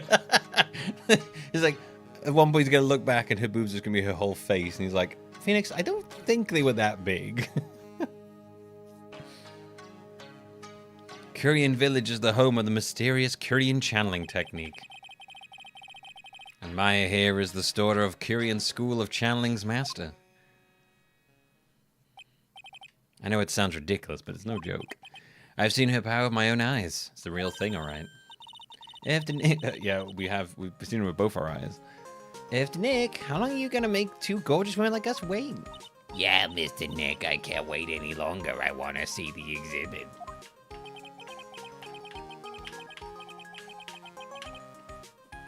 Looks like I don't get a choice here. Might as well head on out. Lordly Taylor Main Exhibit Hall. Lordly Taylor, the city's fanciest and most expensive department store. Treasure exhibit, huh? I have to admit, I'm pretty impressed. Wow, this is awesome. Yeah, you can make even the cheapest junk look great. It all depends on how you display it. Oh, they even have the dusty old hanging scroll that was in Faye Manor's storeroom. Oh yeah, I remember scribbling on it when I was a little girl. On a family heirloom?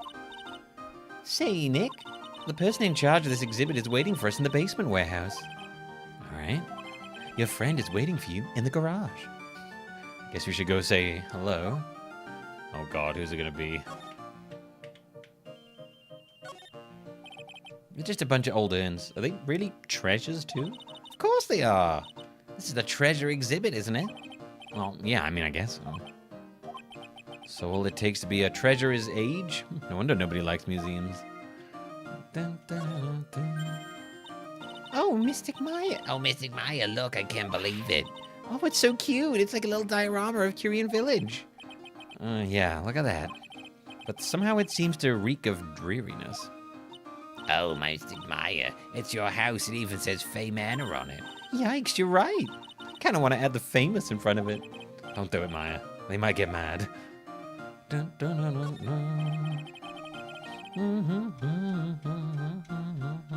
dun. Phoenix is that like thing where he's like, oh my god, Maya, you're so annoying. And then pinches her. He's like, I don't like you or nothing. I think I remember this old folding screen here. I'm pretty sure it was an important piece of evidence. In that murder case that happened in Curie, they have a long running thing with like Maya and Phoenix, where it's like a kind of like, ooh, do they? Don't they? Ooh. They even did that like right at the beginning. Then they were like, it's a big day for us. Are we really gonna? This folding screen is the greatest of all the spirit channeling secrets. The 6-leaf Curie and sacred writings folding screen. So secret. Why is it the most promising thing in the exhibit?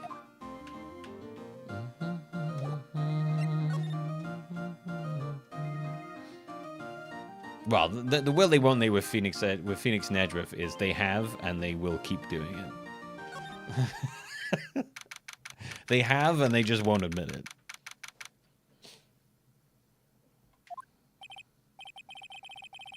That's what that tension is every time you see him.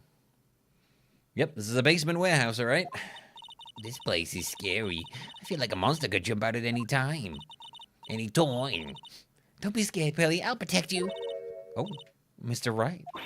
Yeah, a monster. You were right. Huh? A monster? Holy shit, it's Samus Aran.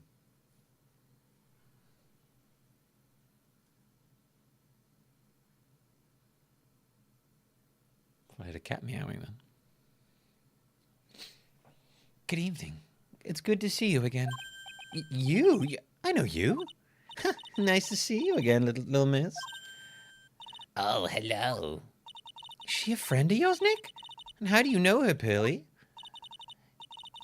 Nice to meet you. I'm Adrian Andrews. I'm in oh yeah, she was kidnapped during that whole thing, wasn't she? Wait, so how long is this after?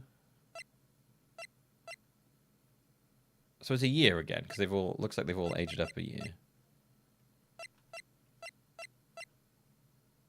Because yeah, I think she was 8 in the last game, and then she was 18, and then he was 25. So yeah, that makes sense. I usually jump here to see what age they've listed people as, because that's usually the best way to show it. I'm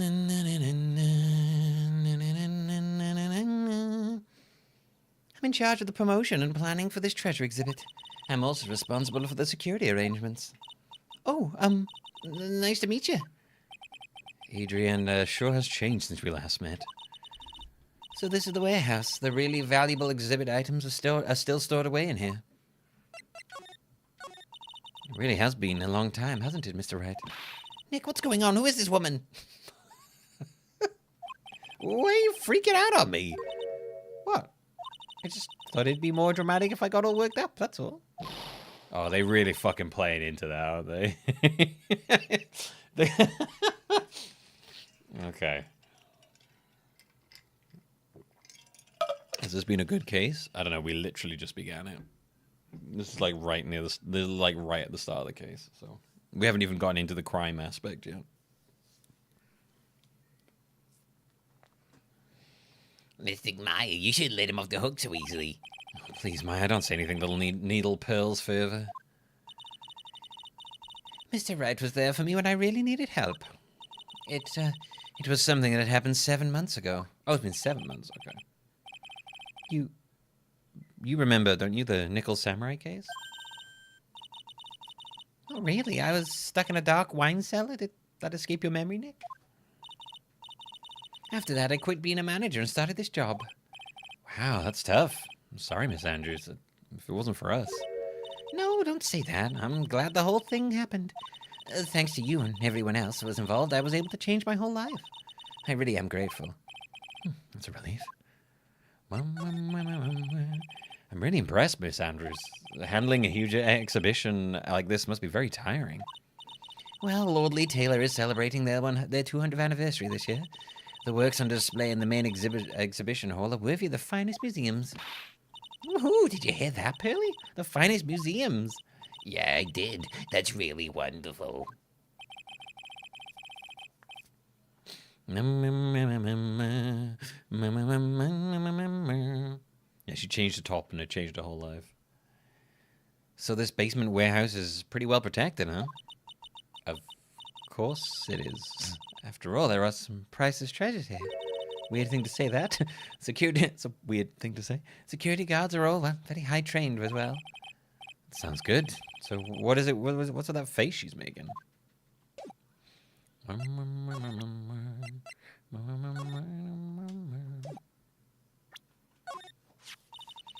wanted to do something nice for you and your friends, Mr. Wright. So that's why you arranged the exhibit. I knew that Curian Village was the hometown of your assistant, Maya. I thought it'd be great to let the rest of the world know about it. That's not exactly thanking me, per se, is it? You know, you could thank me by maybe paying me for stuff. Maybe, but who'd want to see an exhibit on the treasures of Phoenix Wright? I guess I can't argue with that one. Well, you don't want to see my, like, dirty, crusty underwear? Damn, look at that thing. Mystic Maya, take a look at the door. That's Mystic Ami, right? Yes, that's a statue of the woman who invented the Curian channeling technique, Ami Faye. This statue is on loan from one of the training halls of the Faye branch family. In fact, it just arrived this morning. Statue of the founder of the Curian channeling technique. It is holding the Shichito,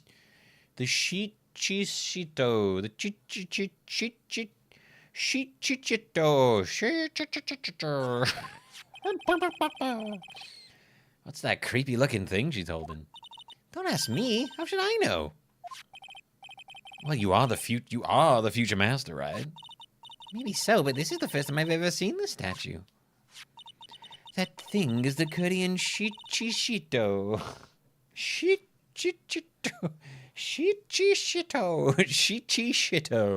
I'm sure it's not pronounced that way, but I'm just gonna call it the Shichito. The Shichito sounds like some kind of weird, like, it sounds like it's part of the same branding of the Shiwi. You've tried the Shiwi. Now try the Shichito. Why do guys get to be the only ones pooing in strange places?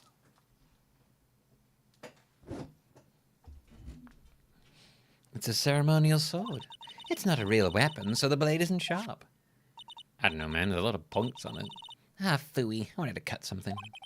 What are you eyeing me for? Oh, look, it's already 8. Have you all eaten already? Well, actually, I've already made a reservation at the restaurant on the 12th floor. Why don't we all dine together? Oh, I like the sound of that. Dine. Sounds so fancy. I'll have the kids' lunch. Pearly, it's dinner, not lunch. Why don't you go for it and really eat your fill of a kids' dinner? Okay, in that case, one kid's dinner for me. Shall we head upstairs then?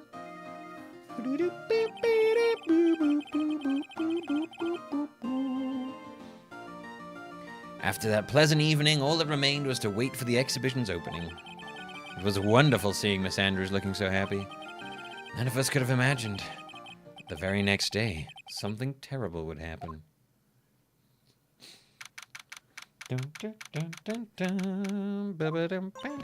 Nick, this is terrible.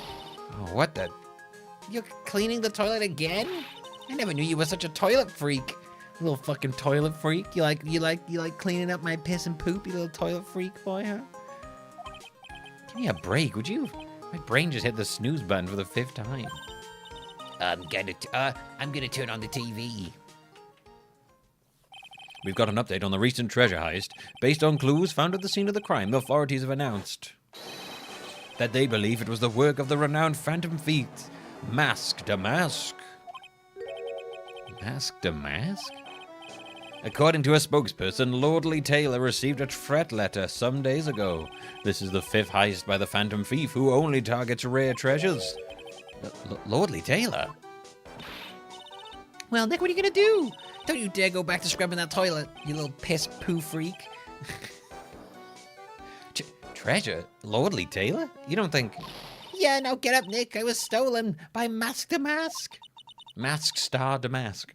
Our most valuable treasure. The Curian secret urn was stolen. What? Oh. Refresh my memory a little. What's this sacred urn? It's only the most important treasure in Curian village, that's all. Look, it's right there on this poster. Don't you remember what's inside? The urn contains a very important soul. Namely, the soul of Mystic Amy Faye, the founder of the Curian channeling technique. Except now her soul's stuck in the curtains, and also a pot roast. Right, Pearly? Oh yeah, that's right. Hold up. Wait, are we actually gonna have a crime that isn't murder? We have yet to have a crime that isn't a murder yet in this whole series.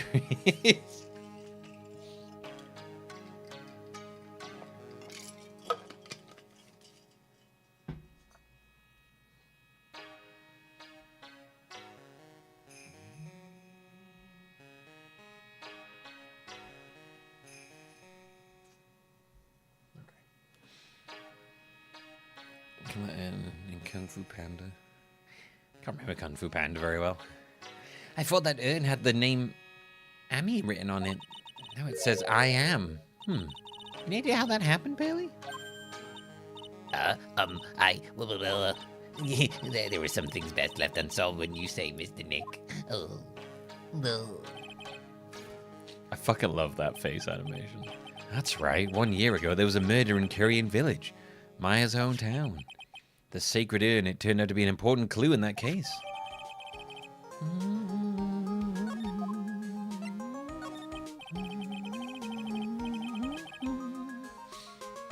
Okay, the toilet is shinier than the judge's head, so let's see what's next. What's wrong with you, you little piss poo freak, Nick? What do you mean?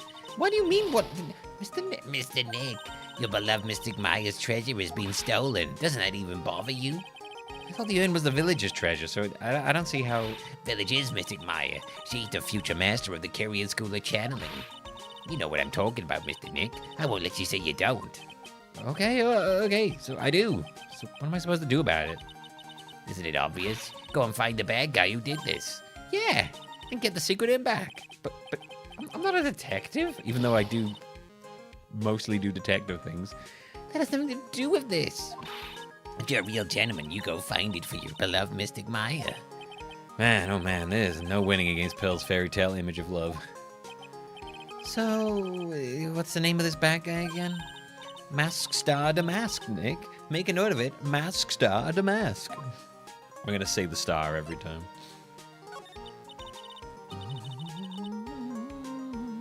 Her left arm haunts this blanket, and her right arm haunts this jar. Somewhere up there. It was terrible. I was arrested and everything. 1 year ago, the murder in... Yes, you keep coming back to this. A man was killed during one of Maya's spirit channelings, and this urn wound up being the key piece of evidence that proved her innocence. Mr. Nick, would you mind not telling Mystic Maya about that? You promised, remember? You said you wouldn't tell the urn when I broke the urn. Oh, yeah, that's right. Now I remember, this urn used to say Amy on it. Until Pearls accidentally broke it into a million pieces. She tried to secretly fix it. Let's just say it didn't work out so well. Sorry, I'm not so good at arts and crafts. I'm not so good at arts and crafts spelling either. Anyway, this is how her gluing project turned out. How does it even look right if it's that? I mean, it does look a bit messed up, but like... feels like it shouldn't even really be going together if it's that fucking out of order. She put the pieces together wrong. And now it's saying, instead of saying Amy, it says I am. It's just used a lot. That pot is just mostly just glue at this point. Can't believe no one's noticed that this until now, a whole year later. They should do that thing that, what's that Japanese thing where you fix a thing that's broken with like gold stuff? It's got a word. It's supposed to like, it's like a whole thing about it. Kintsugi, yeah. I don't really know the whole thing about it. But they should do with that. Can't believe no one's noticed this until now, a whole year later. Can't believe it myself.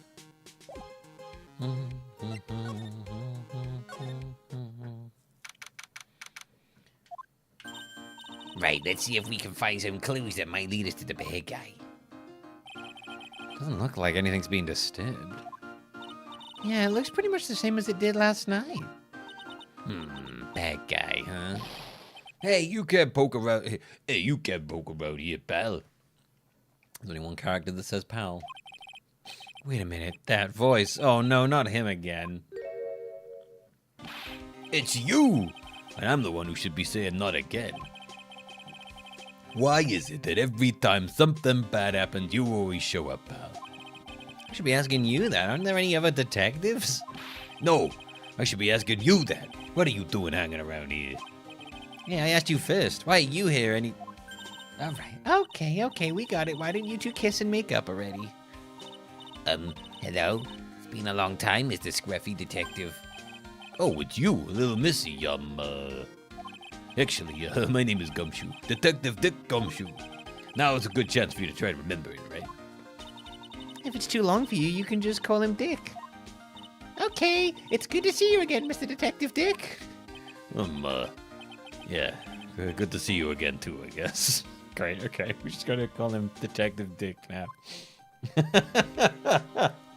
Maya, you little shit. Mr. Detective Dick, can you tell us about what happened? Oh, you're trying to remember my name? Had a girl, it's just Gumshoe, okay? Anyway, the thief stole something called the Sacred Urn. I know all about that.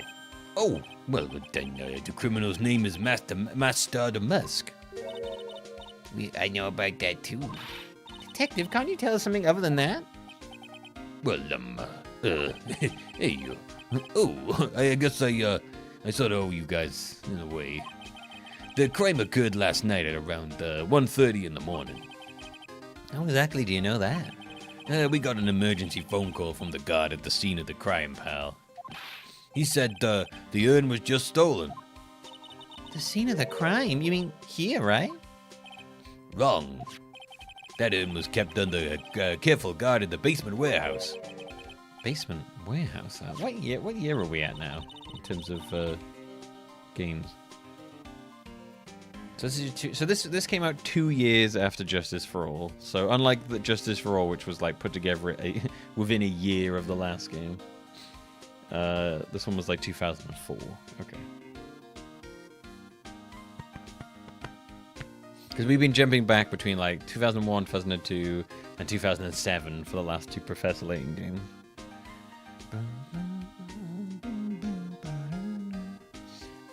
So who was guarding the basement warehouse? Hey, that guy, it's all his fault. That the thief got away, pal. He solves one case and gets a swelled head, thinking that he's an ace detective. Ace detective? Why do you call him an ace detective anyway? That's what he calls himself, pal. I didn't make it up. So what's he like? Well, like I told you, Master Mass has made 5 heists so far. On the 4th heist, Mr. Ace Detective managed to get the stolen treasure back. Wow, that is... Wow, that's so impressive. All by himself? Yeah, I gotta admit it, pal. Maybe he really is as good as he says. Every time the thief sends one of his calling cards, we send our men on a stakeout. None of us have ever gotten so much as a glimpse of the guy. But Mr. Ace Detective was able to retrieve the stolen treasure from the thief. Anyway, he's at the scene of the crime right now, looking for clues. Okay, Pearl's already in this so much that I might have to change the voice. Doing that voice for her is so rough. We'll see. We'll see. So he's down in the basement warehouse, huh? Hey, Detective Gumshoe, about that Master Mask? Is he famous? What? You're joking, right, Nick? Mask Star Damask is the hottest thing since sliced bread. Hey, sometimes he appears as a museum guard. Sometimes he appears as a big brown bear known to surprise unsuspecting victims. But underneath those disguises is the true Master Mask.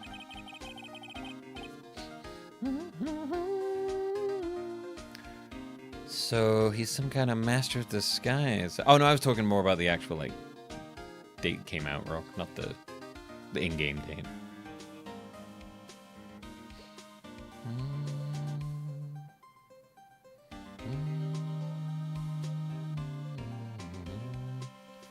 Thinking of Gumshoe, the Pokemon's just a Phoenix Wright reference? Well, no, the term Gumshoe is like a really old. It's like a term that's been around for a really long time for like a detective. So I imagine it's more a reference to that. Not specifically like this character. He's just basically named after like an old-fashioned term for a detective, a gumshoe. I don't really know why that is. I don't actually know why they use that term. I don't know where the term gumshoe comes from.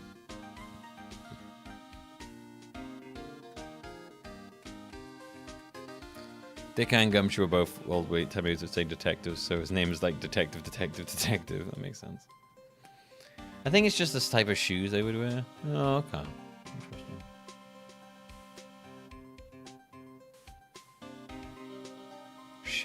Shoes to pavement? No.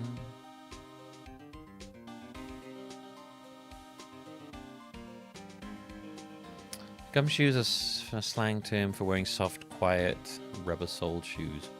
Interesting. Interesting that became the thing that they went on.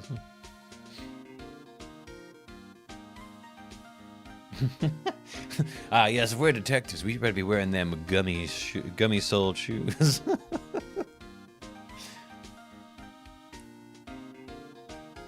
So we can nibble on them when we get hungry. The Haribo, are they the Haribo gummy shoes?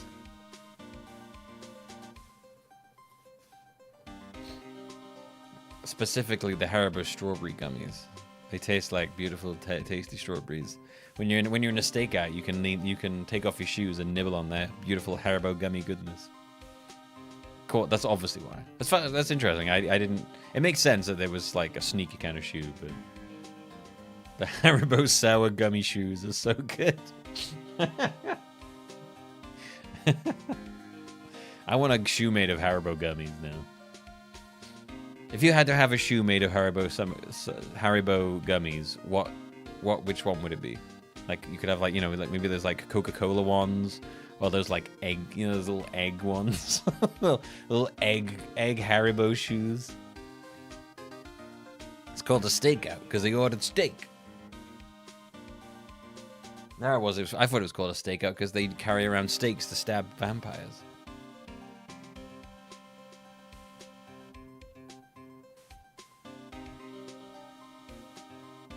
Gumshoe smash or pass.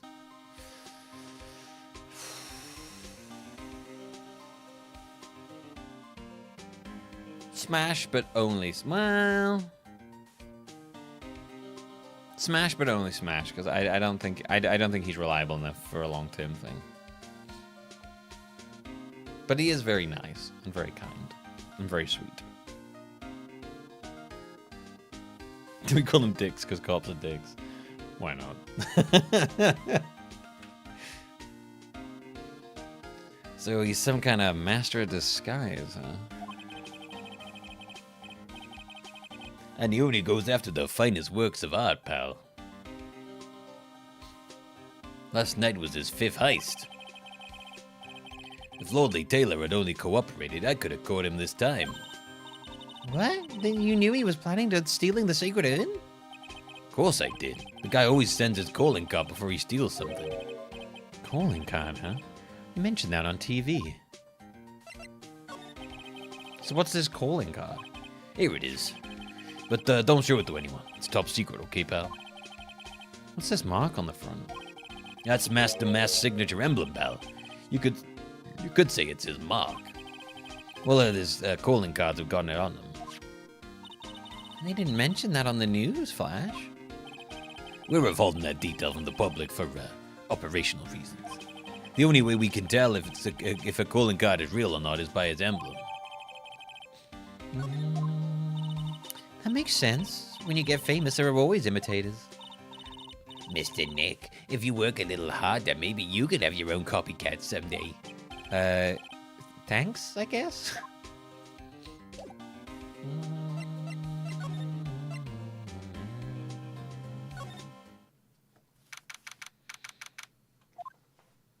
No matter how many times we come here, this place always gives me the chills. Probably because it's air conditioned, you know, to protect the art pieces.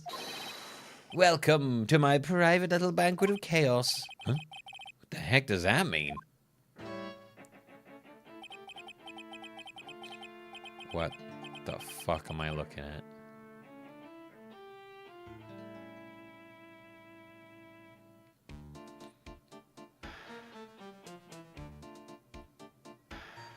Okay. Man has a magnifying glass monocle and a lightning yellow hair and big thick ring. Oh my god. He does. He looks like he should be leading an electric type gym. I agree. I'm afraid I have very little to offer, but please make yourself at home. Who are you anyway? Shh! Silence! That's great. Now I see. It's all becoming clear. What do you see? Zavadi. The truth has once again been elegantly revealed to me. A lawyer and a spirit medium. Neither very advanced at their trade. Wow, that man's nose is incredibly pointy. What the fuck? He's got like Wizard of Oz witch nose going on. What the fuck? Am I wrong? Yikes, that's scary. How did you know that? How, you say? The universe skeptic would say that how is nothing but a question of why. I am a traveler of both time and space, and a swimmer of dreams. What is he talking about? I can't make heads or tails of it.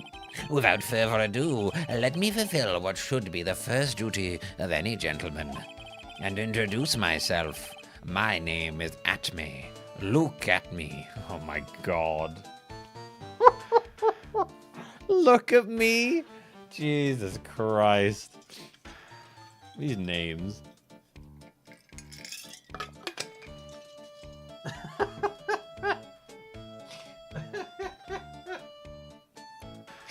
Look at me. That's so good. That's so stupid, though. If it was in a Kojima game, he'd be a detective called Look at Me Man. Search 'em Man or something like that. Ace Detective. Oh yeah, that reminds me. Sorry, someone asked me ages ago about the Mega Man thing from Gamescom. When I said man, that reminded me of that. I was kind of surprised to see Astro Man back. The one of the Robot Masters they showed, the guy with the ball, he's been in like 2 Mega Man games now. He was in like 8, and he was in Mega Man and Base. Like, what they brought back a Robot Master for the 3rd time. It's such a random Robot Master as well. And then they had, the only other second Lady Mega Man character, I think the Mega Master, Robot Master I've ever seen, and they go with the name Sparkle Girl. I'm like, okay. Alright. The actual gameplay looked cool though. I'm looking forward to more Mega Man. And Proto Man's back, which is cool. We've had 2 female master robots. One Sparkle Girl, and the other one is Mermaid Girl. That is all we've had. Ace Detective. Oh. Hi. Don't let him intimidate you, Nick. Stand up and show him what you're made of. The name's Wright. Phoenix Wright. Ace Attorney. He said that. He said the thing. He said the thing. I think, is that the first time he's ever called himself an Ace Attorney? I feel like it is. Splash Woman, that's it, yes. You're right, it is Splash Woman. Her name was Splash Woman and she was a mermaid. That was it. Yeah. I'm Maya Fey, Ace Spirit Medium. And I'm, Pearl Fey. I'm Mystic Maya's cousin and, Spirit Medium Ace Apprentice. Excellent. Well then, shall we begin our little game? Game? Why does he phrase one short of a... Why does the phrase one short of a baker's dozen come to mind with this guy? So, are you really as famous as you say? Of course. For a lawyer, you have a rather shocking lack of knowledge about the world. No.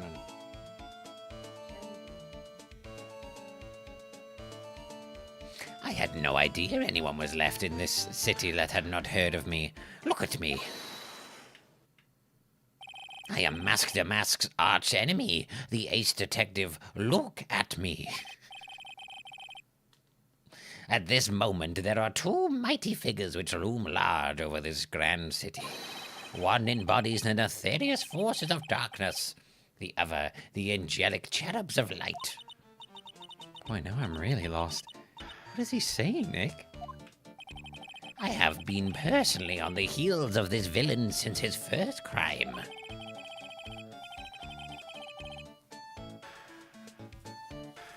So in Japan, people send chocolates for Valentine's Day to Capcom addressed to Ace Attorney characters, and Atme gets the most. Alright, interesting. After learning this criminal's patterns, I thwarted his very latest loathsome larceny. I even returned the target of his tyranny, the portrait of Megina, to the crime scene. And I did it all by myself. I took it back from mask to mask, with my brawny mind and my brilliant muscles. Yeah, they mentioned it on the news, in the Great People Around Town segment. They said that the museum gave you an incredible jewel as a reward. Well, compared to the treasure that I retrieved for them, it's not much. So in the end, the only thing that makes you great is your own self-praise. Oh, tell us what we know about Master Mask. And keep it simple, please. Like about how I have devoted my life to thwarting his dastardly deeds. Last night here in the bowels of this store, we were locked in a most glorious battle. I see. Wait, hang on. You were here last night? In the Lordly Tailor? Naturally. Whenever the mask goes, you will find Atme laying his elegant traps. Elegant traps? More like the mask out elegance you get, and I made a beautiful getaway. But this time I allowed him to escape with the illusion of victory. I wonder if I should ask him about what happened last night in more detail. Can you tell us exactly what happened here last night? But of course, after all, I always say there should be no secrets between aces. Flattery will get you nowhere, Pinocchio. Whoa, all right, Phoenix. I know he's got a big nose, but we're not. You have to make that his entire fucking thing. Unless you're referring to the fact that he's lying. Okay, I guess it could also be that. I guess he's probably making fun of the nose and the fact that he's lying. All right, okay. I get it. That's pretty good, actually. I first served the request for my services 20 days ago. And it was 10 days ago that we received Master Mask's calling card. Huh? You were hired before the calling card even arrived? Yes. You see, the person who hired me is quite rigorous and thorough. It's Adrian for you. A mere 10 days after hiring me, her worst premonitions were realized. A calling card arrived, right? Yes. So, ace detective that I am, I set a trap for the thief Wright in the warehouse. And waited for him alone. Alone? But why? Why didn't you go to the police for help? Ridiculous. Why would I seek help? Also, he's got like he's got a Pokeball on his finger. Why would I seek help from such a singularly useless group of nincompoops? You got a lot of nerve after all. After all, it was you that let Damas get away. I always operate alone and concealed, out of the sight of others. Concealed? Corn-sealed? Precisely. Even the guard on duty here was unaware of my presence. To fool your enemies, first, you must fool your friends. It's my own original proverb. Anyway, back to what happened last night. As I was saying, I hid here in the warehouse and waited for the thief to arrive. But I swear to you, not a solitary soul came through that entrance. Nevertheless, the sacred urn disappeared. But it's impossible. How could it just disappear? How, you ask? Don't be ridiculous, Sir Lawyer. If I knew the answer to that question, I wouldn't be here. For someone who seriously messed up his own stakeout, he's rather full of himself. So you're saying that even though no one came through the doors last night, our precious urn still somehow vanished from under your nose?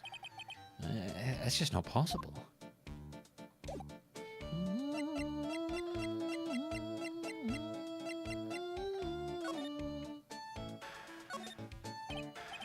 Sir Lawyer, please refrain from such crude behavior. What do you mean? The criminal is an artist. The crime scene is the canvas upon which he paints. Only I, ace detective at... Oops. Could you translate that for me, Nick? I think he pretty much said, don't touch anything, Gamatches. If there's something you wish to know about, you have but to ask at me. I know everything there is to know about my rival, Master Mask. What do I do now? Does he even need, like, top-secret information? Stuff that only a real crime buff would know? I'll think about what to ask while I listen to what Mr. Ace Detective has to say.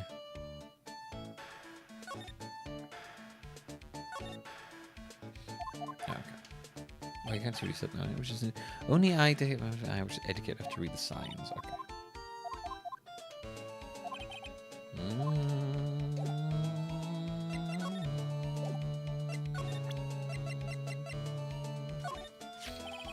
Master Mask calling card. It's got his emblem printed on it, right? Quite impressive, but I would expect nothing less from my arch rival. I'm surprised to see you in possession of such a top-secret piece of information. Well, we've got an ace lawyer, an ace spirit medium, and an ace cousin apprentice here. Yes, indeed. I think I could learn to like you, my fellow ace professionals. I don't know if I really want this guy to like us. Like, ever. Well, Sir Lawyer? I've been told that you, too, are pursuing the mysterious thief. Well, I mean, I'm not sure I'd say that. That's right. We gotta find the secret urn no matter what we have to do. Excellent. I will trust you. I permit you to look around while I investigate elsewhere. If perchance, You can't just say perchance. you should discover something of value, return them to my office. My Office of Earthly Delights, the Acme Detective Agency. I keep wanting to say Acme. Office of Earthly Delights? Well then, Sir Lawyer, if you'll excuse me, I have much to do. Wait a minute. He's gone. I don't like the idea of doing this guy's work for him. Come on, Nick. Don't worry about that. It's no big deal. Okay, I enjoyed doing that character's dialogue. I don't know. I was like, yes, that's the voice for him. It suits him. I like him. His design kind of reminds me of Igor from Persona. The guy that's always in the Velvet Room. Is the pink paint meant to be blood? No, I think it's supposed to be pink paint. So this ain't Danganronpa. If they show blood in this, they just show blood. They don't change the color. Let's hurry up and investigate before he changes his mind. I'm gonna go to his office too. Take me with you, okay?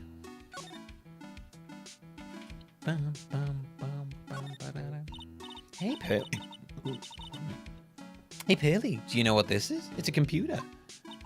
A computer. Oh, I've heard it though. It's such a cute name.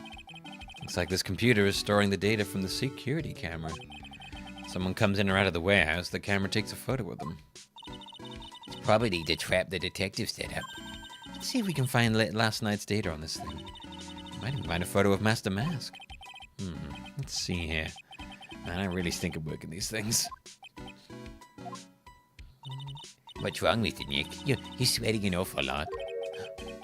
I don't know how to pull up the photos. I had no idea you were so pathetic of high-tech stuff, Nick. Yeah, well, I managed to print out the camera data anyway. I guess you have to learn to crawl before you can walk, right, Nick? Yeah, sure. Anyway, looks like the camera only went off once last night. Around 1 a.m.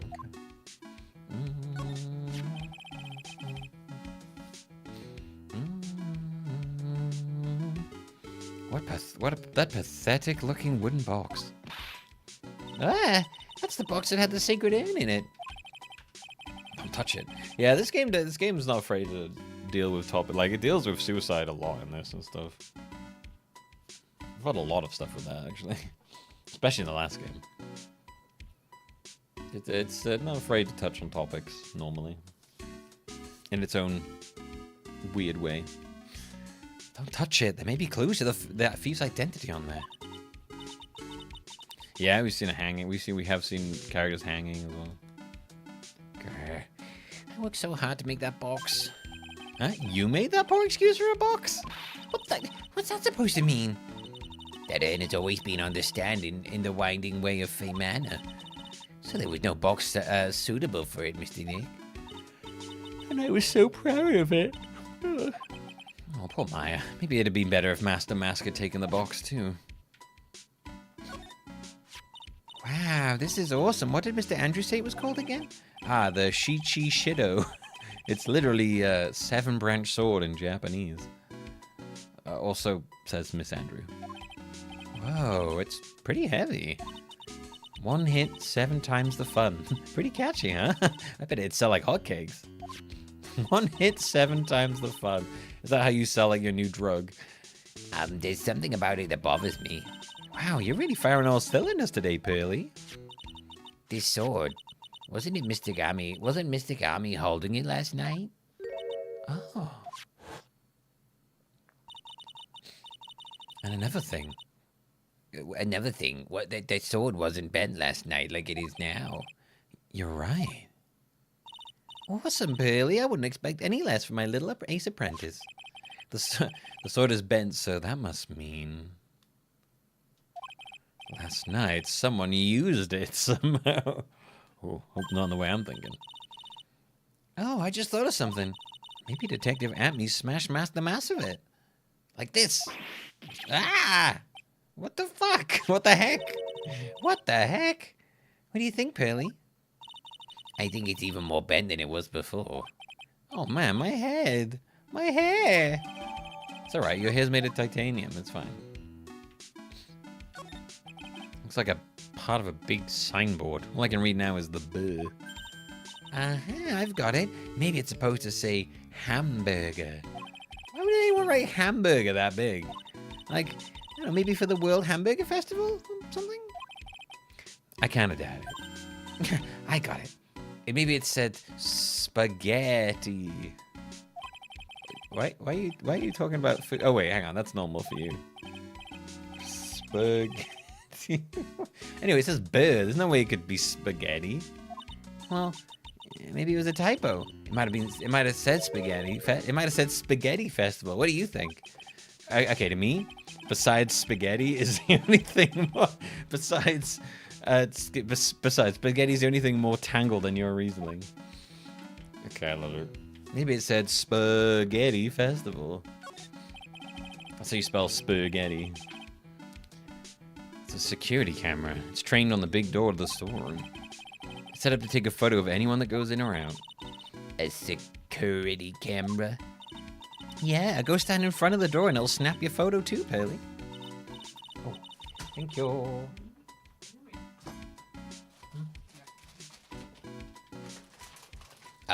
Mystic Maya, you think I should smile? Nah, it's for criminals, so I think you should make a really scary face. Like this. Look, a ladder. That's a step.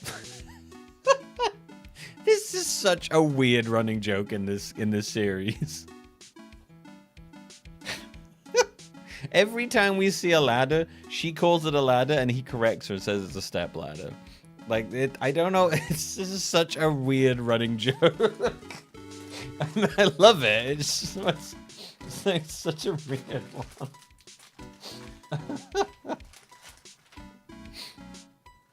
It's a step ladder. So, what's the difference? You need to stop judging things based on narrow-minded cultural assumptions, Nick. Right, sorry. Why do I feel like we've had this exact same conversation before so much?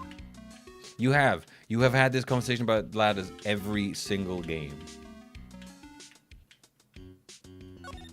No, I mean, I know, I think it's just a joke. It's just a weird joke. I'm not like confused about why it's there. It's just, I just think it's very funny they decided to make ladders a recurring gag in this. Organi. Burger. Oh, interesting.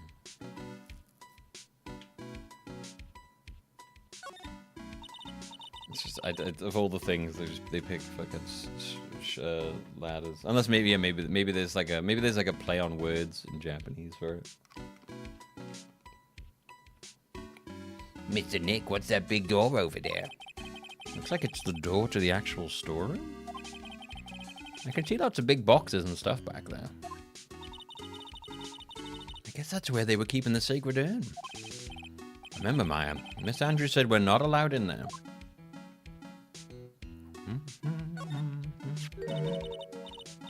Look what you did, Nick. You spilled paint over there. I didn't do that. I wasn't here last night. I'd have noticed a color this outrageous. Help me, stepladder. I'm stuck in the rafters. But this paint is already dried up. Well, then, you should have cleaned it up before it dried, Nick. Paint doesn't dry that fast. Besides, I told you it wasn't me. It's been several days since it was spilled. Hey, look at this. What is it? There's some kind of shape left in the bottom side of this stain. Huh? You're right. I wonder what it could be.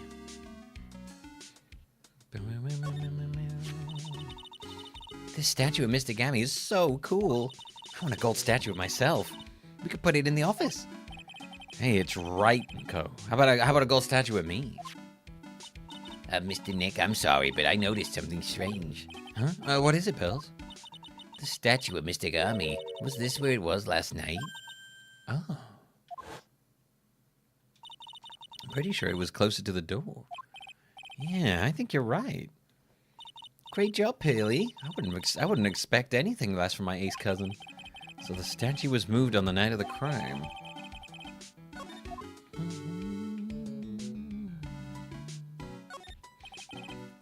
It says organi?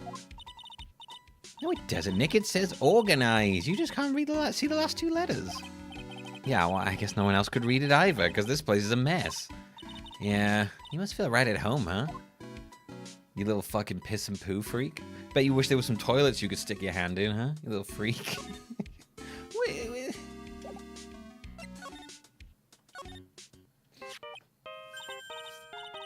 Hey, Nick, your cell phone's ringing. Hello? Phoenix Wright here. Oh, hey, yo, it's me, Gumshoe. Gumshoe, what is it? What's so funny? Oh, I'll tell you what's funny, pal. I finally beat him. I beat Mr. 8 Detective. Finally, that underdog is the alpha dog today. That stuck-up detective's met his match.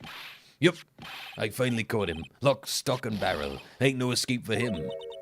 You caught him? Are you saying you captured Master Mask? Bingo! Well, I mean, actually, he surrendered, but I still got him. Master Mask surrendered? That's great. We can go and come and... So when can we come and pick up this sacred urn? Well, you see, I was gonna tell you. What? Something wrong? You think you can swing by the detention center sometime? The detention center? He wants to talk to you. Master Mask, that is. What? He wants to talk to Nick? I'll be waiting for you, pal, so get over here soon. The detention center, huh?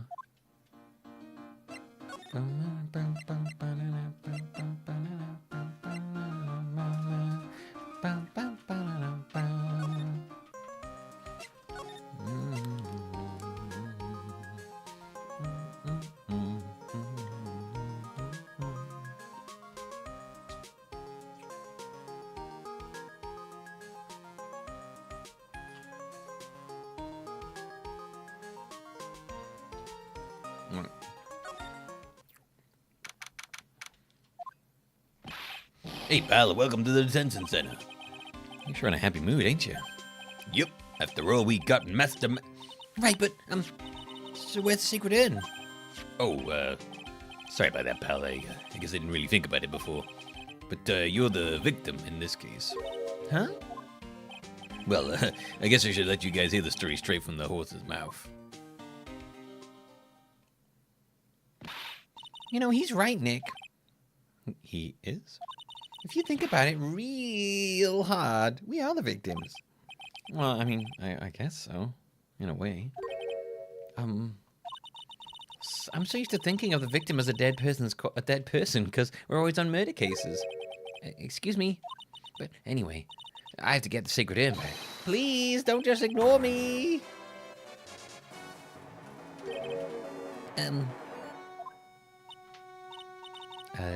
Who are you? I am, magic, master magic, okay? Hey, Nick, doesn't he look kind of, well, gangly? Yeah, he's got interesting character design going on here. I'm Ron Delight, the famous, Master Mask. I don't think this guy could punch his way out of a wet paper bag. So you're the Master Mask guy? Yeah, you bet. No, that's wrong. You see, it's complicated. Sort of, yes, and sort of no, if you know what I mean. Why is the now what I mean but in a different color? What's wrong? What's wrong? Well, when I say wrong, what I really mean is to say is that it's not right, per se. You see, it's not spelled Master Mask. It's actually Mask Starter Mask. What's with this guy? Yeah, it's just Maya's like, Look at this guy. This guy a total fucking loser. He can't accomplish nothing.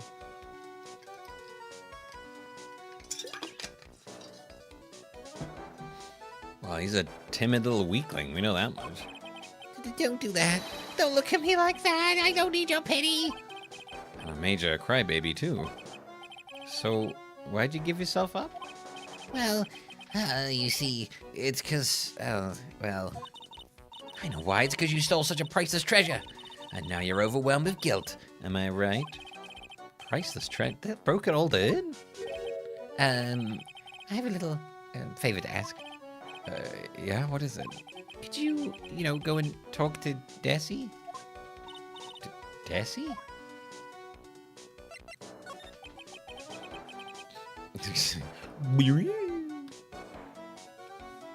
He's got them delicious cinnamon swirl hair curls. So, who's this Desi person? Please don't talk about my wife like that. I guess she must be his wife.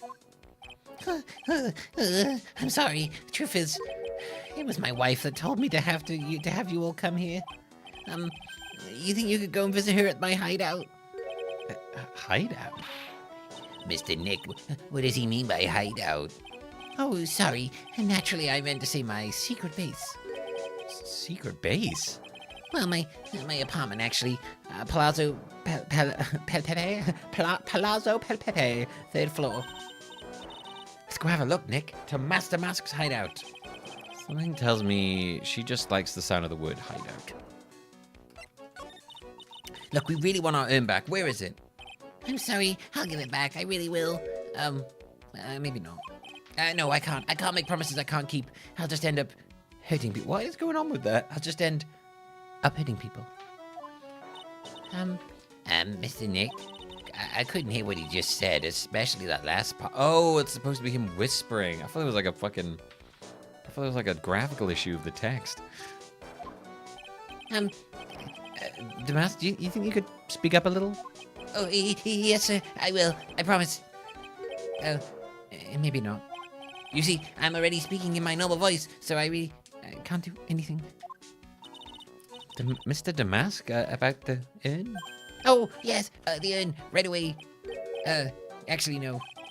I wouldn't mind telling you, but actually, I'm afraid you won't believe me anyway. Enough already. Just tell us this straight. Please don't yell at me. I'm sorry. That urn, I lost it. What? What did you just say? Did you say you lost it? Yeah, no, maybe so? I mean, yes, I lost it. What do you mean? Well, I lost it, like I said. These things just happen. You're on the train, and you get distracted, and you forget your bag, What? You forgot our sacred urn on a train? Wait a minute, you went on a train dressed like that? No, I was just speaking hypothetically, that's all. Anyway, I'm so sorry. I just lost it somewhere, I don't know where. Oh, you know what? I just realized I should be doing like a Morty voice for this, shouldn't I? That would be a perfect voice for this character.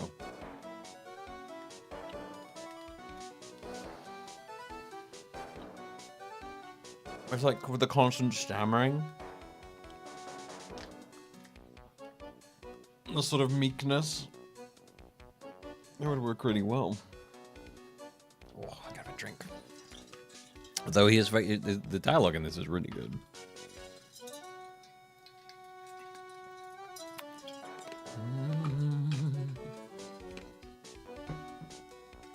That hair is really insane. There's also a lot of shaking going on. What is going on with the top? It kind of looks like we're back at the circus again, to be honest, with this design.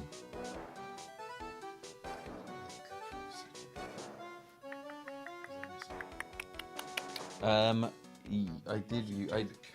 I think. 1 second, chat.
Okay.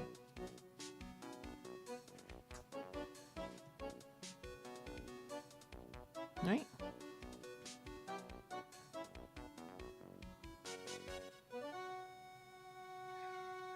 Oh, what's up? Okay.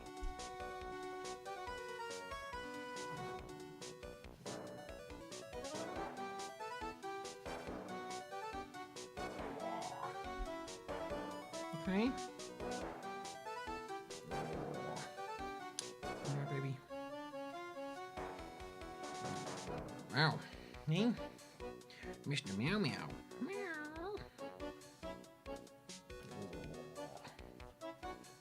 Okay. Yeah.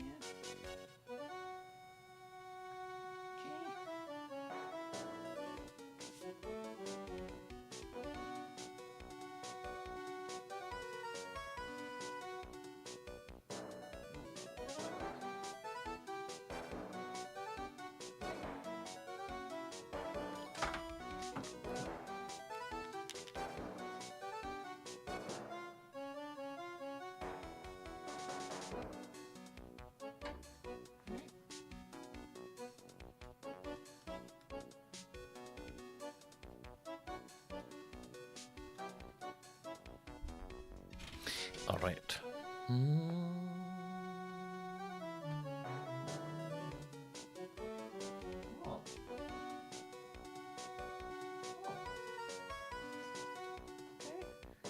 She's staring at me occasionally. What's up, buddy? All right.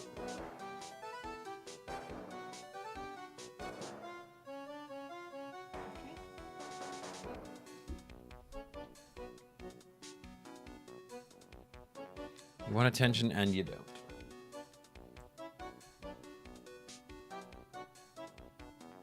Standard cat behavior. Hang on, was it? Oh, geez. I'm sorry. I just lost it somewhere. I don't know where. Wait, wait, no, that's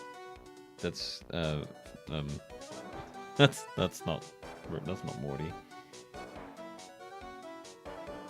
Like, oh no. No, that's Larry Butts' voice. Oh, geez. I don't know. Oh, I'm sorry. I just lost it somewhere. I don't know where.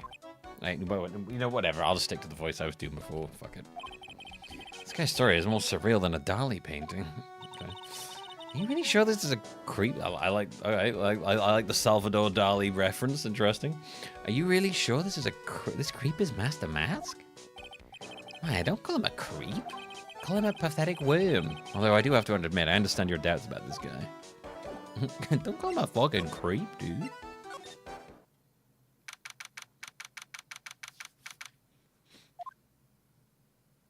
Wow. Check this place out. No doubt about it, this is Master Mask's hideout, alright? Who is it? Is that you, Roddy? Damn, alright. Way to go, Master Mask, jeez. Why? She's dressed like what's her face from Persona 5? The red leather, fucking the you know the one. This is just Persona 5 case apparently.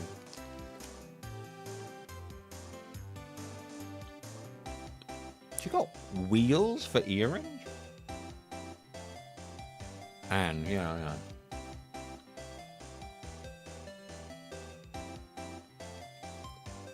They're very similar design, minus I guess she's really into car. Oh, she's in a motorbike, so there's a motorbike on the thing. She got the goggles. Oh crap. Who are you people? Are you Desi Delight? That's right. I'm Desiree. Oh, you must be the lawyer and the victim. Yeah, that's us.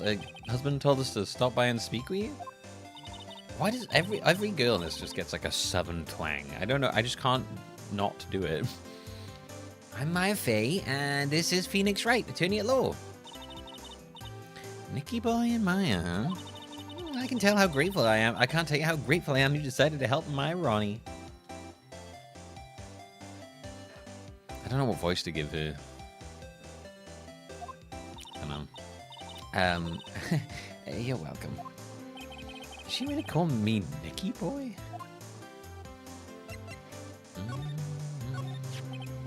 About your husband? Isn't he the cutest? A bit weak sometimes, though. Fuck it. Southern again, I guess. A bit? By the way, did you know they mentioned Maya on TV? Huh? Really? They said you own the urn and that you're doing some shady training at a law office now? Remind me not to watch that channel's news program. After I saw that, I thought it might be a good idea to meet the lawyer they mentioned. I see. My Ronnie, he has a powerful imagination and gets deluded easily. He kept insisting he was going to surrender to the police. I didn't know what to do. It was me, I stole the urn, and he kept saying, as if that was even possible. Huh? But are you saying he didn't? Of course he didn't. Why would my Ronnie ever do something like that? But, well, you know, it's a priceless treasure, and he's, you know... Is it possible his own wife doesn't even know his secret identity? Me? I'm the kind of woman that needs excitement in her life. Oh, excitement, huh? Yeah, I'm at my happiest when I'm racing along on my bike, going at full throttle. Yeah, bikes. Riding motorcycles like putting your life on the line. You know what I mean.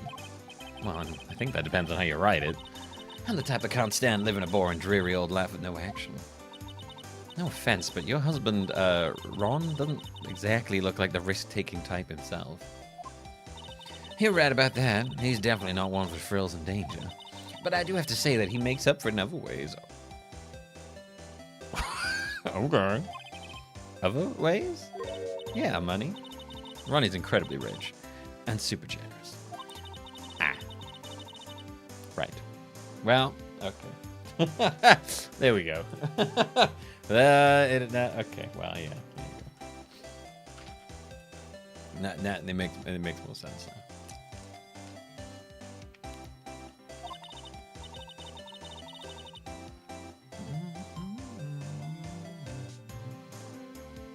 I'm looking at the things on the wall here.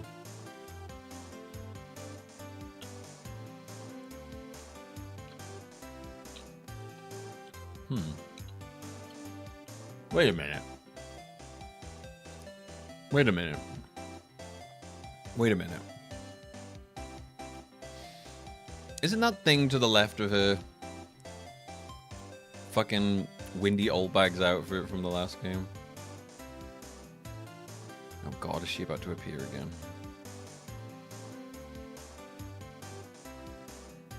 Isn't that her like weird little spaceman outfit she had? And shopping? I like to shop so much it makes Ron's head spin. Oh, I thought he was talking about laying the pipe out. The other day it actually happened. His head actually started to spin. Man, talk about a high maintenance wife. So where does Mr. Delight get all his money from? When he's a security guard, they put their lives on the line, right? So they get paid tons of money in return. Tons of it. He's a security guard? I think it's my turn. It's time for my turn for my head to spin. Can you tell us about what happened last night? What time did that incident take place again? What time was it again, Maya? Well, according to Detective Gumshoe, it was around 1:30 in the morning. Ah, last night was horrible. I got pulled over. Pulled over? Yeah, I always do my best flying at night. Flying? Oh, you're talking about your motorcycle, right? Yeah. Anyway, last night I got pulled over by a policeman. I can't believe he caught up to me. That was a great chase, let me tell you. When he finally caught me, the poor man was as white as a sheet. It was about 3 in the morning when I finally got home. Sounds like she got an airtight alibi. Well, what about Mr. Delight? I don't really know. Well, we weren't together at the time of the night. But when I got home, he was already fast asleep. So basically, he's got no alibi.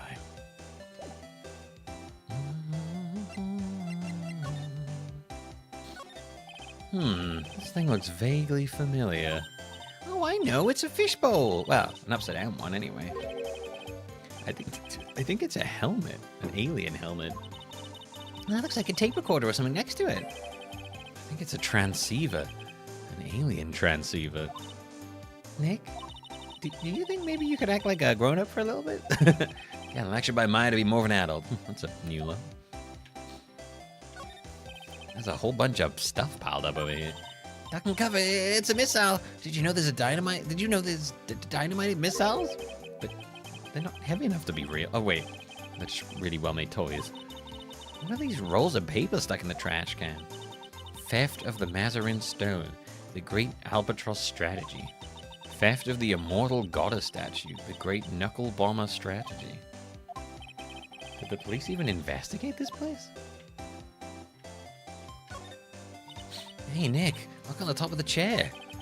Looks like an envelope and a letter. Well, don't just stand there. Come on, let's read it. Maya, you know we shouldn't do that. What are you talking about? That letter could be an important clue. No way, you just can't go reading a private letter because you feel like it. Well, just because I feel like it really could be important.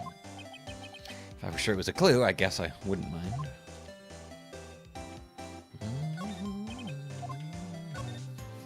It's Master Mask. I was actually looking at the missile, but okay. There's a tape recorder hanging from his neck. Let me see that. I'll be taking the crown now. I don't get it. What's this supposed to be, Nick? It's a bunch of cheap costume pieces arranged inside a nice frame. Look, Nick, it's a fake beard. It's also a mask made out of cardboard. Here, Nick, try on this fake beard. Come on, try it on. Hey, cut it out. Now put on the mask. It's a king thing. It's Phoenix the Mask. Let's borrow it for a while. No way, I'm not stealing from a thief. I have another bad commerce is. I put this on. I put this on. Yeah, I like it. I like that look. I like that look, Phoenix. Keep it on. Nick, it's a torpedo. It's hard to believe, but it sure looks real. How could he have picked up something like this? Please don't say that torpedoes are things people just leave lying around.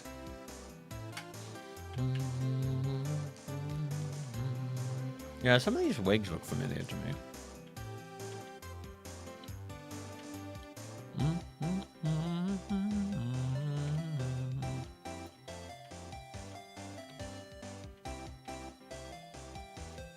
And the pink afro stays on, Phoenix. There are a bunch of books lying here. They're all romantic-sounding novels about famous heists and fantastic thieves. Wow, look at all the bookmarks and notes stuck to them. Let's see here. Note, must remember this thief's way of laughing. Very useful. Note, a calling card is an important part of any good thief's modus operandi. Wow, Ron really studied his stuff.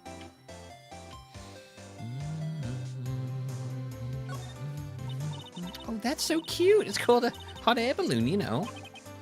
Wow, there's no fooling you. I want to make my own balloon. I was so sarcastic. Wow, I want to make my own balloon now. I'll even let you ride it, Nick. That emblem on the balloon, was that a euphemism? That emblem on the balloon is supposed to be top secret. Proof enough that Rhonda Light really is Master Mask. Better not tell Maya. She gets kind of scary when it comes to celebrities.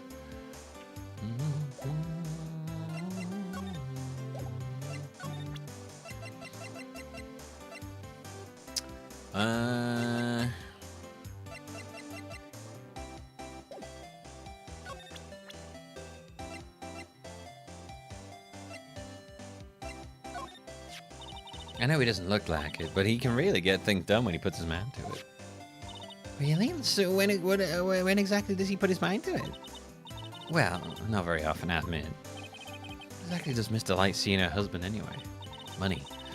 Wow, you must have really seen skyrockets when you first met to love him so much. Skyrocket? I didn't know people still use that word. Mr. Light, you must know, right? About your husband and Master Mask? Master Mask? Of course I know all about it. My husband is his biggest fan. Yeah, wait, what? Huh? Biggest fan? Yeah, Ronnie can be pretty delusional sometimes. That's how his whole misunderstanding happened. Wait a minute. Did you say delusional? Yeah, that's right. I just don't know what I'm going to do with him. You see, Ronnie actually believes that he is Master Mask. What? What are you talking about? Oh, it's because he got Master Mask's arm surgically transplanted onto his body, and then but then had it removed, and then had himself psychically tricked into believing he is him, so that he could bring about the will of the Patriots. Of course, I knew it. I knew where this was going.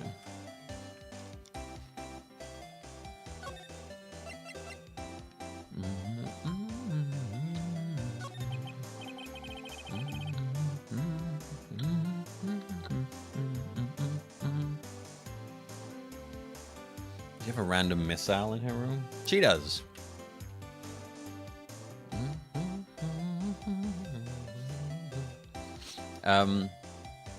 This is like her very rich husband's apartment, apparently. Bro, you don't have a missile just chilling in your room? So you can just fire off missiles whenever? It's all about personal security, you know? So, when did Ron first become Master Mask? What are you talking about? You're not Master Mask. But, wait a second. Look around at the room. This place is obviously Master Mask's hideout. No, you're totally wrong. A real thief's hideout wouldn't look like this. It's because Ronnie is so timid himself that he looks up to heroic figures. Heroic figure? But Master Mask is a bad guy. So he's deluded, huh? Could that really be true? Anyway, if he really had stolen the urn, wouldn't he still have it?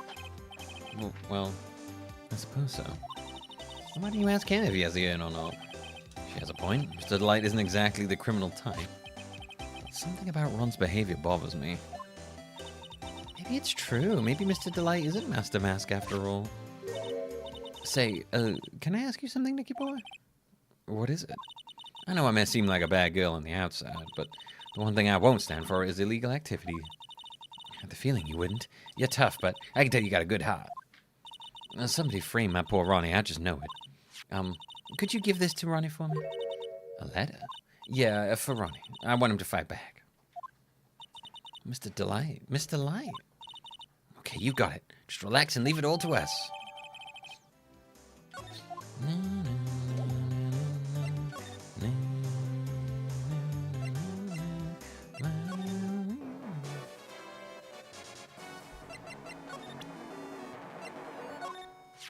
You think she framed him? I don't know. That feels too obvious. I don't think we've met all the players in this yet. They do have a tendency sometimes to hide the because these are often split into like multiple sections. Sometimes you don't even see who the actual like criminal is until like later on. But it could be. Every character's a suspect. Oh, that's right. Hey, this is from your wife. From Desiree? Oh, thank you. Letter given. More like taken. My dear Ronnie, how are you? I'm doing fine. He's clutching onto that letter so hard, the ink is going to be squeezed out. He looks so happy. Did you write a letter to Mystic Maya too, Mr. Nick? Mr. Lawyer? Yeah? In the letter that Desi wrote, she said, ask this guy to be your lawyer. Huh? I know this would be asking a lot, but could you please take my case? My trial starts tomorrow. Hey, hang on a second. He can't be your lawyer. Why not? What do you mean, why not? We're the victims in this case, right? Victims of this Damask guy. Well, I mean, yeah, but according to Desiree, he didn't do it. She said, poor man, he's deluded himself into thinking he did it, right, Mr. Nick? Oh, come on, she could be lying to protect her husband. Well, I mean, that's true, but, actually, no. Actually, it's hard to say. Oh, no, it's spreading. Oh, please, I'll give you the treasure of your choice in return. What should I do? Well, Mr. Delight, I've decided to give you a try. I'll defend you. Really, you will? Hey, what are you doing, Nick? He's a thief. You can't trust him. Well, he may be a thief. But I think there's more to this case than meets the eye. Mr. Nick, I was wrong about you. I shouldn't have trusted you. Pills? I can't believe you defend this person after what he did to Mystic Maya. Hey, I'll never forgive you ever. But Pearly, What? This is gonna be ugly. I'll go after her.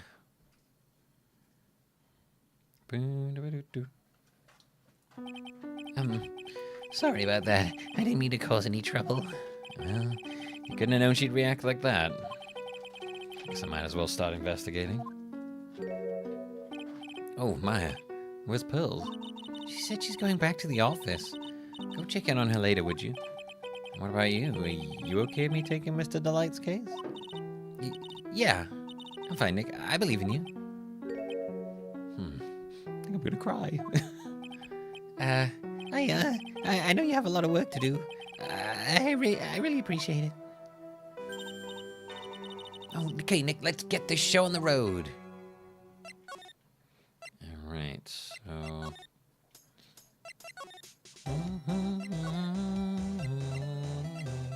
Guess we've got the At-Me Detective Agency to check out. This is the detective agency? It's more like the set of some B-grade horror movie. Hello, is anyone here? Looks like nobody's home. What a waste of time. Hey, I know, let's take that framed picture back of us as a memento. Don't you dare, for being so down on this person for stealing, she does steal a lot. Been playing some Mortal Shell 2, and one of the dungeons is called Invalid Dungeon Name. And I can't tell if that's intentional or not. I have to assume it's not. Unless there's a meta aspect to Mortal Shell 2. It'd be quite funny if it was intentional.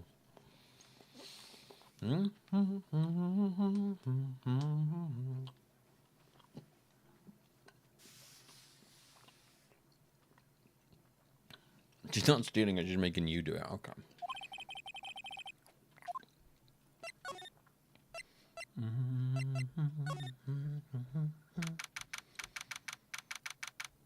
Imagine stealing a framed portrait of someone from their home. That guy is Luke at me. Maya. Oh, Miss Andrews. I'm so sorry. It's my fault. Your precious Ern.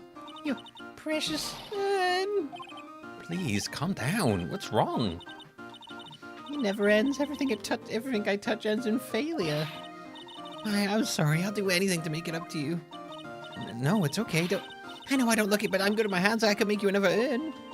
Oh, hold on. Just wait, okay? Breathe. Calm down and talk to us. Forgive me. Forgive me. So when did you get the calling card from Master Mask? Let's see. Exactly, 10 days ago. I was going to show it to the police, but the detective stopped me. So you asked Detective At-Me to help with security? Yeah. In fact, it was about 20 days ago that I hired him. He seemed to know much more about Master Mask than the police. So you hired him for security even before the calling card arrived? Well, yeah, I had a premonition that something bad might happen. I've learned to trust my hunches. So that's why there are security cameras even in the basement warehouse. I mean, you should just have those anyway. Yes, Lordly Taylor is very serious about the security measures. It was their way of saying, bring it on, to any potential thieves. Well, he sure brought it last night, and even left with a nice souvenir.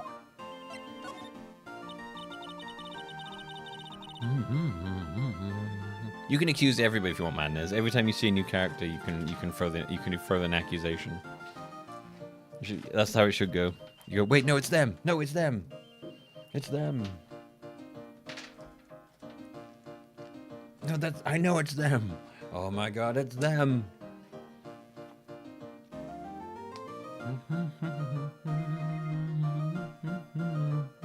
Probably Maya.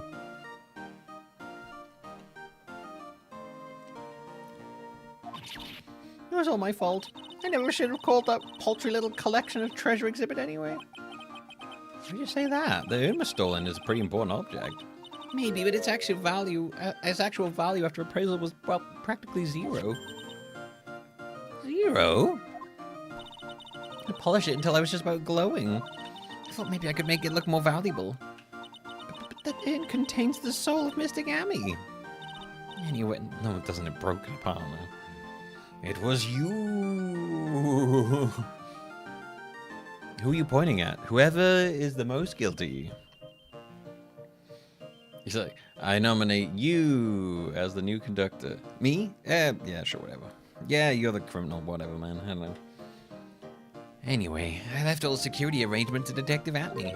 But 5 days ago, I began receiving all sorts of other exhibit items from Curian.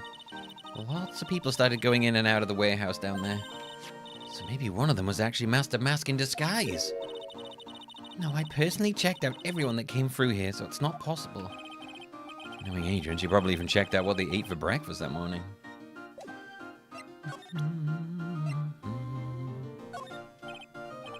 Miss Andrews? I know, it's all my fault. What's done is done, I'll make it up to you by making a new urn for you. Okay, let's see if any of these go, shall we?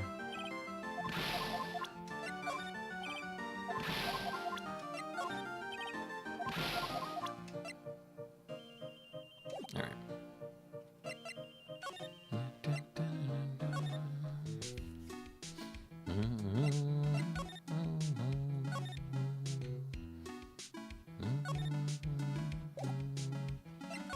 Oh, hang on a minute. We should try people. I always forget to try people.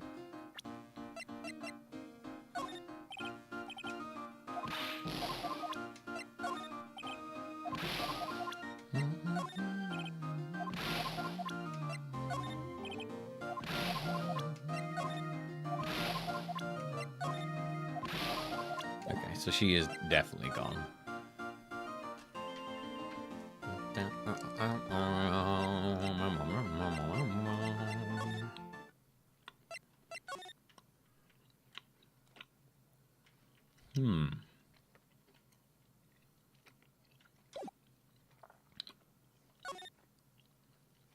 Interesting room.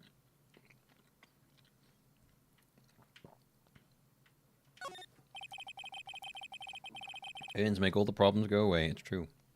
This desk is literally covered with all sorts of chemistry equipment. Oh, I just love chemistry. Say, Nick, I bet you didn't know this, but water is made up of carbon and hydrogen. No, not carbon. Oxygen. Oxygen and hydrogen. Oh, well, there are always alternative theories, I guess. By alternative theories, you mean the ones you make up inside your head of yours? Well, there's always alternate theories to what makes up water, you know? A couple of just alternative facts, you know?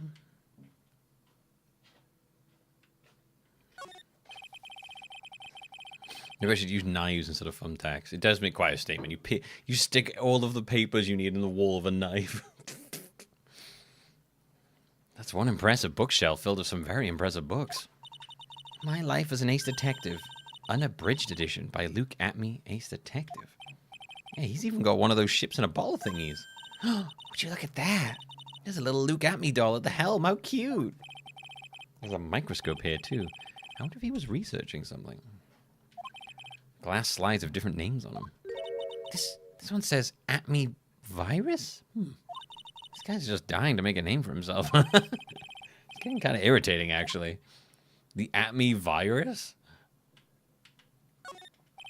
What a creepy painting. It's like he's looking right at me. Maybe we should put up a big portrait of you in the office, Nick. I can even paint it for you. And maybe you can pose while cleaning the toilet. Because you're a dirty little shit piss boy. I would love a big picture of him, like, cleaning the toilet. Like, that'd be so good. I think I'd prefer something a bit more dignified.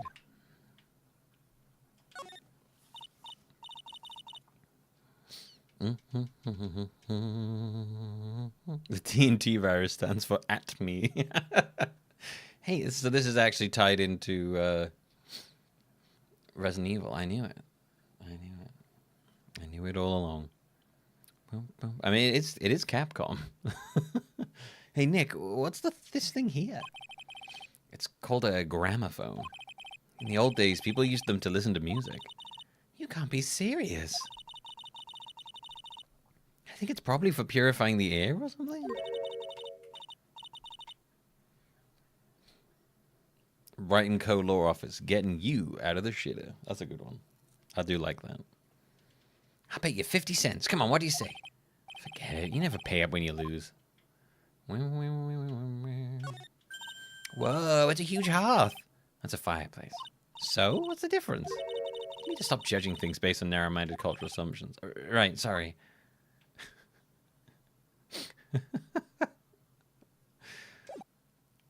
Bro, that's a hearth. Fucking shut up, bro.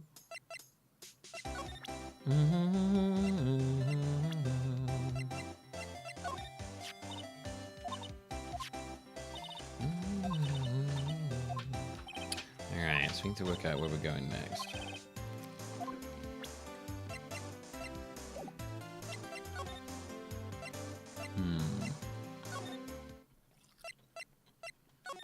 Okay, so we're not there.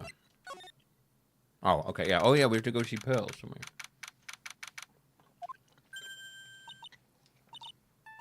I completely forgot about that. Ah, Mr. Nick, welcome back. Oh, hey, Pearls, you're back too, I see.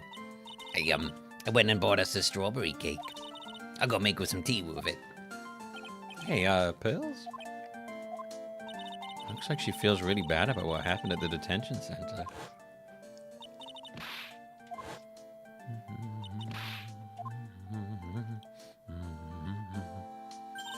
Mr. Maya, the tea is ready.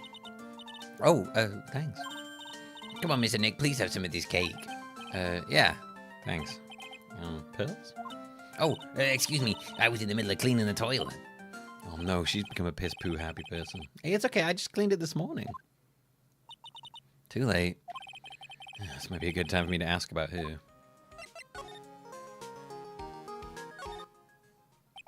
First met Pearls a year ago. Flashback. Any particular reason for the grunt voice? Thought it'd be funny to give a 9-year-old girl a voice that's like, "Excuse me." It was when that murder happened at Korean Village. Although I can only do it for a certain amount of time, and then the voice just becomes too rough on the throat. I still remember what she said to me when we first met. You're Mr. Nick, right? You're Mr. Maya's special someone. I think it's also very funny to me when she says stuff like, "A special someone," and in that voice. Hey, Maya, I've always thought it was because she was young, but what? But what? Pills, I think she's got the wrong idea. About, you and me? Huh? There's something you need to understand. What is it? It's kind of like a Korean village custom, sort of. There are hardly any men in Korean village. Now that you mention it, I never actually saw any men there when I visited. I'm pretty sure I told you about it a long time ago. About how spiritual powers run very strong in the Fae family? Yeah, you did. And that's why you were undergoing training to be a spirit medium, right? Yeah, the thing is, only women can actually inherit the spiritual power. That's why the whole culture of Korean village kind of revolves around its women. It's understandable, and nothing wrong with that. Yeah, but because of that, there tends to be a lot of unsuccessful marriages. Oh? Well, men start to feel left out after a while, and then they just start leaving. Ah, the ego. Especially if the man has a daughter. Are you saying that Pearl's father... Yeah, he's gone. He left the village when she was very young. Boy, oof, that's tough. Yeah, and she grew up seeing nothing but unhappy marriages all around her. A bunch of fragile men. Think of...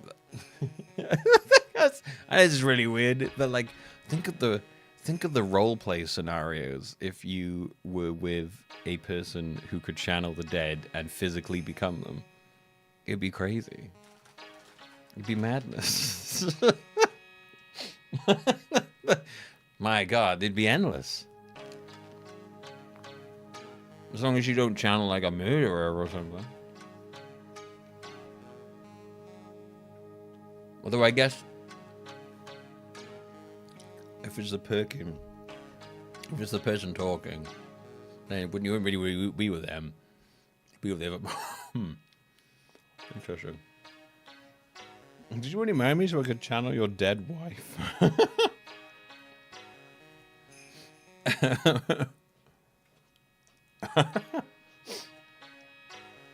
That's why she's so sensitive to things like that. Bill seems to really love you a lot. Well, that's because I'm her only... What is going on with my controller? It's because I'm her only cousin, and... Well, you know, because of the murder case last year. Billy's mother is... Oh, yeah. I remember now. Pearl's mother, Morgan Fay. Oh, God, yeah. She's serving a prison term in isolation right now. So, you see? I'm the only family Pearlie has right now. But it's the same for me, too. My mother's gone, too, you know? I wonder if she'll come into this. Is your mother still missing? Yeah, no one has any idea where she is. Maya's mother, Misty Fay. The current master of the Curian channeling technique. She disappeared 17 years ago after getting involved in a certain police case. But you're sure she's still alive, right? Yeah, I know she is. It's sort of a spirit medium thing. If your mother doesn't come back, then what? And according to the laws of the village, I'll become the next master. Mystic Maya, a master of the Curian technique. Sounds like a heavy responsibility. Yeah, but there's no one else with the blood of the Fey main family who's a spirit medium. Well, Nick, why don't we go out and start investigating? We're not going to learn anything just sitting around the office. Yeah, I know. But first I want to talk to Pearls. Mr. Nick? Yeah? I acted like a baby. A big old baby. Can you hack this game? Hack in this game? As in, like... Hack into, like, phone lines? Not as far as I know. Pearls. Pearls. I doubted you. I doubted you, even though Maya trusted you completely. I guess I still have a lot of training to do.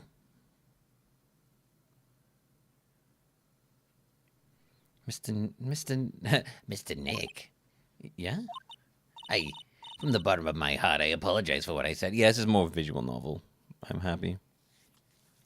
What were you thinking of? Oh, it's okay. Well, I'm going out now for a little bit. Huh? Where you going? I may be small, but I still have a lot of spirit channeling power. So I'm going to show you I can be useful too, by finding some evidence. Hey, wait. Oh, she sure runs fast. Nick, let's back off and give her some room, okay? She goes to the bar, yeah.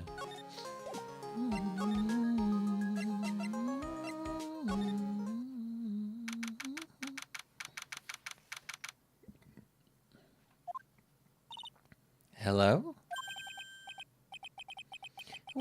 Well, how lovely it is to see you again, my dear. Welcome to my abode. Relax and soak up the atmosphere. We're actually kind of, Silence. I love this animation. It's so good.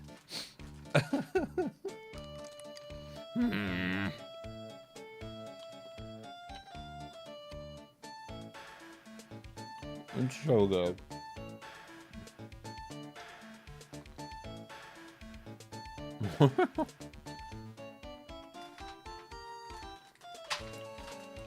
Just channel a living person.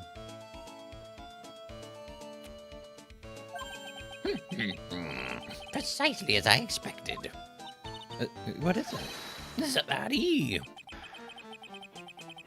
What's this Zavari thing? The truth has once again been elegantly revealed to me. A lawyer and a spirit medium, am I correct? I think we've already been through this. Ah! So my estimation was correct. Zavari! How truly elegant. Now then, what can I do for you? Did you forget about us? You mentioned before that you were on guard duty all alone last night. Precisely. This is my 5th encounter with my archenemy. I refuse to allow anyone to interfere with the rightful pursuit of my prey. I heard you've been after Master Mass since its very first theft.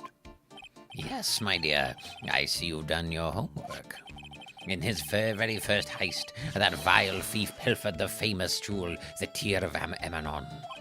I first encountered him in the museum's sacred hall, the crime scene itself. So that's why you were hired as a security for the treasure exhibit? That's literally the exact same joke that Phoenix made earlier about his character Wolf, right? Phoenix literally was like, alright, Pinocchio. It's quite funny. Pretty sure he said that Adrian Andrews hired him. You and Phoenix are on the same wavelength. Yes, I borrowed some equipment from Lordy Taylor and set the perfect trap. You must mean the security camera. I thought you were watching the area yourself, too. How did Master Mask manage to steal the urn? That's $1 million question. What is Master Mask's modus operandi? There's something kind of bothering me? Please, my dear, ask me anything you like. After all, we are all but seekers wandering alone in the dark. Well, I mean, I was wondering how Master Mask managed to steal the urn. I mean, isn't it strange that you don't seem to know? Yeah, now that you mention it, it is strange. After all, you were on guard that night at the scene of the crime. Unless you were sound asleep, you should have at least seen Master Mask. Oh. Okay, it's only a single lock. What the? It's a Cyclock. Cyclock.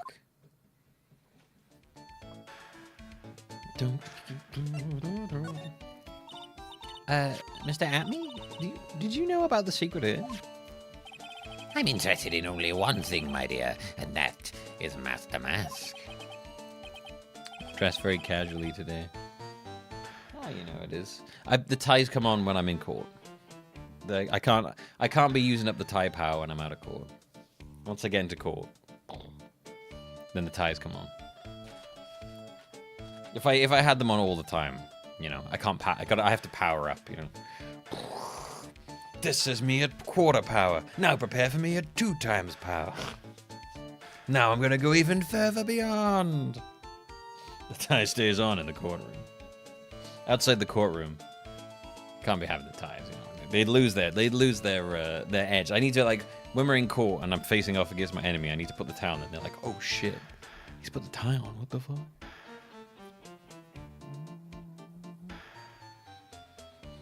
I'm at like lawyer saying free at the moment. That's what I've managed to train to. Like Superman changing. Yeah, so I spin around and I've got ties on. Sacred urn? That has nothing to do with this case. But wasn't that what Master Mask stole this time? I am a hunter, sir. The urn was nothing more than a lure to catch my prey. Do you yourselves remember the shape of the individual peanuts you throw to pigeons? I don't think I like this guy's attitude, Nick. Anyway, it looks like he doesn't know about the urn. Hey, Nick, what is this Cyclock thing? Wait, hasn't she been around for this? Well, your Magatama lets me see when people are keeping secrets. By breaking their mental locks, I can find out what those secrets are. What? This Magatama has that kind of... Wasn't she around for some of this in the last game? Maya, you're the one who gave me this Magatama last year. Well, I mean, it's true that this Magatama is a prized Fae family heirloom, but Pearly was the one who actually imbued it with spiritual powers, right? That's why I don't really know much about what it can do. This is the woman that's gonna take over the Curian channeling school someday.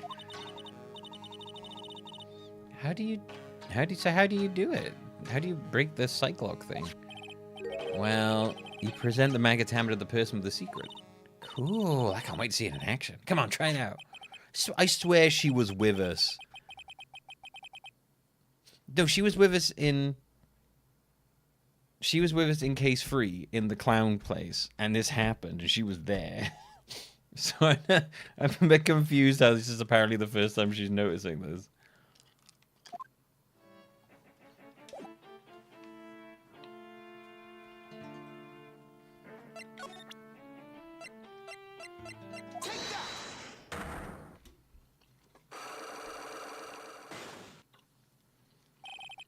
Yeah.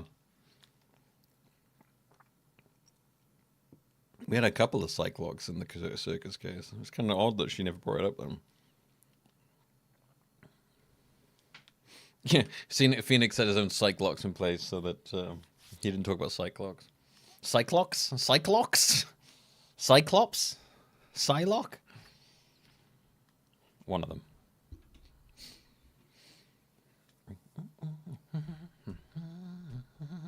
Oh, I don't know if I mentioned this on stream. So I decided to go. I started to watch some of the the old Marvel films going up to Endgame because Fran's never watched them, never been interested. So she was like, "Yeah, I want to watch them with you." So we watched the first Iron Man. That film, I still enjoy that film to this day. It's such a different vibe from modern Marvel. It's because they didn't really have their whole sort of factory production process done or anything. It's got such a just a different vibe to it completely. Tony Stark is such a slut in that film. Yeah, I don't know. Everything about it is very different.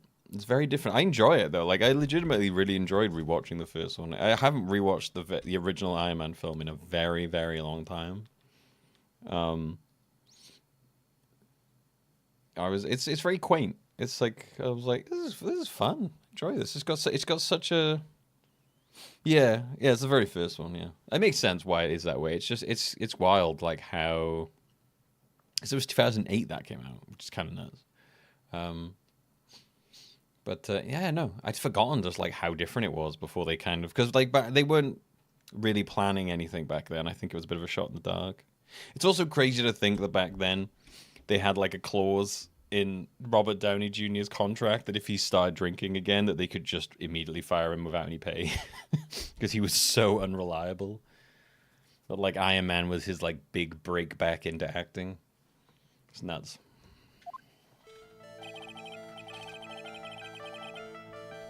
It's drinking and drugs. I think it was in general, just a bit of everything, really. It was a simpler time watching that. I was like, oh, yeah. He was sober at the time, but he was super unreliable because he had a lot of issues with drinking drugs when he was younger, and that was a big part of their clause was if he goes off the rails, we can just fire him, without any pay. That was the only way he could basically get hired was with having that clause in. Also, it's also really weird because War Machine is the previous actor as well, and I was like, oh yeah, they recast him, didn't they?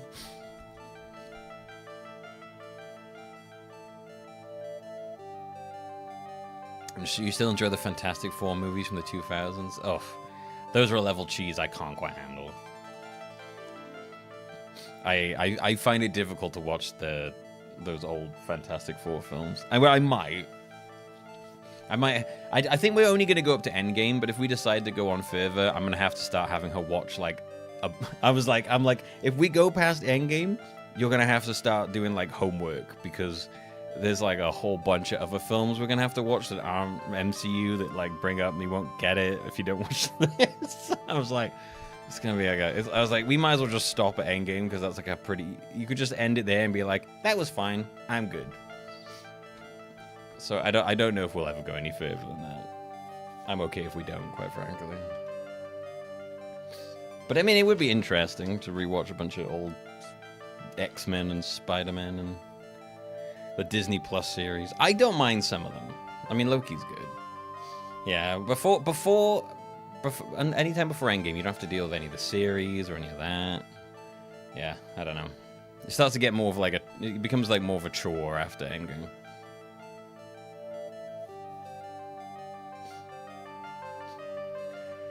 Detective at me. You were standing guard at the scene of the crime. There's no way you didn't see Master Mass commit the crime.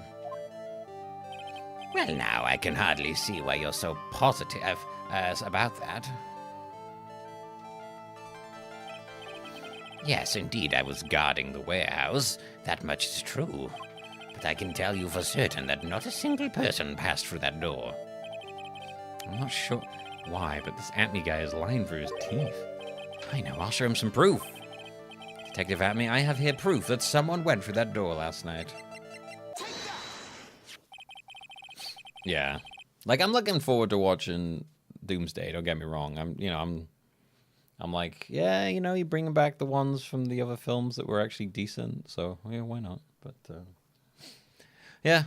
I don't know. It's been interesting. I was just like, yeah, let's revisit them, and it's really fun watching them with someone who has literally no comic book knowledge, so I get to drop little pearls of wisdom on it, and has never seen them before and knows nothing about them. She didn't even know they were like different directors making them all. She thought it was like the same person making all the films, and I was like, no, some of the films are very different because they're all like early on they're quite different because of the directors and stuff. They get a little samey later on, obviously, but we'll paint by numbers. But yeah, no, I enjoyed it. I also just laughed every time.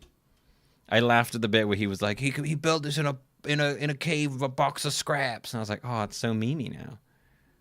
And then every time, what's his name? Obadiah Stane. That's such a good name. He was like, Tony. I was just like, it's so funny to me. Tony.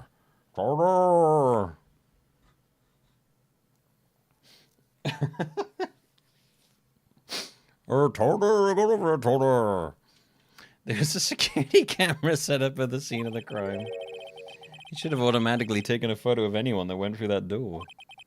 Precisely. I hope you don't mind, but we've already gotten our hands on the camera data. As you can see, the camera went off at exactly once last night.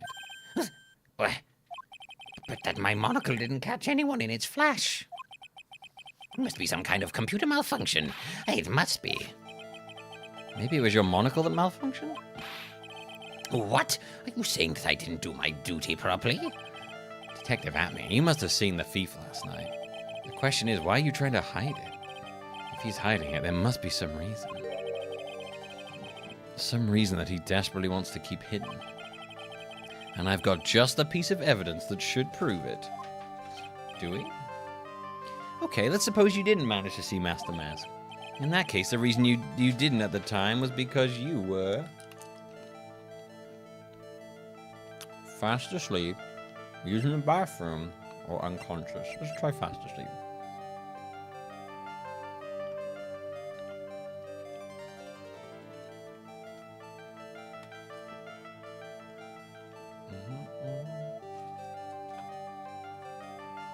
I don't know, maybe Wolf.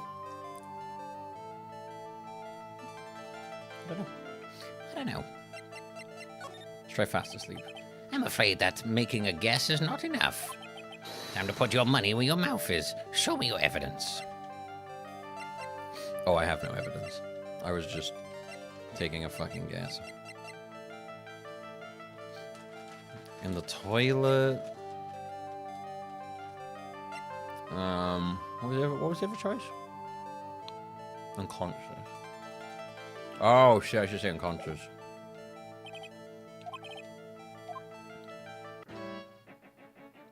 Yeah, he probably got bashed on the head.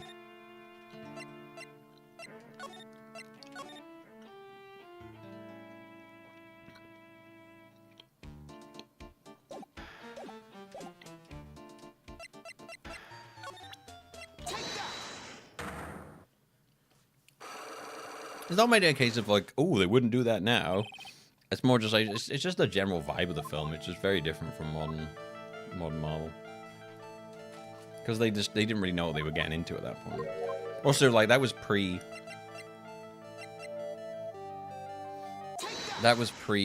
Disney buying them, wasn't it?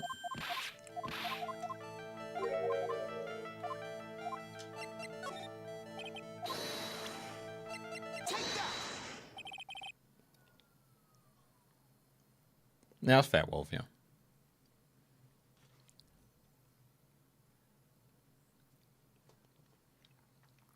Yeah, it's not getting again. Not really about that rock. It's just the vibe. If you watch the original Iron Man, it has just such a different vibe to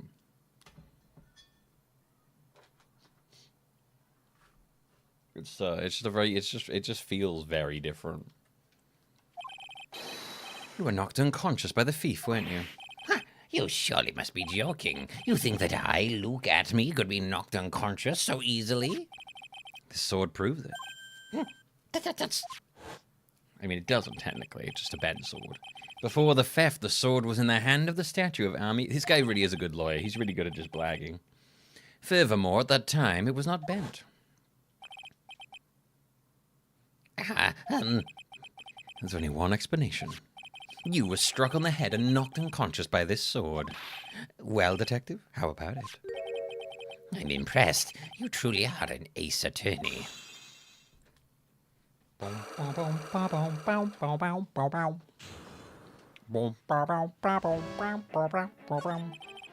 can't deny that there may be a small hint of truth in what you say. So you were knocked out when the thief first clobbered you? Clobber? That's an ugly way of saying it, but I suppose you could put it that way.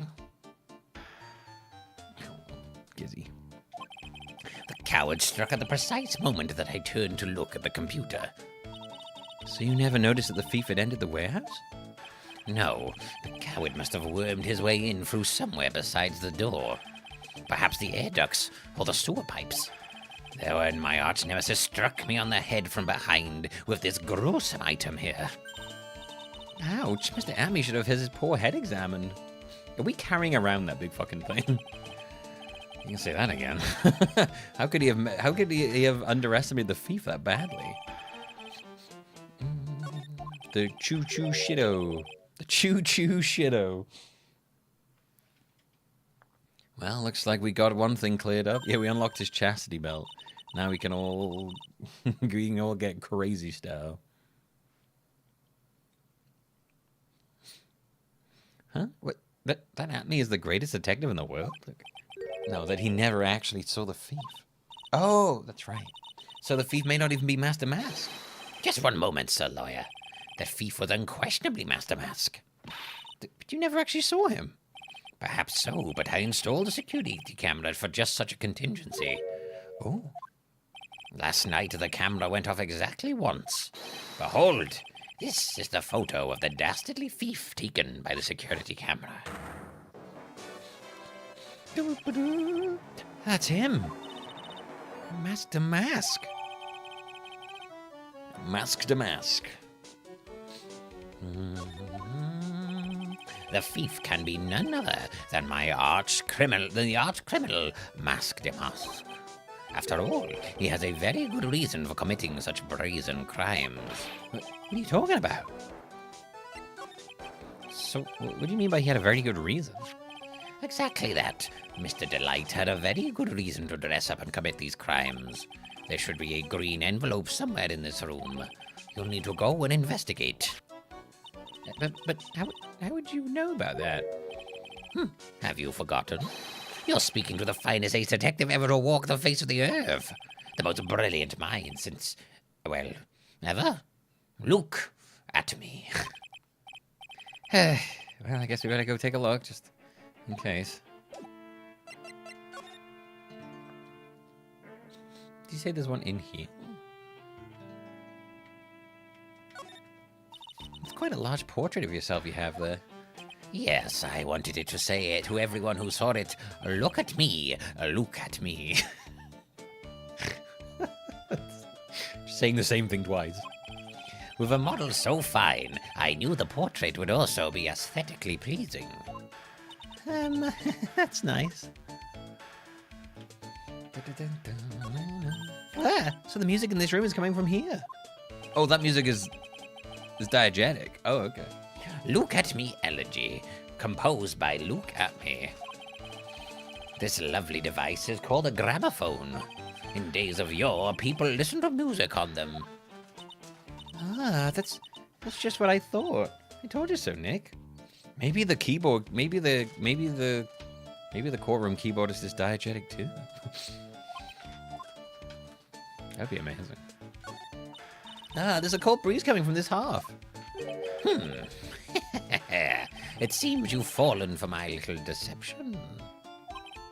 You see, this fireplace conceals a rather unexpected device. Yes, a high-tech air conditioner. Why would you put an air conditioner in there? In the summer, it acts as an air conditioner, and in the winter, a heater. Clever. Okay. Seems a little unnecessary, but alright.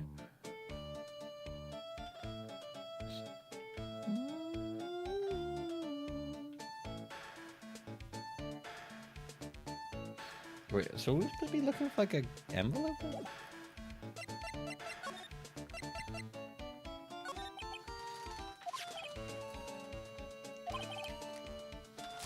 Oh, in his room. Sorry. I read that as this room, not his room.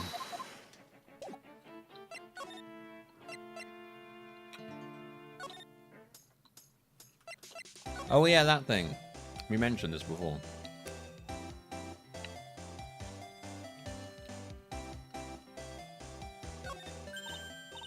Hey, Nick, remember what Detective Abby said? Yeah. We said it 2 seconds ago.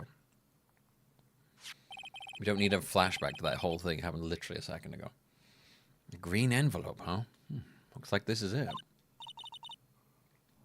Okay, let's have a look. If you don't want your true identity revealed to the world, come to KB Security at 1 a.m. on October 12th and bring 50 grand. For 50,000? This is a blackmail letter. Sure looks like a major clue, all right. Blackmail letter added to the court record. Ding dong. Oh, someone's at the door. I'll be right back. Won't take but a second, I promise. Oh, thank you for coming. That's so nice of you. When I see a damsel in distress, I just can't help myself. Please, come on in. I'll make some coffee. Really? I don't know who this is to be. Pretty lady. Wait a minute. I know that voice. Oh, Nicky boy, I'm so sorry, but I got another guest. Ah! You're... Oh, God. Nick, it's you! And Maya, like, wow, Nick, it's you! And Maya, too! What a fluke! Oh, Larry, long time no see. What? You know each other? Nicky boy? Like, Nicky boy? Nick, do you and this girl have, like, you know, something going on? Something? If you mean what I think. I underestimated you, Nick. A gorgeous lady like this. I'm married too. Way to go, dude. I knew it. Just when things can't get any worse, it's time to cue in the buzz. Like, zoinks.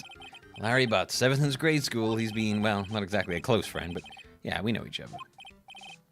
Hey, man, that wasn't nice. I was your very first client. I like how they talk back here. We've got quite the storied history, you know. What we used to say still rings true. When something smells, it's usually the butts. Did this guy pop up in the last game? He was in 2, right? He was in like a costume or something. I can't remember. He was not in Justice for All. Oh, I thought he was.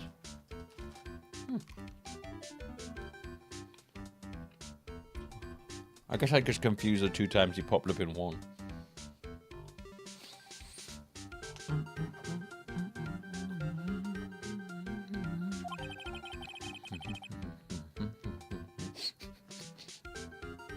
What I love about that is when it fades to black, you kind of are like, oh, he's talking to the audience. He's like self-narrating. He's like self-narrating out loud because the person responds, which means everyone else in the room is like, what the fuck? Like, and in front of this pretty little thing here. So you two are childhood friends, I see, huh? That's so sweet. You two go ahead and catch up on old times. I'm gonna go check on my bag. Nice girl, a Desi. So how you been, Nick? Too busy if you really want to know. So what have you been up to this whole time? It's been 2 years since I heard from you. What's with those clothes? You look, well, weird. Hey man, that's like uncalled for. This is my uniform for my like part-time job. And I can't believe it's been like 2 years. They say time flies when you're having fun. What's wrong? Nick, I gotta tell you. Women, I don't trust them anymore. You got dumped again? Well, like, you know, Benefa. I followed her all the way to Japan 2 years ago. Benefa? That's like where I met the famous Caddy Tom. My whole life changed. Benefa? Caddy Tom? I've never heard of either of these people. We need a spin-off. The Larry Butts game that's styled like a Leisure Suit Larry. We can meet the likes of Benifer and Caddy Tom. Anyway, dude, Caddy Tom chose Hollywood over me. Can you believe it? Well, actually. Anyway, it sounds like you have quite the adventure. Women, they're like so. Oh, but you're different, Maya. You're not like the rest. Looks like he's still the same old Larry. Leisure Suit Larry Butts, yeah. And each subtitle can be a pun about stinky poo or something. So what are you doing here anyway? Huh? Oh, well, like, what do you mean by that? I'm just a natural-born nice guy, that's all. Well, I mean, like, actually, I picked this up last night while I was working. A wallet? You say you found this last night? Yeah, it had, like, a driver's license in it, so I figured I'd return it myself. Found by Larry at his part-time security jobs company. A company building. Night of the crime. Hang on, let me see that for a minute. Like, I knew it. It's Dazzy's pictures in here. Like, yeah, I guess he really digs his wife, huh? Hey, Nick, it's not what you're thinking at all.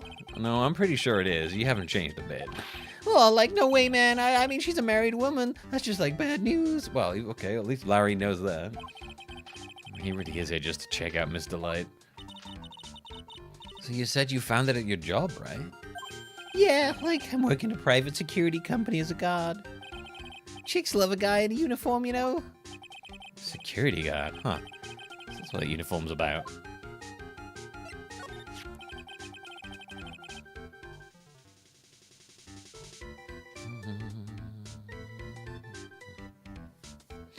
So, what time was it when you found out you found this last night?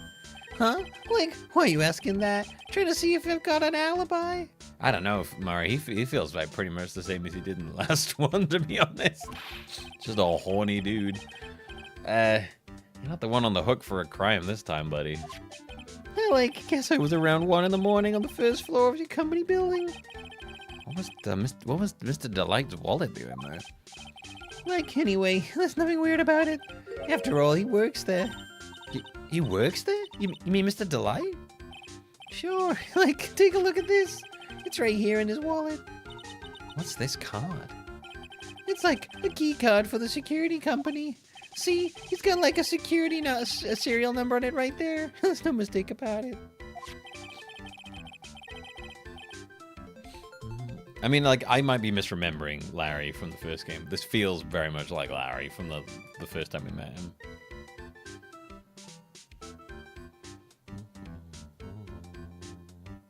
Admittedly, I feel like I've voiced so much of this now, I've almost forgotten what he was like in the first one.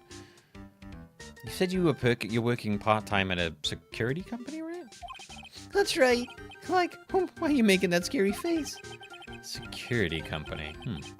It's not quite secure about Larry working there. I need to find out as much as I can about this key card.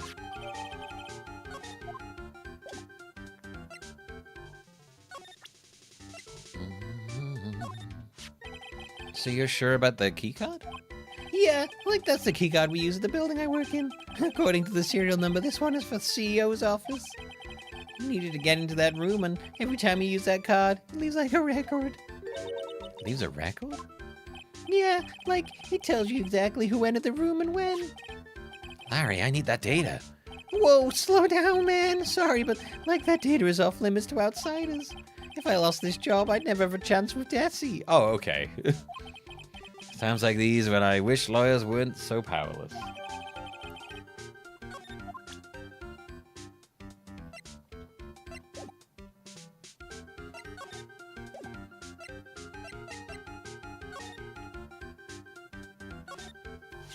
So Ron received a blackmail letter, huh?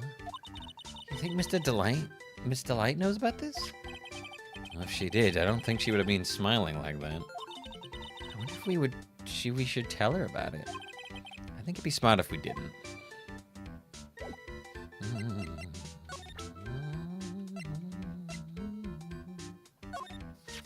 You didn't touch anything in this wallet, did you? Hey man, be serious. You know what I was interested in. Master Mass doesn't look out. He's gonna be the victim of a robber himself.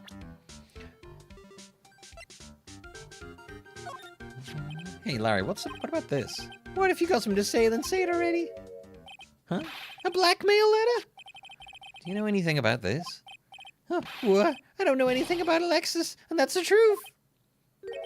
Huh? What? I can't believe you do this to me. I like thought you were my friend. $50,000. I don't have that kind of money. No. You don't understand. This blackmail letter was sent to Ron Delight. Ooh. Oh man, you scared me. I almost had a heart attack, you idiot. Wait, I'm the idiot? Man, I was totally confused because it says KB Security right on the envelope. Yeah, so what? Well, that's where I've got a part-time job at KB Security. What? Sounds like I should really find out more about this KB Security company. KB Security. The company in the blackmail letter. You know about it? That's like where he work, yeah. I mean, yeah, this isn't his fucking top, dude. Come on. In fact, I'm like on the job right now. Huh? Wait, so what are you doing here then? Well, I mean, the boss is away right now, and you know what mice do when the cat's away? Yeah. Anyway, how far away is this company? Let me see, about like 30 minutes by car, I guess. Well, if you fly down the road anyway. Well, this apartment building is pretty close to Lordy Taylor, right? And it would take roughly an hour to go from there to KB Security and back. If the light was at KB Security when the robbery occurred, then... Whoa. And he couldn't have stolen the Sacred Inn. Hey, Nick, your phone. Hello, is this the Wright residence? Ah, Pearls, where are you? I thought I'd go to Lordly Taylor to try to find some more clues, but I'm afraid I've gotten lost. What? Give me that phone, Nick. Pearly, where are you right now? I was walking along and found myself in front of that person's office. That person? Oh. That person who doesn't act his age and always says Zavari when he's excited. Look at me, he's detective. Okay, stay right there. We're coming to get you. All right, I'm a little scared. Oh dear. I never saw the Tom and Jerry episode where Jerry chased someone's wife, but I'll take Larry's word for it.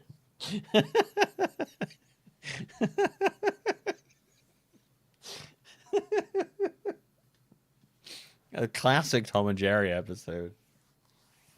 Jerry's trying to steal someone's wife.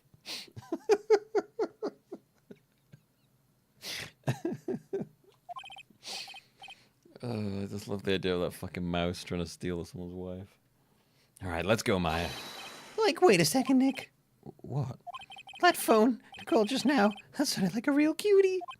Like another one of your, special friends. Dude, she's fucking 9 years old, you freak.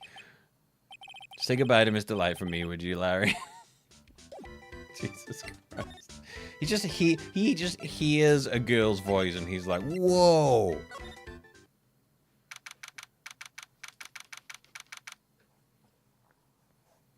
Na na na na. Na na na na na. Na na na na. I mean, I don't know. Maybe he just couldn't hear the voice very well. I don't know.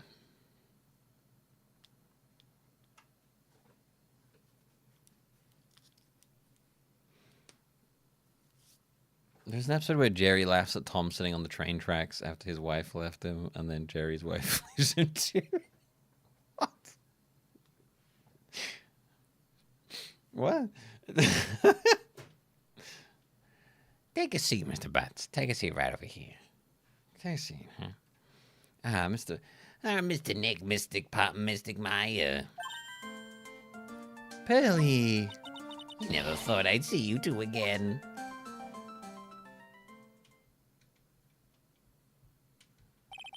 So, is Mr. Ace Detective out of the office?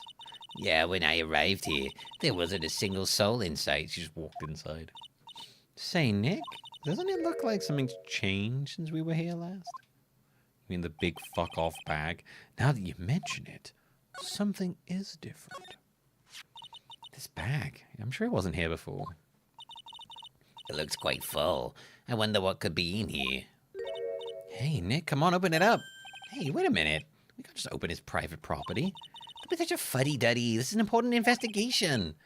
That's true. And truth be told, I have to admit I am kind of curious. Well, what's in there? Hang on a sec, I'm taking it out now. Whatever it is, it feels kind of hard and smooth. Well, hello there. Ah, he's here. What are you doing, Sir Lawyer? I'm shocked to see a servant of the court ignoring the law so flagrantly. I'm really sorry. Maya made me do it. Nick, I can't believe you. You little fucking squealer. A gentleman never used the lady as an excuse for his own poor behavior. It was Maya, though. She is a fucking terrible excuse and influence. The real question is, can you afford to waste time lollygagging about here? What do you mean by that? Perhaps I should make myself more clear? Tomorrow's trial, Zavari. Shall we say the figurative Sir William will be dropping his panties before lunchtime? I'm sorry, what?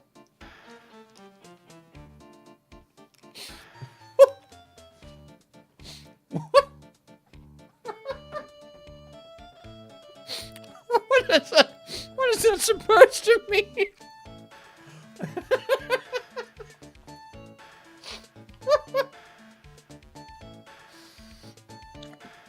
I wasn't ready for jelly beans in my mouth at that point. Oh, shit.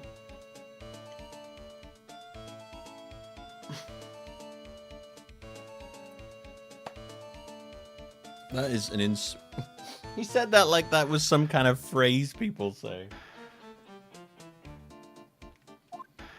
Wow, Nick, sounds like it's gonna be really exciting. Wait, we're just gonna glaze over that. All right. What the fuck is that supposed to mean? What's gonna happen at the trial tomorrow that's so dramatic? So he's supposed to be saying like a point of drama? Okay, fucking hell, that was so weird. Do you know what your biggest mistake so far has been, Sir Lawyer? It was becoming a lawyer in the first place. Well, fuck that, I guess. That certainly does sound like a big mistake, Mr. Nick. Tomorrow will be a day to remember. Look at me, will take the stand. And then, Zavari, my testimony will prove to be the undoing of the lot of you. Yes, all of you. I will unmask you as the thieves' co-conspirators. Conspirators? You're quick on the defensive, I see. However, it is not that I... It is not that it is I. It is your... It is not I that is your greatest enemy. Well, that was hard. There is far more dangerous threat you will face during the trial. What are you talking about? Sir Lawyer, if you truly are who you say, I'm sure you've heard of him. His name is Godot. Godot? Or Godot? Are we doing Godot or Godot? I guess Godot. Searching for... Godot, like when you think searching for Godot, it is spelled that way, so it's probably Godot. Apparently it's a Monty Python reference? Wow, okay. Luke at me failed today's episode of Say Something Normal. Alright, look at me. Do you want to try saying something normal? We should see who drops the proverbial panties. No, I'm afraid you just talked about dropping panties. That is not normal. It's like my favorite. I love that video.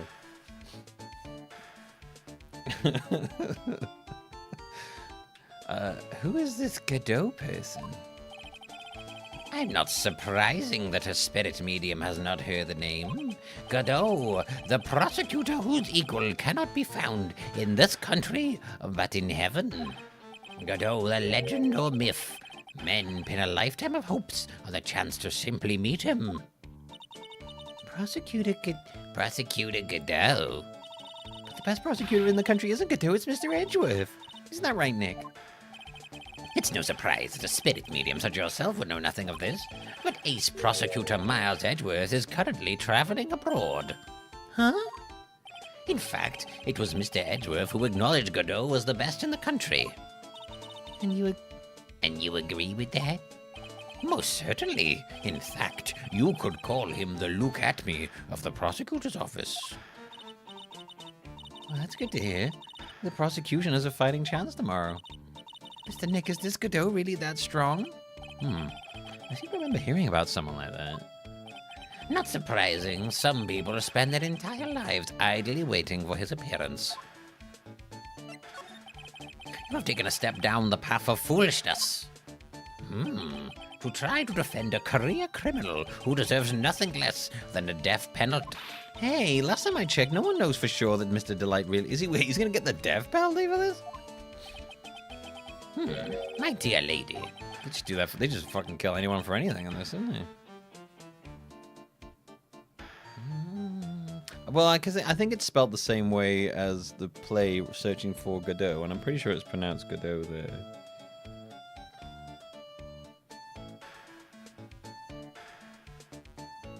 Oh, Waiting for Godot, sorry. Not Searching for, Waiting, yeah. Waiting for Godot, the play, is, yeah, it's pronounced Godot there, so... He might as well just not have a fucking T.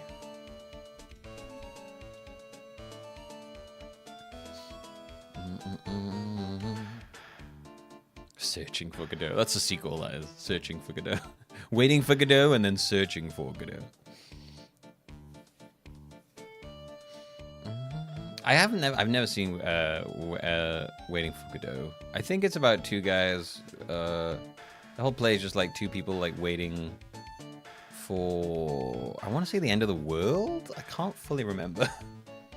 Godot.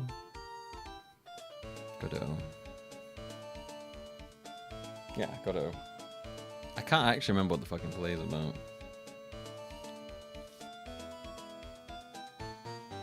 Times may change, but people sadly do not. Oh, okay. I thought they were waiting for like the end of the world or something like that. Maybe I'm imagining that. Must be. I think I'm thinking of something else.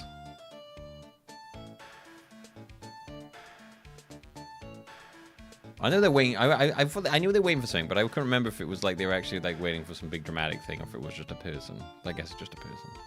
I think I'm thinking of something else. We need to go searching for Godot.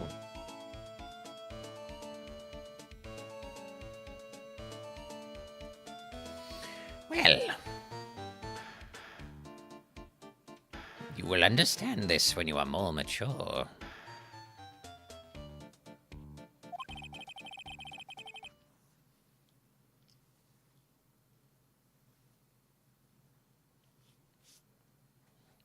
Rap is crap with a silent.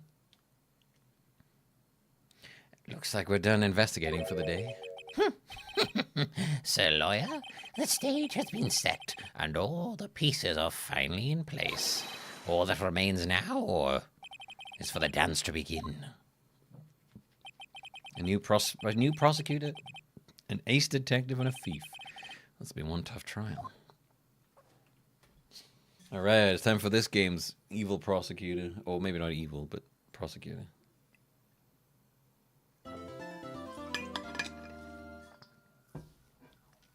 That's what I'm thinking of more, yeah. It's like it's not really about waiting for a person. It's like waiting for not being able to move on and stuff, yeah.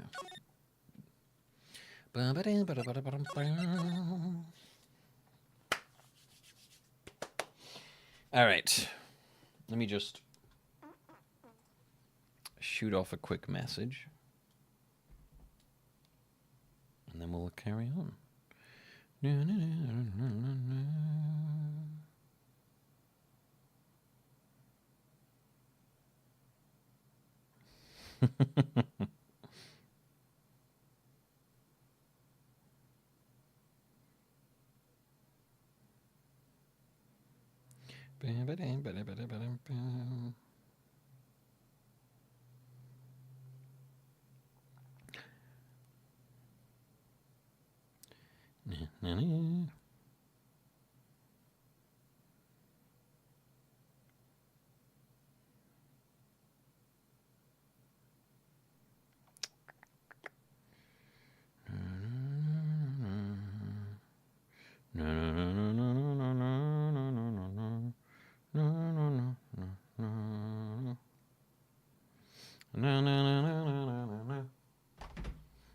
All right. Okay. I don't really need to do anything, so we might as well just get straight into it. Like, let's get right into it. Zoinks. Okay. Did I pause the timer there? I did. Okay. This cat meme. All right. Hang on a minute. I need to look at this cat meme. Look, it squeaks. Come, child. It is time to do drugs. It's very true. He's just like, yeah, let's drug up my cat. All right, here we go. Trial time. Let's see where this goes. Hey, Nick. What is it? Is something wrong? Nah, but did you see all the people here? It's crazy. Oh, so check out the Master Mask glossy I bought. Wait, he has merch? You bought this where? From the little tents in front of the courthouse. They have all sorts of things for sale. You know, I'm a sucker for this kind of stuff. Come on, I'm guilty. Throw the book at me. Who's screaming like that? Oh, Mr. Wright, you made it. Yeah, I did, but it doesn't look like things are going to get any less ugly for you. Oh, because I did it. I'm the criminal. Me. Ugh, he's at it again. I said the calling card to Lordly Taylor. I admit it. But you don't have the sacred urn, right? Well, that's true. I mean, that's true, but it doesn't mean that I didn't commit the crime. Normally when I say, of course you didn't, I'm being sarcastic. But you... Yikes. Anyway, I admit, I'm guilty. So make sure they give me a guilty verdict. Please. Oh, there you are, Ronnie. Bonjour, sweetie. Oh, Desiree, honey. Bonjour. Well, actually, I don't really know why I should be speaking French to you at a time like this. Leave it all to me, Ronnie. I swear I'll protect you. You see, actually, the fifth is me. Can I tell you something, Nicky boy? I can guarantee that Mr. Ronnie is innocent. If he declared guilty, I'll be ever so cross with you. Why are you smiling when you say it? Well, if you'll excuse me, I got some errands I need to take care of. I don't like the way she smiled. Count on you, Nicky boy. Good luck. Is she gonna kill us if you found guilty? To be honest, I really don't know whether Ron is Master Mask or not. But there's only one thing I am sure of. He doesn't have the sacred urn right now. Mr. Delight, it's time for you to enter the courtroom.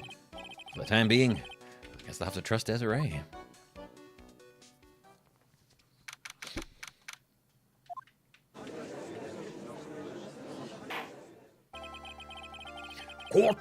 Court is now in session for the trial of Mr. Ron Delight. The defense is ready, Your Honor. What about the prosecution? Oh my God, this is like he's fucking mugging us. We're being mugged by the prosecution. He's like outrageously handsome with a Cyclops mask on. What about the prosecution? Are you prepared to? I don't know what voice to do for this guy.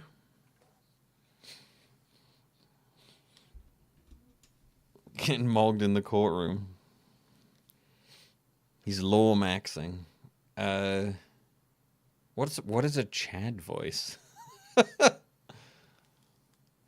You asked me to do these voices. How am I gonna do a Daft Punk voice? What is that?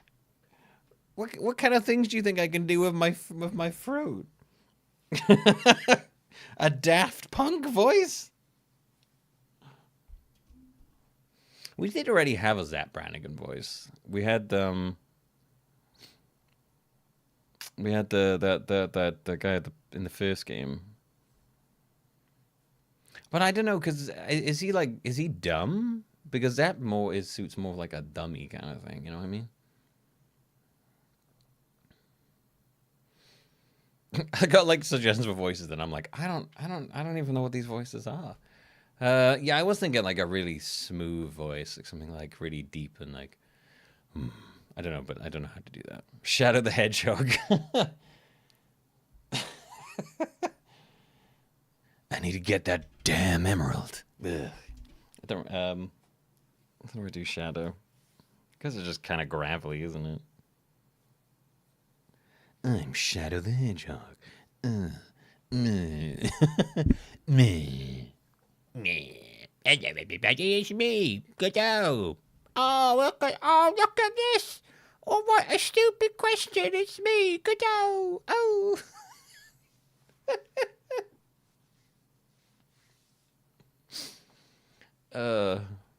That's this voice, obviously. Hello, it's me, Godot. Oh, I'm gonna be your prosecutor today. It's actually Luke from Professor Layton behind the mask. I will probably play around with his voice for a while until I find something that I think suits him. That's usually what I do. Okay, let's go. Let's see if I can get the Shadow voice in my head. I still want to know what the fuck you think a Chad voice is, Grand.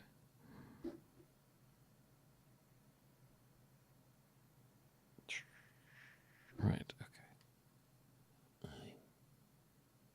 Shadow the Hedgehog.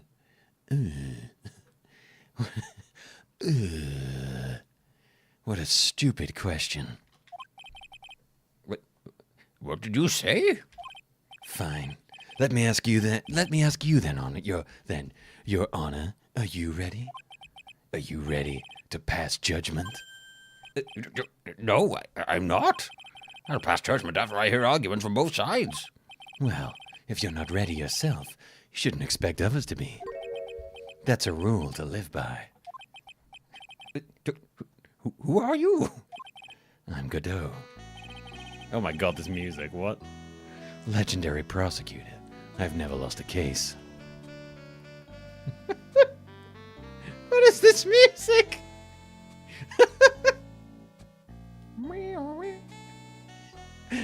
The keyboard, the courtroom keyboardist is like, this guy's fucking sexy, dude. We got some like saxophone going. It's like, well, we know the keyboardist feels about Godot apparently.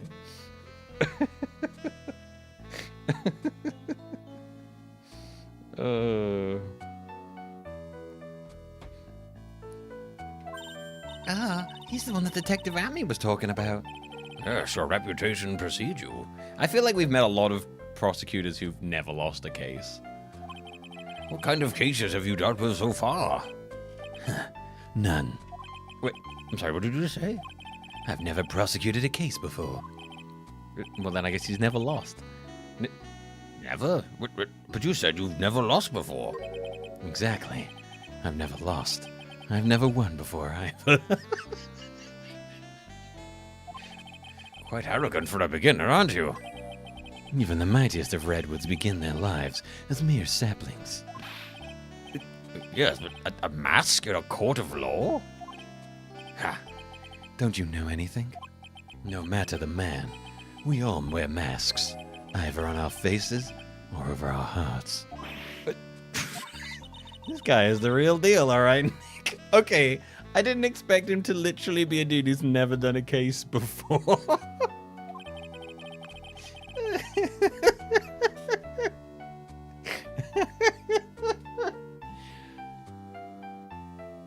Maybe he is a Zap character.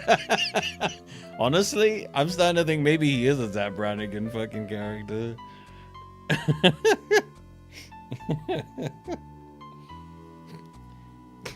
Maybe we all wear them across our hearts. I mean, I honestly, that might... Let's see how he feels as a Zap Brannigan character. Why does it seem like all prosecutors are the real deal? So we might finally meet Mr. Phoenix Tripe. Hang on, I need to get the voice right.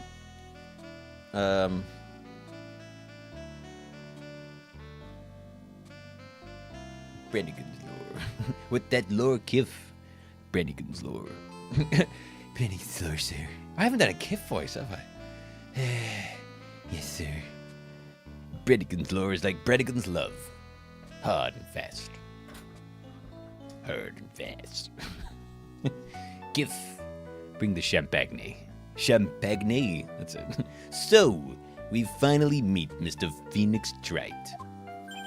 But, Nick, is he a friend of yours?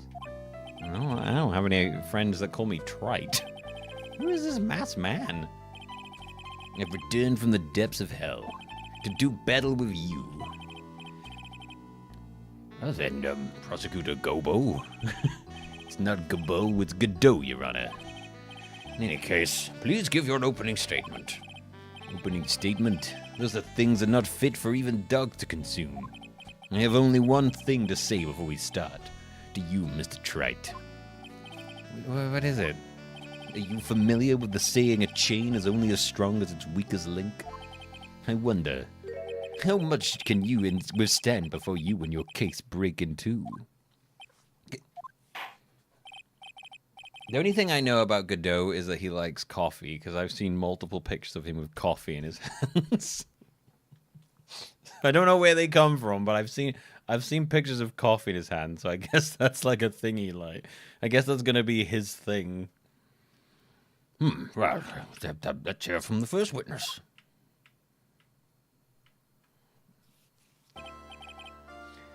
Hey, my name is, no one has asked for your name, witness. Ugh. Important thing is what you know. That's all. Start talking and we're listening. I can't get the fucking Zap voice right. I don't know what's going on. Start talking because we're listening. I think that's it. It's kind of hard to jump between that and something else. Yes, sir. All right, witness. First, let's hear about, what you know about the thief that stole the urn. Yes, yes, sir. Yeah, I guess his thing is. I'm waiting for the coffee to pop up. I've seen pictures of him with coffee, so I'm waiting for the coffee to pop up. I'm assuming that's his thing, and it wasn't just like a random picture of a coffee. Master Mast is a master thief that first started his crime spree 6 months ago. He's so confident that he sends his calling cards before he even commits the crime. This was his fifth heist, and as usual, he sent a card on to Lordy Taylor. His patent is to always go after only the most precious art pieces. That's why we're sure it was Master Master. It fits his MO to a T.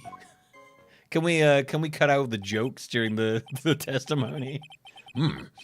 And the actual identity of this Master Damask is Mr. Godot. What are you?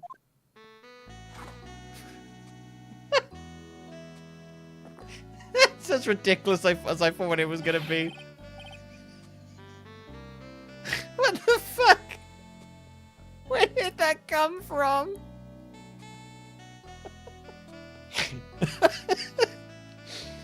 Okay.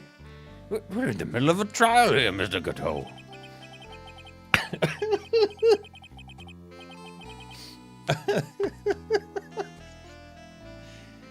Blacker than a moonless night, hotter and more bitter than hell itself. That is coffee. I'm sure you can grant me at least this much, Your Honor. Oh, please, proceed. Very well. Some coffee after all. What? You can't really let him slide this early in the trial? Where did that come? It's just like a coffee maker on the other end of his table, just shooting out cups of coffee for him. Proceed with your cross-examination, Mr. Wright. Well, Nick, what are you gonna do? Okay, I don't know why. Every picture I've ever seen of Godot, I thought he was gonna be this like super serious guy. Like, what the fuck is this character? He's like a first-time prosecutor who wears a mask. And keeps just drinking coffee. Okay. It was fucking bizarre. As long as they haven't brought up Mr. Delight's identity. All we can do is show that it wasn't Master Mask who stole the urn. Quotes philosophy at me. Oh my god. Master Mask is a master thief that first started his crime spree 6 months ago. Have you been involved in the investigation from the beginning? Hey, yup. Nobody knows more about the thief than me, pal. No, it's true. I'm a sereis, author of thieves. An author? I don't say there's a very thing. He's written books about thieves? I think he's probably meant to say authority. In fact, this guy can slip through even my fingers. Shows how good he is, pal. It's easy when those fingers happen to be butterfingers. Butterfingers. So nobody knows more about the thief than you, huh? Hey, you got it, pal. Except for maybe that thief's mom, that is. Isn't there someone who knows more about him than the police? Oh, you don't mean Detective Zavari, do you? And who is this person, Zavari? He sounds German. I don't know why that made me laugh so much. He sounds German. Oh. Is he supposed to be German? I didn't really realize that. As names look at me, sir. I guess you shouldn't have. I guess I shouldn't have made such a silly name for him. Oh right, because there's various sons. Okay, what the? Okay, all right. What the heck? I guess he's not all that famous. Anyway, it's true that he did manage to retrieve the last item the thief stole. Oh, I see. Seems you're not the expert you claim to be. Yeah, it looks like the thief is toying with me even now. He's so confident that he sends his calling card before he even commits the crime. Have you seen all these so-called calling cards? Hey, of course I have. Except, well, I mean the person in charge of the treasure exhibit never brought their card to the police. So I didn't see this one until after the crime occurred. That's because Detective Antme stopped Miss Andrews from taking it to the police. Was the calling card that Lord Taylor received authentic? Lordy Taylor, sorry. Well, all the cards have one common identifying feature. But we're not releasing that information to the general public. But you're absolutely certain that this card is real? Gumshoe can't say it out loud, but I bet he's talking about Master Mask's emblem. I'm sure that'll come in important. This was his fifth heist. As usual, he set a card on to Lordy Taylor. His fifth heist? And your fifth screw-up, huh? Hey, objection, pal. That ain't fair. Maybe you could say I screwed up 4 times, but this last time wasn't my fault. I didn't know about the calling card this time. You, of all people, shouldn't be chuckling about this Detective Gumshoe. Hey, I just want everyone in the courtroom to know something. If you ever get a calling card from this guy, you don't call some stupid private eye. You call your local police right away, you got me? Wow, it looks like he's really got it in for Detective Antme. His pattern is to always go after only the most precious art pieces. Art pieces? Like, what for? Well, there's a fucking... You know.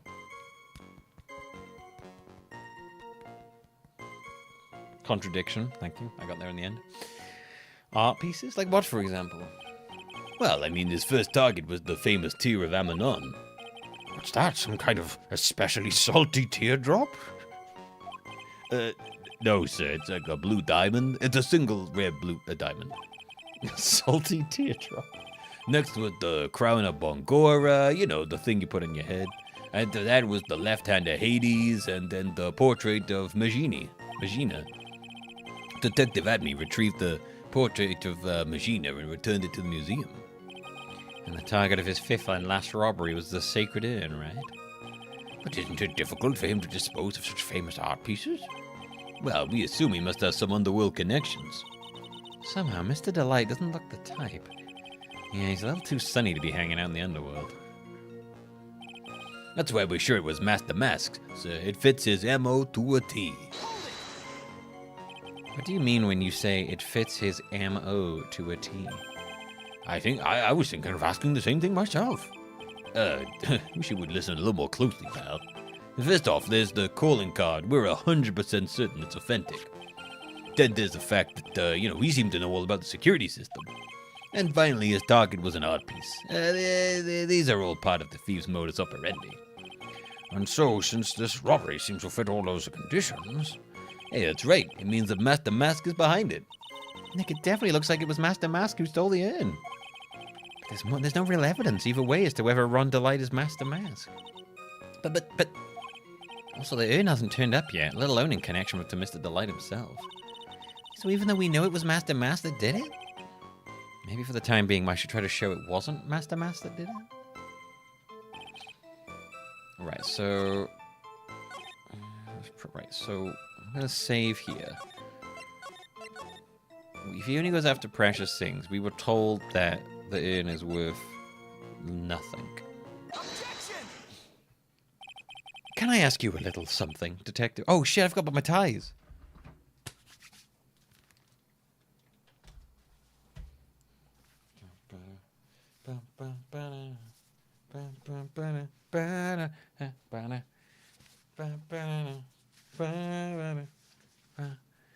And now, it's time to go even further beyond. I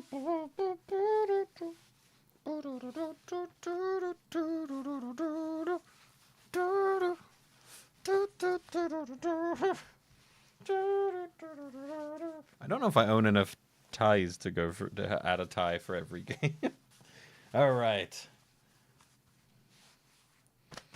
Nothing more lawyery than a free tie. Each tie representing how incredibly good I am in the court. I need to go to the tie store. Okay, so there we go. Okay. Maybe I'll have to wrap a tie around my head. Because I think after a while it's gonna get ridiculous around my neck. I might have to start wearing ties in like different places, like around my head, or like on my arms. Can I ask you a little something, Detective Gumshoe?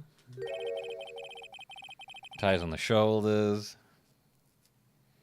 You think you got the case in the bag, and then this guy with free ties rocks up. What's up? You won't even believe how ready I am for court.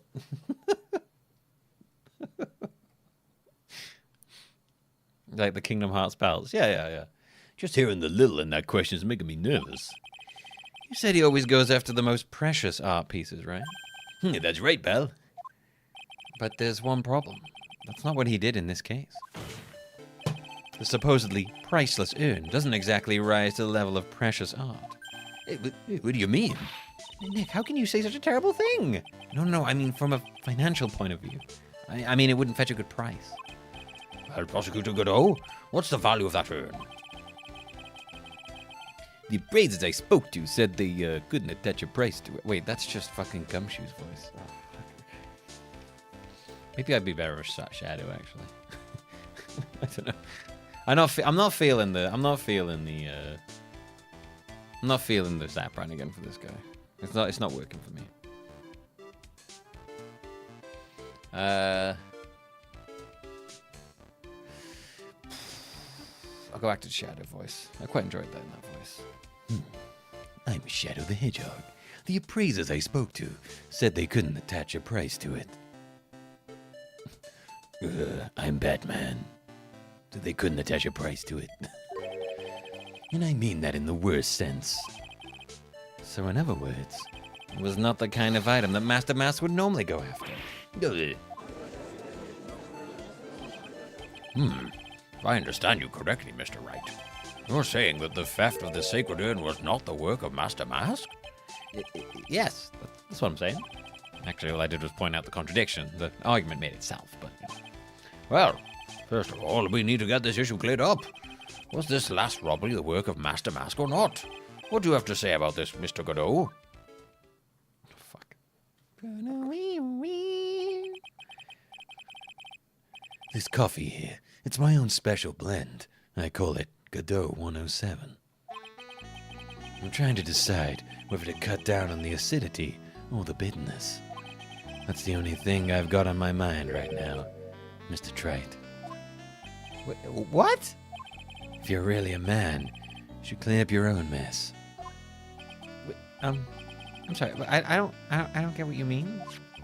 If you're saying it wasn't Master Mask that stole the urn, it must be someone imitating Master Mask's methods. A fake. A fake Damask? Fake Damask? That sounds so ridiculous. Yeah, I like it. This is enough for one!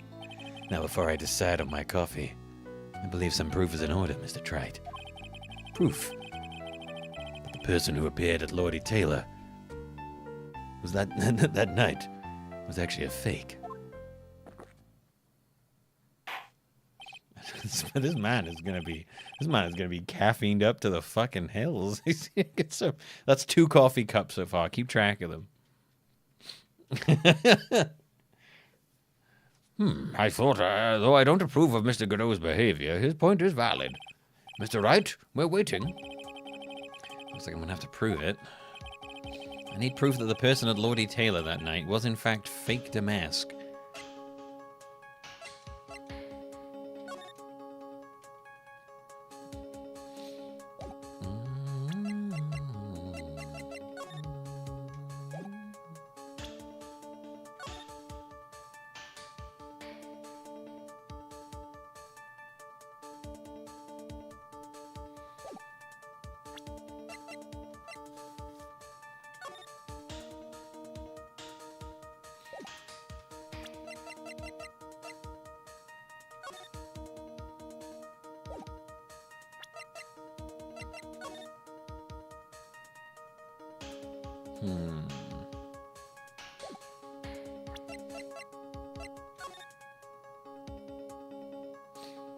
Oh yeah, he's like... He hasn't got his thing on... He hasn't got his little thing in the middle.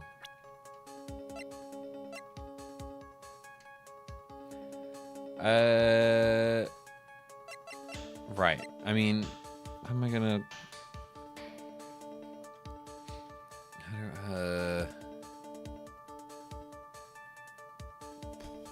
I guess this one? There we go.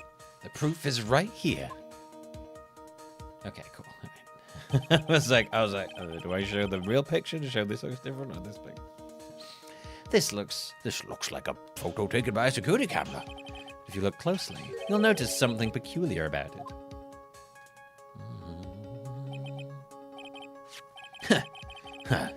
Well then, I'm Shadow the Hedgehog. Well then, why don't you go ahead and show us what it is? Go on, use this pointer and show us what's about this picture is so peculiar. It's right here, of course. You mean Master Mask? I have a piece of reference I would like the court to take a look at. Isn't that the publicity photo I bought this morning? You're using that as evidence? The problem I have with the security camera photo is the brooch on Damask's chest. A breach? Here, bailiff, get my steed. We need to retreat at once.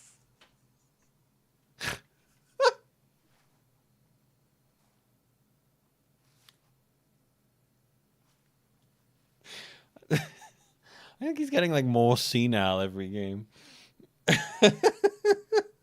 Oh my god, they've breached. The Huns have breached the judge. Breached the courtroom. A brooch on it. It's a sort of clasp for holding one's cape on. A clasp, eh? Ah, I see now.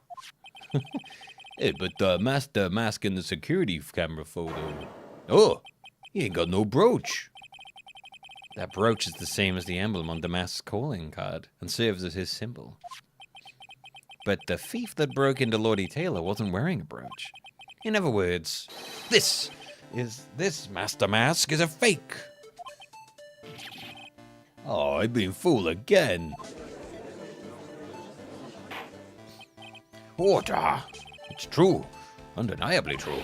Detective Gumshoe, how could you have overlooked this? Hey, I'm sorry, sir. I don't know how I, Oh, fuck, that's free. Hey now, if you're gonna have a pity party, invite me too. Mr. Godot, you deserve some blame in this too. How could you have overlooked such a large brooch? The brooch you're talking about. Do you mean this? Oh, that's Master Matt's brooch. Where did you find it? Well, I've always had a good nose for evidence. I got it at the crime scene. It's interesting the belt he's got on his arm. I noticed that when I was doing the artwork for him. So I was like, why has he got belts on his arm? It was hidden in the shadow of a big female Buddha statue. Buddha statue? Oh, he must mean the Ami Faye statue. Hey, why didn't you tell me about that, sir? I always put evidence away in my pocket. After all, it's the safest place for crucial evidence. This guy is one cool customer. 4. That's 4 cups. It's a little early to be shaken up, isn't it, little lady? That friend of yours left pretty little hickeys on there, too. But hickeys? Figuratively speaking, of course. I'm referring to Rhonda Light's fingerprints. Little hickeys, that's a great... I feel like I should be doing like a deep, gravelly southern voice. Figuratively speaking, of course, I'm referring to Rhonda Light's fingerprints. Little hickeys. What? What? The defendant's fingerprints are on the brooch? Order in the court. Mr. Godot, let's see that brooch. I've grown attached to my little metallic girlfriend here. Take good care of her. It appears to have been torn off some clothing. There's a little bit of cloth left on the back. Obviously, there must have been a big struggle that night at the crime scene. Phoenix, we have a problem. Found in the shadow of Ami Faye's statue. Looks like it was torn off some clothing. You mess with Godot. You get burned. He's been playing me like a violin. Well, Judge, I'm about ready to call my next witness. Hey, you dumbing me? But I haven't proved anything yet. You've proven your own incompetence. That's good enough. It doesn't sound good at all. Bailiff, bring the next witness into the courtroom. Finally, time. Do you know who would be in a? Oh my God, like a Matthew McConaughey voice.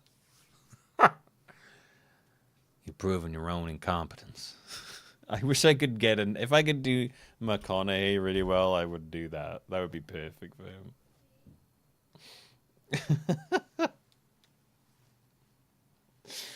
Especially with like the waxing philosopher, bit of philosopher.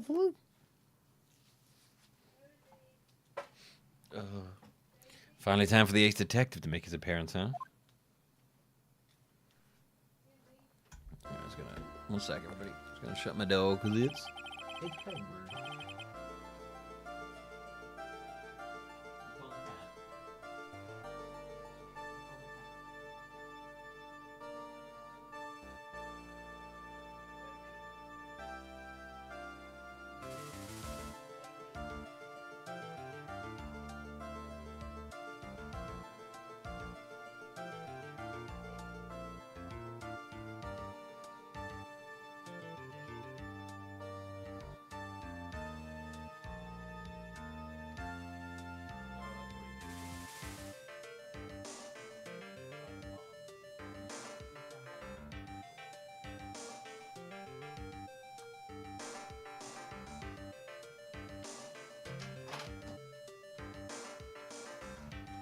Oh, right, I'm back. 1 second is 1 drip of the coffee pot. Let's hurry it up. Is that his, like, 5th cup now?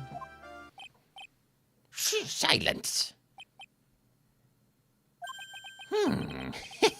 Now I see. It's all becoming clear. What's clear? Zavari, the truth has once again been elegantly revealed to me. What we have here is a judge and a prosecutor. A coffee maniac at that. Am I correct?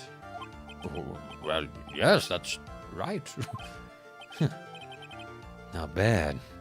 Not bad at all. You're the first person that's ever been able to penetrate my secret veil. What? Well, Mr. Prosecutor, let me introduce myself. My name is Look At Me, ace detective and rising star illuminating the heavens. Boy, these two make perfect pair. Sarcasm for sure. I can't tell with him, to be honest. It's really hard to tell if he's being sarcastic or not.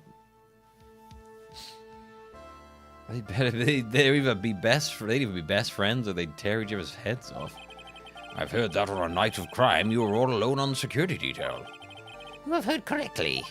My specially made monocle is worth more than 100 Detective Gumshoes. If Detective Gumshoe was worth anything, that is. How's this guy all by himself anyway? There must be some reason. I'm sure of it.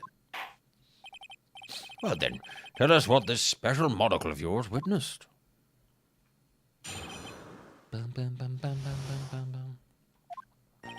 Down, down, down, down, down, down. It was approximately 1 o'clock in the morning, just after the date changed. That's when my nemesis, the infamous Masked Mask, dancingly descended upon me. Just as I began to turn, the coward struck a fierce blow upon my noble head. Darkness swallowed me before I could land a single strike. When I awoke, he was gone. 30 minutes later, I used an emergency phone to notify the police. 30 minutes later? You didn't get a clear look at the criminal. My specially made monocle never misses a thing. However, that is limited to things that fall within my own visual range. But of course, that's only natural. I fail to see why the witness seems so proud of his performance that evening. Well, sir, old-timer, let me explain. We are not speaking of any ordinary thief, but of the king of thieves, the great Masked Mask, my arch-enemy. Oh, that is what my instincts and my years of experience tell me. Very well. Proceed with the cross-examination, Mr. Wright. Bum, ba-dum, bum, bum. It was approximately 1 o'clock in the morning, just after the date changed. So that would be 1 o'clock on the morning of the 12th, correct? That's an impressive deduction, Sir Lawyer. You were on security duty that night? Where exactly were you at the time? A penetrating question. I was in the basement warehouse near the computer. Near the computer, huh? So then, you weren't trying to remain hidden, I take it? Up to this point, I had tried to remain concealed while waiting for the thief. Yeah, he said the same thing yesterday, too. Computer also said that they never spotted the thief at the crime scene before. Precisely! That is precisely why I chose not to hide last night. I knew that by not concealing myself, I would be putting pressure on the thief. Looks like the thief was the one applying pressure on your pigeony head, that is. In any case, that's when my nemesis, the infamous Master Mask, dancingly descended upon me. Dancingly descended? From where exactly? Well, from the entrance, I suppose. What else? So in actuality, he neither danced nor descended. Oh, geez, someone please save me. So how is it you didn't notice the thief? My eyes were looking for the thief's shadow, while my ears listened for his footfalls. But even so, the dastardly criminal managed to sneak up on me. I wish I had a magnifying glass now. It can only be due to his subtle, camouflaged cape and soft-soled shoes. His gum shoes? I hereby dub you Ace Dunce.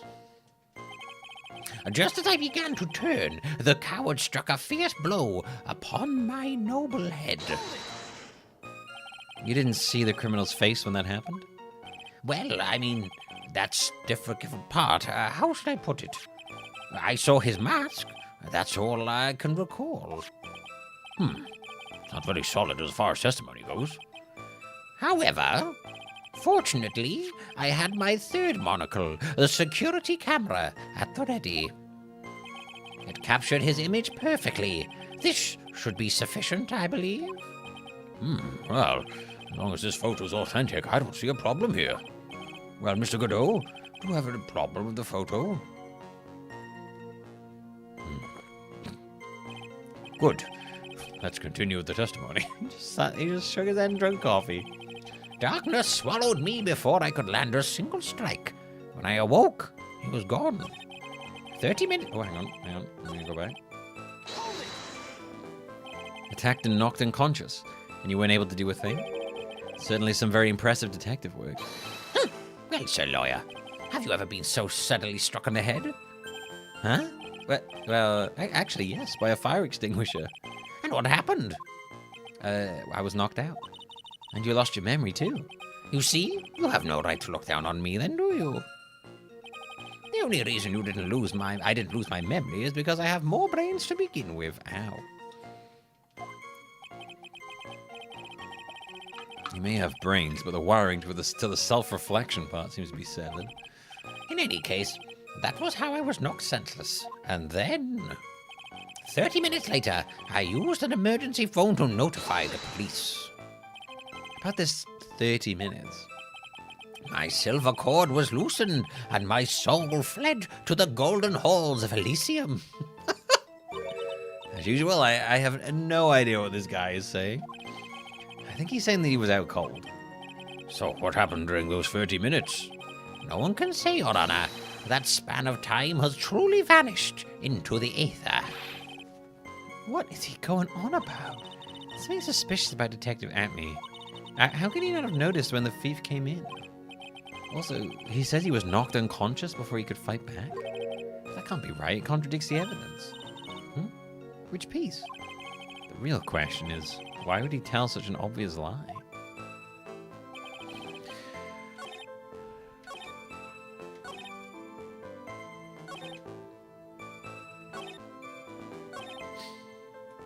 Okay.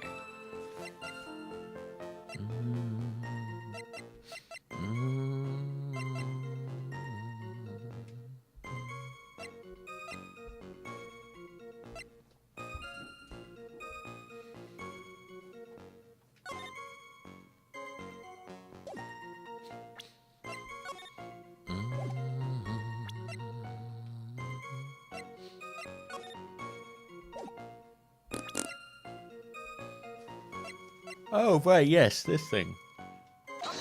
Because we said it must have come off in a scuffle. Mr. Atme. I thought that I had misspelled attorney then. Mr. Atme. Could you take a look at this with that special monocle of yours? Ah, this belongs to the criminal mastermind, my arch nemesis, Mask de Mask. It is, in point of fact, Master Mask's brooch. It was found on the floor of the basement warehouse. I wonder how that happened. Elementary, my dear lawyer. Obviously, it wasn't glued on well enough. Not quite. It clearly shows signs of having been ripped off. A piece of clothing. Ripped off? Whoa. You can only deduce that the thief struggled with someone that night. That's the only thing I can think of. And there's only one person that was in the position to have a struggle with the thief. The only person that was on security duty that night. You, Detective Atme. Detective Atme, you must have fought with the thief that night. So why did you lie in your testimony to the court? Witness giving false testimony is a serious crime. And it's something that happens every time in this game. No. Wait, just a moment, sir, old-timer. Don't talk to me like I'm living in a nursing home. I just remembered, Your Honor. I was just confused because I've been dealing with so many cases lately. True measure of a man is the amount of work he does. That's what I always say.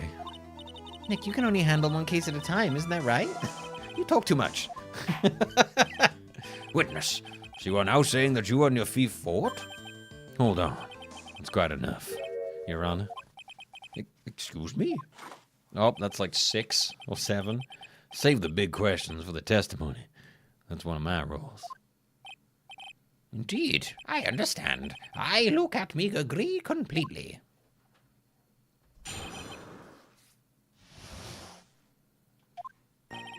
Indeed, it's true that I looked away from the door for a brief moment. 6, 7, maybe. However, a look at me cannot be so easily discombobulated. Unfortunately, the thief grabbed a weapon from the side and rendered me senseless. A true gentleman fights only with his own fists, but they were not enough. His first blow struck true, bam! And that's all she wrote. So in the end, you did catch a glimpse of Master Mask. Correct. It was during the third crime that he struck me from behind. It seems that my memory has become a tad jumbled, so to speak. That's certainly understandable. I myself always get confused about which testimony goes in which case. That can't be good. That's worrying. Indeed, it's true that I looked away from the door for a brief moment.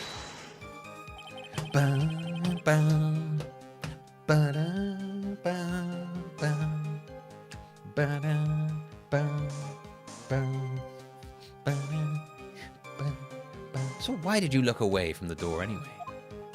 I got lost in the music there. In addition to the camera, I had prepared a variety of other sensors as well. The alarm on one of those had gone off, so I had to check the data. That's why I went to the computer. Elegantly, of course.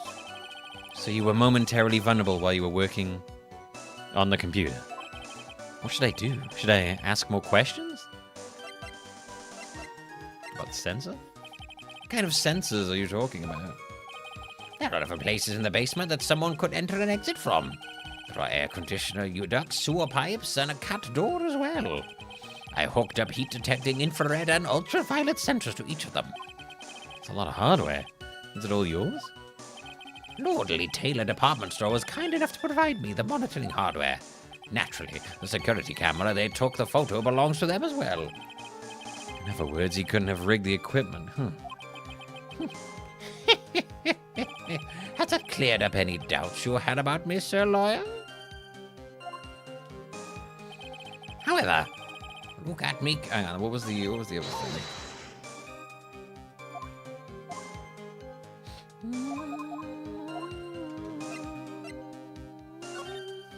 So did that computer belong to Lordly Taylor as well?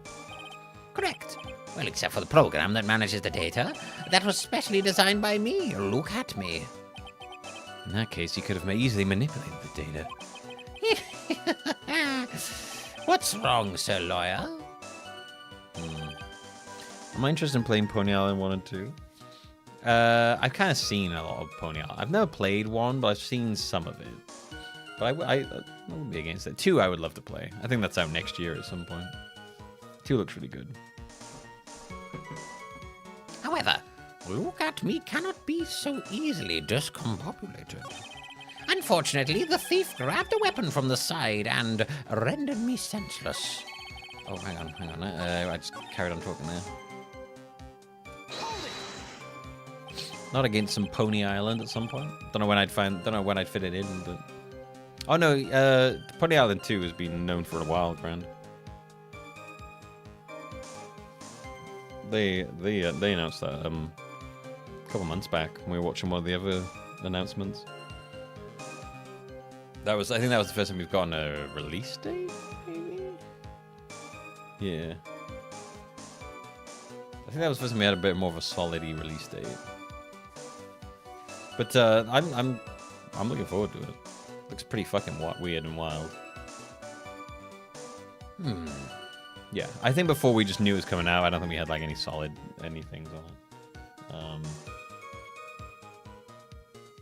I've seen someone play a bit of Pony Island, but I've not too much. So I don't think I've seen too much of the meta aspect of it. So I could probably still enjoy it. What does that mean? Discombobulated. Young people these days, they really irritate me. They allow perfectly good old words to die until everyone forgets what they mean. I love the word discombobulated. Sorry, what exactly does it mean anyway? Now I've forgotten. What was I saying? Jeez, it's better than old people who forget what they were saying 5 seconds ago. Well, It looks like we've cleared that up. You can go on with your testimony. I did enjoy Inscription. Fortunately, the thief grabbed a weapon from the side and rendered me senseless. What do you mean by weapon from the side? Naturally, that thief had no idea that Luke at me was hiding in the area. He grabbed the sword from the statue that was standing by the door to the warehouse. Sword? You mean the sword that was all twisted like a tree branch? Correct. Fortunately for me, the blade was not sharp.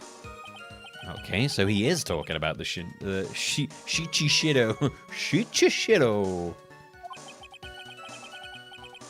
I think it's pretty much how you spell that, Grad, with an S between the N and C, because it's inscription, yeah.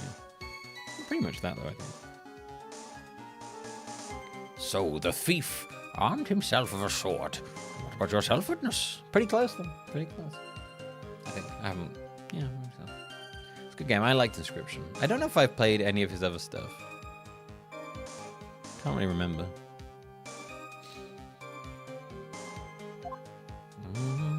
The true gentleman fights only with his own fists, but they were not enough. So you had that much faith in your own fighting abilities? But of course, in college I was the second in charge of the boxing club. I'm sorry if I failed to find that appropriately impressive. However, my opponent in the ring that time was my arch nemesis, Mask de Mask.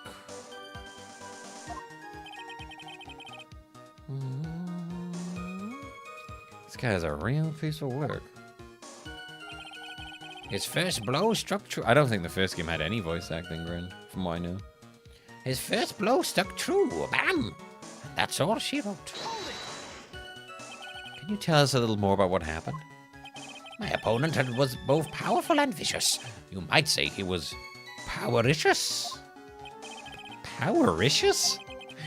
I assumed the Acme fighting stance, but a sudden flash of light blinded me.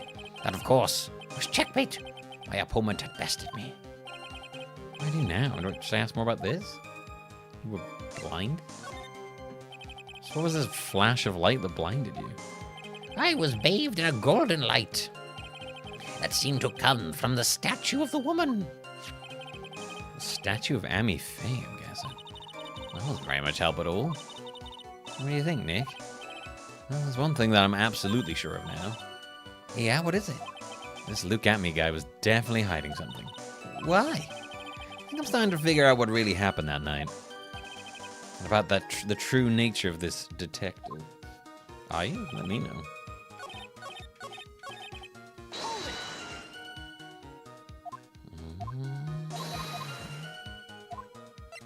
It was at me fighting style.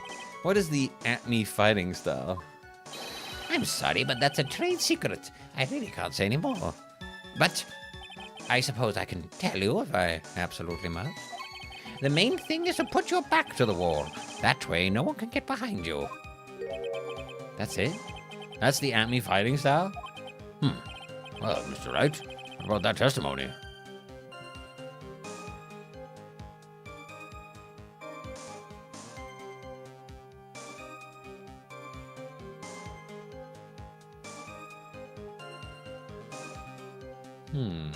Seems very important. Of course it's important. You learned a detective's secret technique after all. Yes, indeed. I'll remember to use it if I ever take a walk alone at night. What the heck is he eyeballing me like that? It's creeping me out. The judge has still never forgiven him for when he thought he was trying to hire an assassin to kill him. Guilty, guilty. Now then, her witness. Go ahead and add that secret information to your official testimony. I put my back to the wall to fight, but the thief's blow landed upon my third eye. Your third eye? Where is this third eye you're talking about? Oh, it's right between my right and left eyebrows. It's quite invisible to the unenlightened. I thought he meant he got, like, slapped on the penis. You may call it the forehead if you...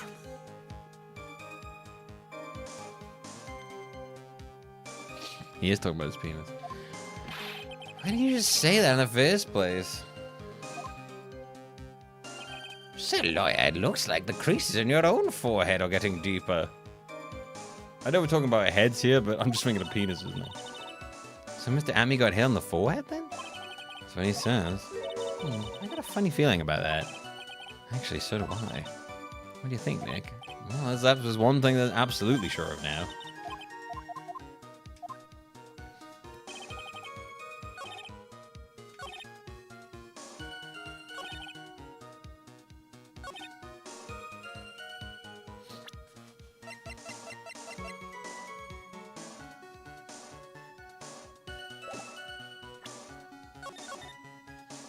Well, I mean, the thing says blow to the back of the head, so let's say that one, right?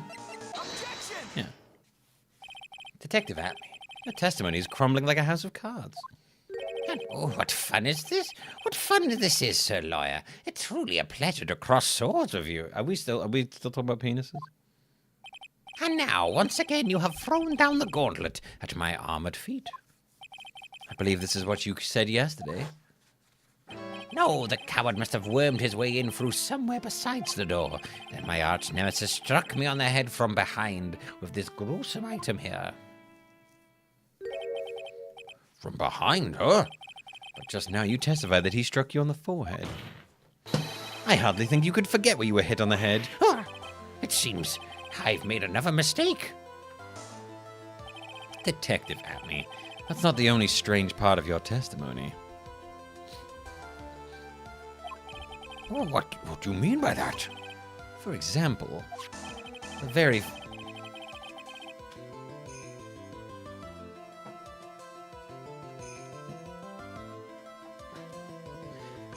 fact that you hid the calling card from the police itself is strange.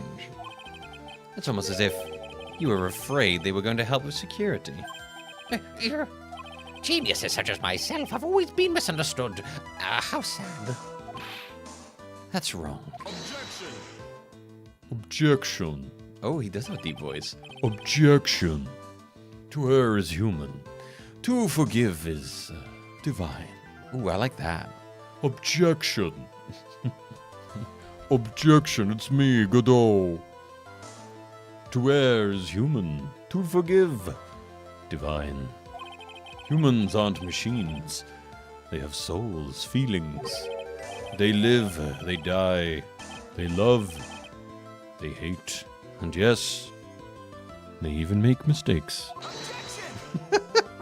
Hey, hold on. It's not as petty as that. Oh my god. Really? What is it like then? Always chase a riddle down to the end. That's one of my rules. Objection. Not quite as insanely deep as Von Karma's was. Objection. This is it. This might just be my chance to turn things around. Mr. Wright, what exactly is it you're asserting here? Very well, Your Honor. The defense asserts that...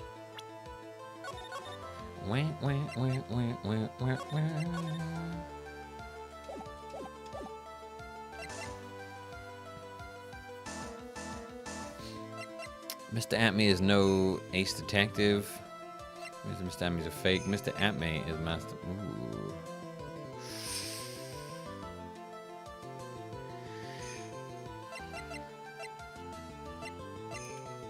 So he's a fake? This witness isn't Luke Atlee. He's a fake. So now it's not just Master Mask. You're saying I'm a fake too? An ace detective could never be as forgetful as this guy. Imposters like you were often suspicious of others as well. Really, this is too much. Next, you'll be calling me a fake too. Mr. Wright, what exactly is it you're asserting? Alright, let's try that he's... No, he's the mask? Oh, alright. I guess we're saying that one. The answer is simple. It's all clear to me now. Detective Luke Atlee's true identity is actually Mask the Mask. Gah!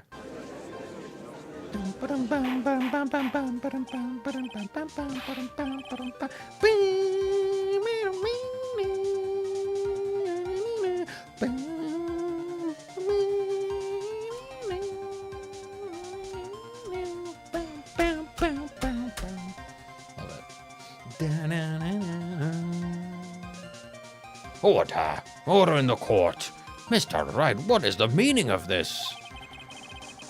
There are too many unnatural parts to Mr. Atmay's story.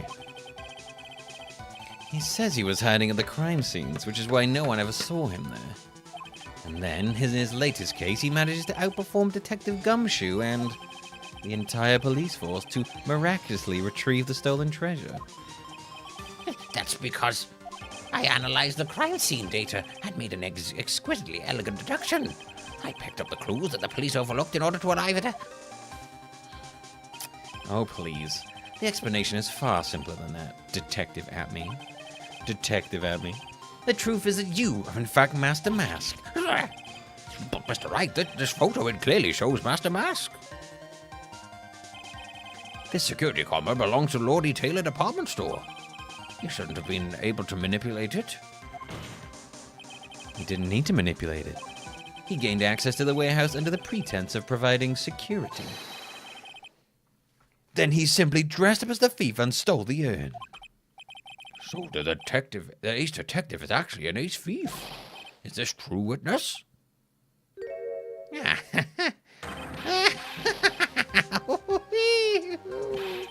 The Mask's MO is pure genius, and so am I. Look at me, ace detective. You're very clever to have come to such a conclusion. I'm impressed, sir lawyer. What? Witness, you're admitting it? Nick, how's your chance? Yeah, I thought I put the last nail in this guy's coffin. Detective Atmey, when you assume that... Where the hell is that? What the fuck? What? I'm so... Wait. What? Objection!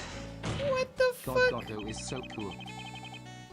I just chucked a fucking cup of coffee on the guy's head. Oh shit! Oh, don't worry, Kiba. I never expect anyone to be around if they can't be. No apologies needed. People do things. They come in, they come out. You know. Godot blend. Objection. Godot blend. 102. My personal favorite. Mr. Godot! The ace detective is actually an ace thief. I smell a best-selling novel. There's only one problem. It simply isn't true. Mr. Godot, Mr. Wright has made some very strong points, and this fucking image is so good. This is such a good picture. I will admit my opponent has woven a compelling narrative out of whole cloth. But it is, in fact, nothing more than a patchwork quilt, Mr. Trite. If this detective really is the thief, then show us the proof of your claim. But it better be as hot and as perfect as the coffee dripping down your face. Well, Mr. Wright, don't just stand there. This court would like to see this decisive proof you have quickly. Oh, yeah, of course. What's the big rush? You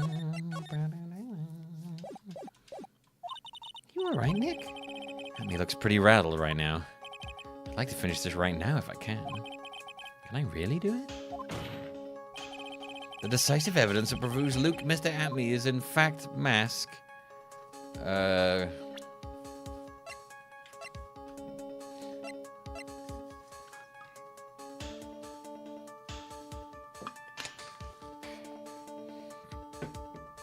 What's your favorite prosecutor by far? This guy is fucking hilarious.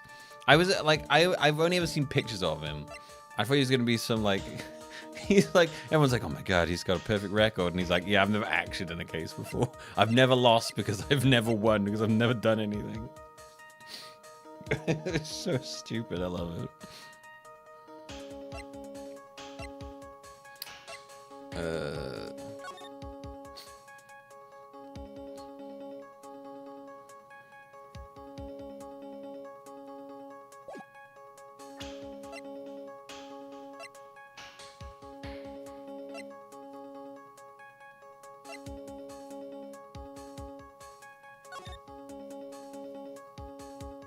Take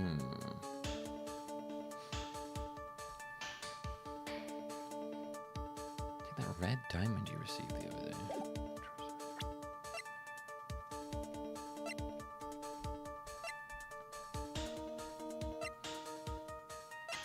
I think we can.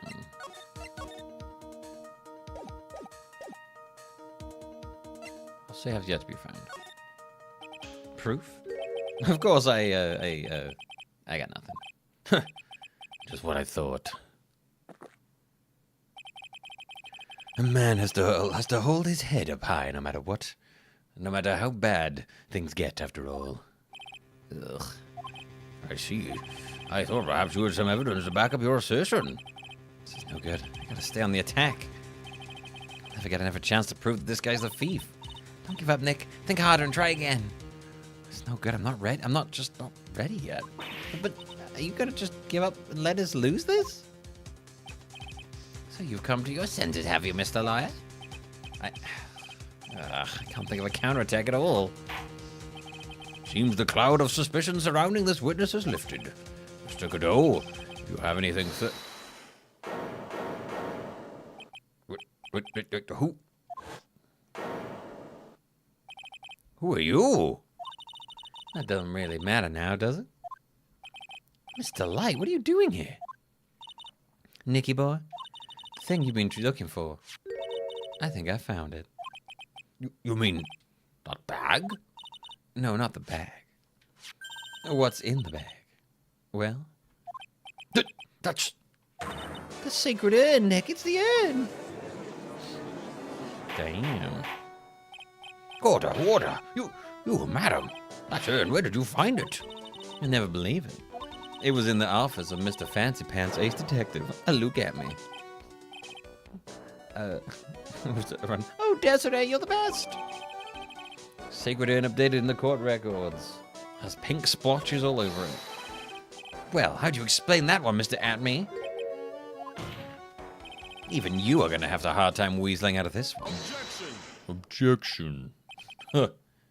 Pathetic. Mr. Godot, do you have something you wish to say? Yes, Your Honor. It simply amazes me how quickly time changes. In the old days, a man was taken at his word. It's truly sad. You're still denying that? Mr. Atme was involved? Before casting aspersions at Detective Atme, consider the young lady here. Your name is Desiree. Desiree Delight, is that correct? Yeah, what about it? It's like, okay, that must be cup number 8 or 9 at this point. How charming. The lengths that a woman was willing to go to save her husband. It's truly inspiring. What are you insinuating? As the wife of a criminal, you could have discovered that stolen urn anyway. That coffee looks like it's tar. Including the office of the good detective here. So you found the urn. What does that prove? It certainly doesn't prove where the urn was before you found it. What? I just bought it here from the detective's office. Please, madam. This town is already filled to the brim of lies. Any more could only compound the tragedy we have been witness to. You're wrong. I would never do such a thing. Mr. Light. Please, Nicky boy, you gotta help me talk some sense into these people. There must be some way. Gotta prove that urn was actually an Atme detective agency.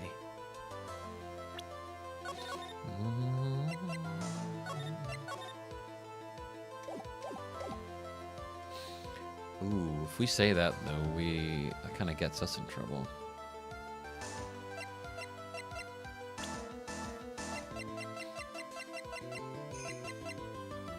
If we say how we found it, then we'd have to admit that we were going through the guy's stuff.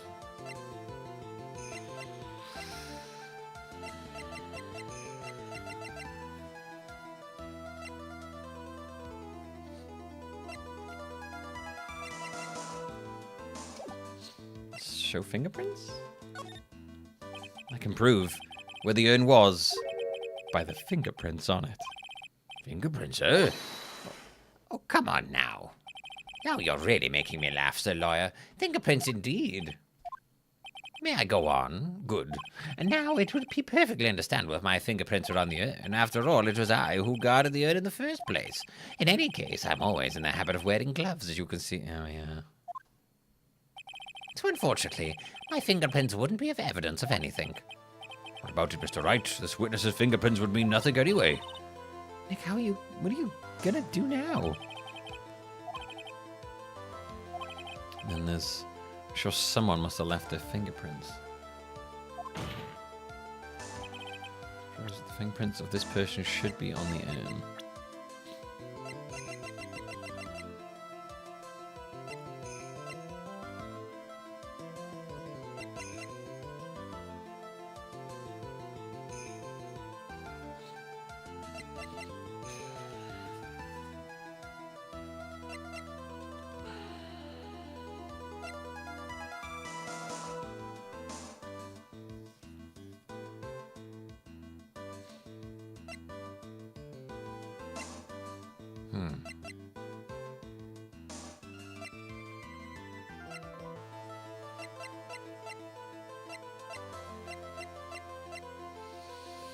We don't know his age, do we?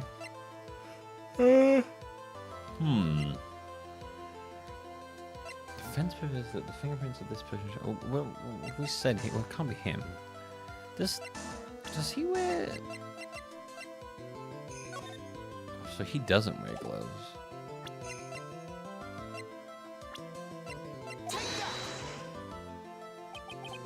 Let me give you a piece of advice.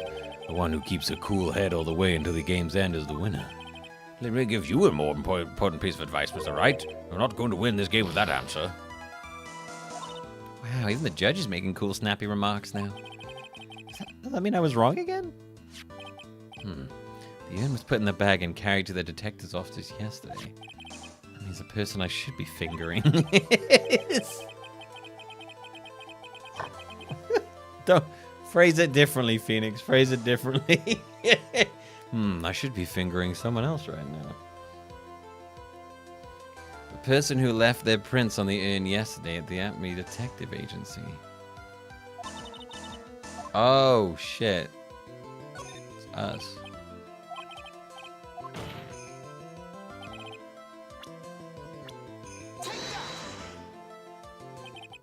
So what is all this fuss about fingerprints anyway?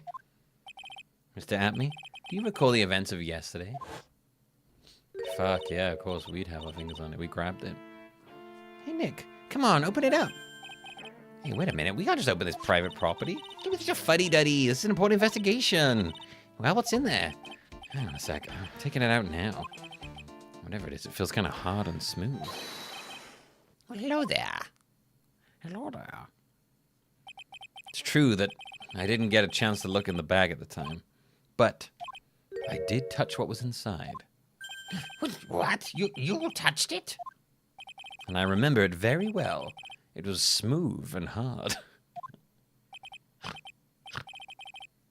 This court case has been full of innuendos. Well, that was just... Your Honor, I'd like the court to examine the fingerprints on that urn. If my fingerprints are on there, then it proves that the urn was in Detective Atme's office. Well, even if your fingerprints are on the urn, it still doesn't prove when they were put there, does it? Of course it does. What did you say? It's not what I say, but what Adrian Andrews, the person in charge of the exhibition, said. I polished it until it was just about glowing. I thought maybe I could make it look more valuable. If she polished it that much, she must have removed any and all fingerprints on it. Oh, I just realized that you subbed Kosha. I have to add the time manually. 1 second. 1 second.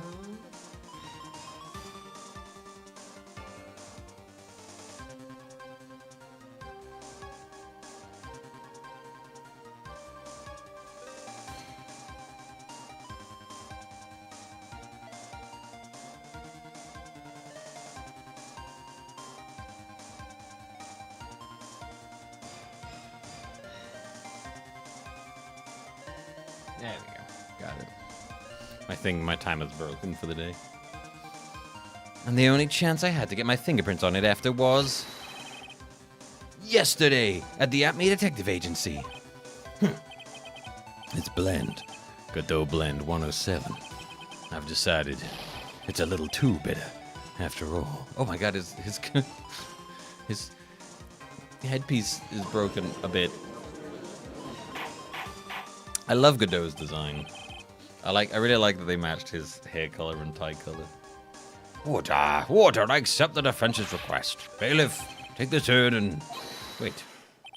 Wait a moment, Your Honor. There's no need for that. No need, you say? Precisely.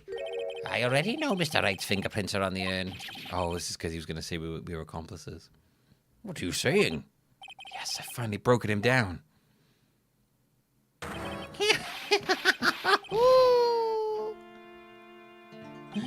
Take a good look, everyone. Oh my god, he's got crazy eyes. Holy shit. Unable to find a rival worthy of my genius, I was forced to create one by myself. Here I am, the tragic clown. This guy is nuttier than a fruitcake. You see, it was me all along. I am the one and only Mask to Mask. And then he's gonna peg us as his accomplices. I hope you all enjoyed my little performance.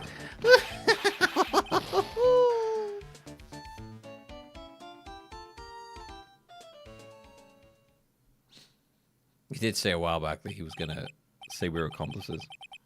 Well, Mr. Godot, what's Mr. Atmy's condition? He's still in the lobby, laughing insanely, Your Honor. I wish I could enjoy the joke as much as he seems to be. Well, it looks like the matter's been settled. Oh, okay. I came perilously close to besmirching the record of an innocent young man. Besmirching him with the title of thief. Nick, you were right. There's got to be more to this. There's so much evidence we haven't used yet.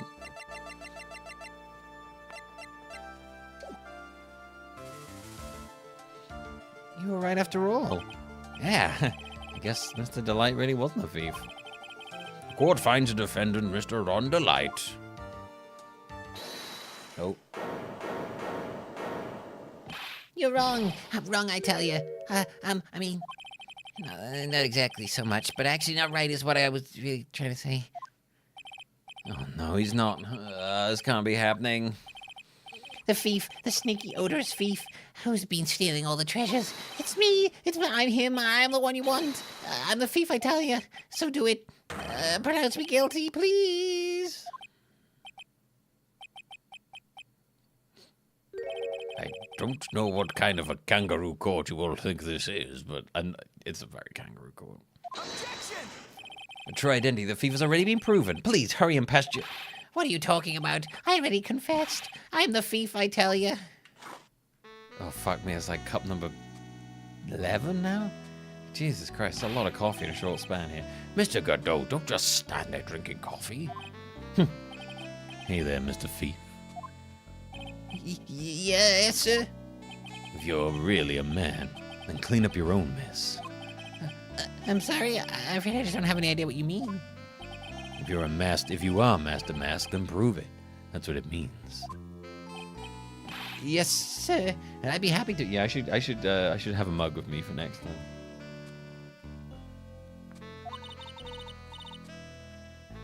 He says he'll be happy to, Nick. It's kind of cute. He's like 100% committed to his fantasy. I do need to get a mug. I might go get a mug. Hang on. One sec.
Good boy. Just remember one thing.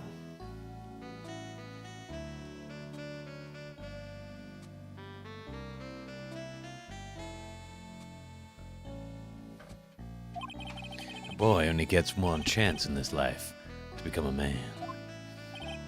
I know that. I won't fail, I swear. Okay then. Talk. We're all listening. Yeah, I got a cat on it. There's one called Cat Dad, but the handle's a bit small on it, so it would be uncomfortable. Oh well, let's all have a listen to this confession. Okay, here we go. The truth is, I've been Master Mask all along. I mean, you can't prove that I'm not actually Master Mask, can you? I don't have an alibi for the night the urn was stolen, after all. I donned my costume that night and dancingly descended upon the scene of the crime. Look, you can see it right here in the photo. That's me. As for my brooch, I snagged on the door handle and it got torn off, that's all. I don't like the direction this trial's taken. This is how every trial goes, at least with me, anyway. Huh. You're doing great. You're doing great now. Let them know I'm Godot. Stop it, Mr. Godot, you're embarrassing me. Like I said, you're only going to get one chance to testify, alright? But if you make it through with this flying colors, I'll keep my promise too. I'll make sure you stay locked up in prison as the one and only true Master Mask. Thanks so much, Mr. Godot. I'll do my best. This is bizarre. All right, Mr. Wright, I'm afraid it's time for the cross-examination.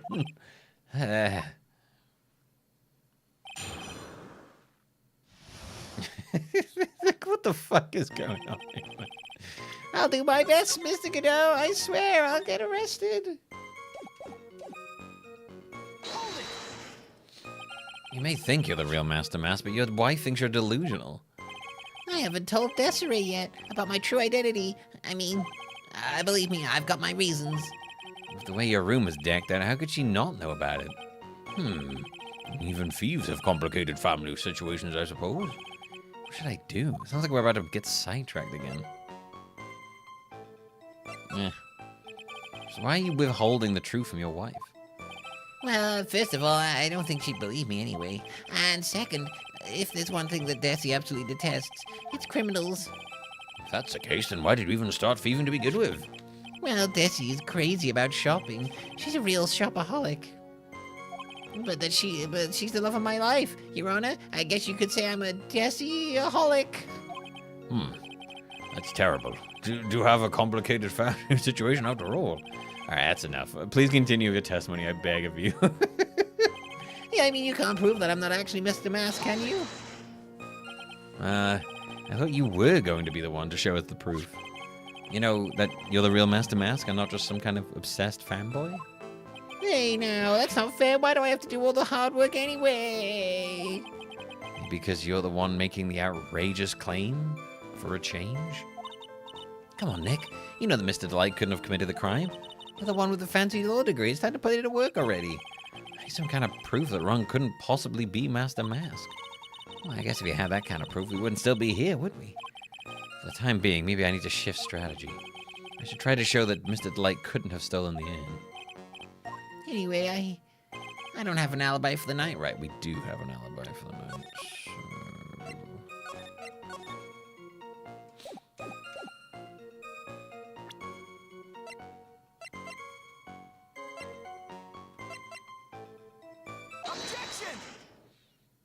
Mr. Delight, this wallet belongs to you, correct?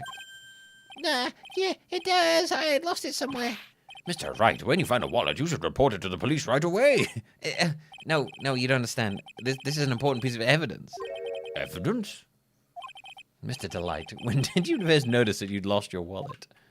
Let's see. I think it was on the night of the crime. But I know I still had it when Desiree and I went out for dinner. This wallet was found at approximately 1 a.m. at KB Security Headquarters. What? Surely you're not serious. Yes, I am serious. this proves that Mr. Delight was in fact at KB Security that night. No! So if the defendant was at so we're having to prove the this is madness. So if the defendant was at security, KB Security at 1 o'clock in the morning, then that proves that he was has a watertight alibi. No! Furthermore, considering the distance between Lordly Taylor and KB Security, it would have taken 30 minutes to get there by car. According to Larry, anyway. Well, Mr. Godot, do you have anything to say? Stop drinking that coffee. Come now, Mr. Thief. Don't let this guy beat you. Tell him why he's wrong. You're the only one who calls me thief, Mr. Godot. All right, I'll try. I'll do it, I will. He's really got Mr. Delight all worked up. Yeah, he's like a kid at his first day of school. Look, it's just ridiculous. Why would I have dropped my wallet at KB Security? Someone must have planted it there to make it look like I was there and not at the heist. Planted it there? He's really reaching now. Mr. Delight, you probably dropped your wallet when you took it out to use this, didn't you? The key card to the KB Security CEO office? No! No! That was a pretty good try, Mr. Tripe. Unfortunately, you've overlooked one small thing. What? Motive, of course. Why would this thief go to KB Security in the middle of the night anyway? Well, Mr. Wright, looks like you need some more evidence after all. Ugh, stupid kid. Now then, let's see your evidence. The evidence that shows why Mr. Delight went to KB Security at 1 a.m. that night. Alright, isn't that the letter? Yeah, there you go. Mr. Delight, I believe you've seen this before, correct? That's... What is it? A blackmail letter. That's what it looks like from the contents. A blackmail? Yes, basically it says bring $50,000. That certainly sounds like blackmail, all right. At the time of the theft, Mr. Delight was dealing with the blackmailer himself. In KB Security CEO office, a full half hour away from the scene of the crime. No. Drink myself into a coma. Order. So when the theft of the urn occurred, the defendant was at KB Security. Looks like the perfect case for the defense. Objection. You may see it as a perfect case, Judge, but to me, well, let's just say my Godot Blend 107 impresses me a lot more. I went for like just as a whinier voice I could go for Ron. No! What are you trying to say? You say the thief was being blackmailed by the CEO of a security company. Royal!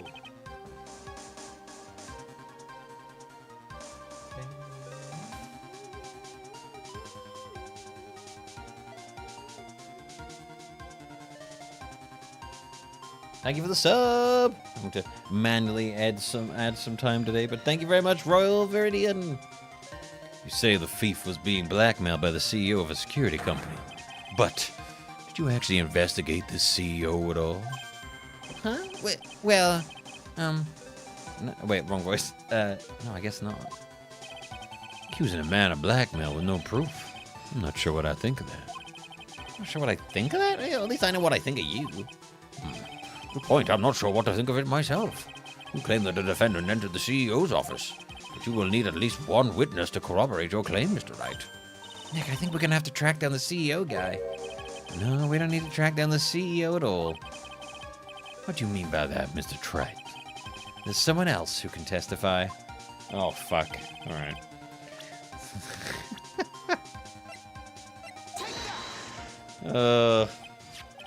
Who is this useless-looking young man?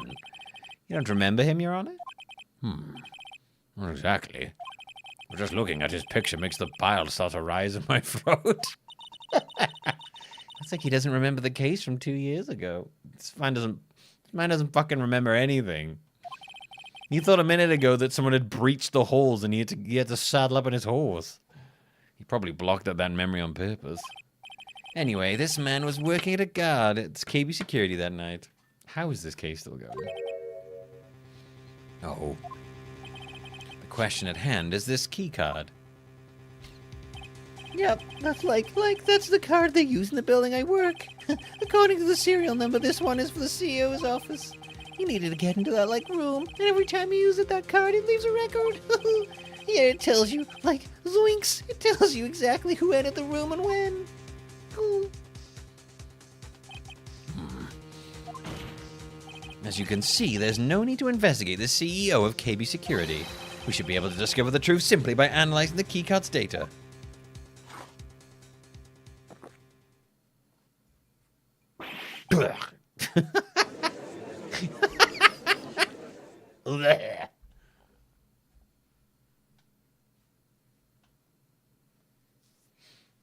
Well, Mr. Godot, the name of the CEO of KB Security is Kane Bullard. I was unable to contact him directly, but I got the keycard data. Here. So what does it show? Each card has its own serial number, and they leave detailed records of their use.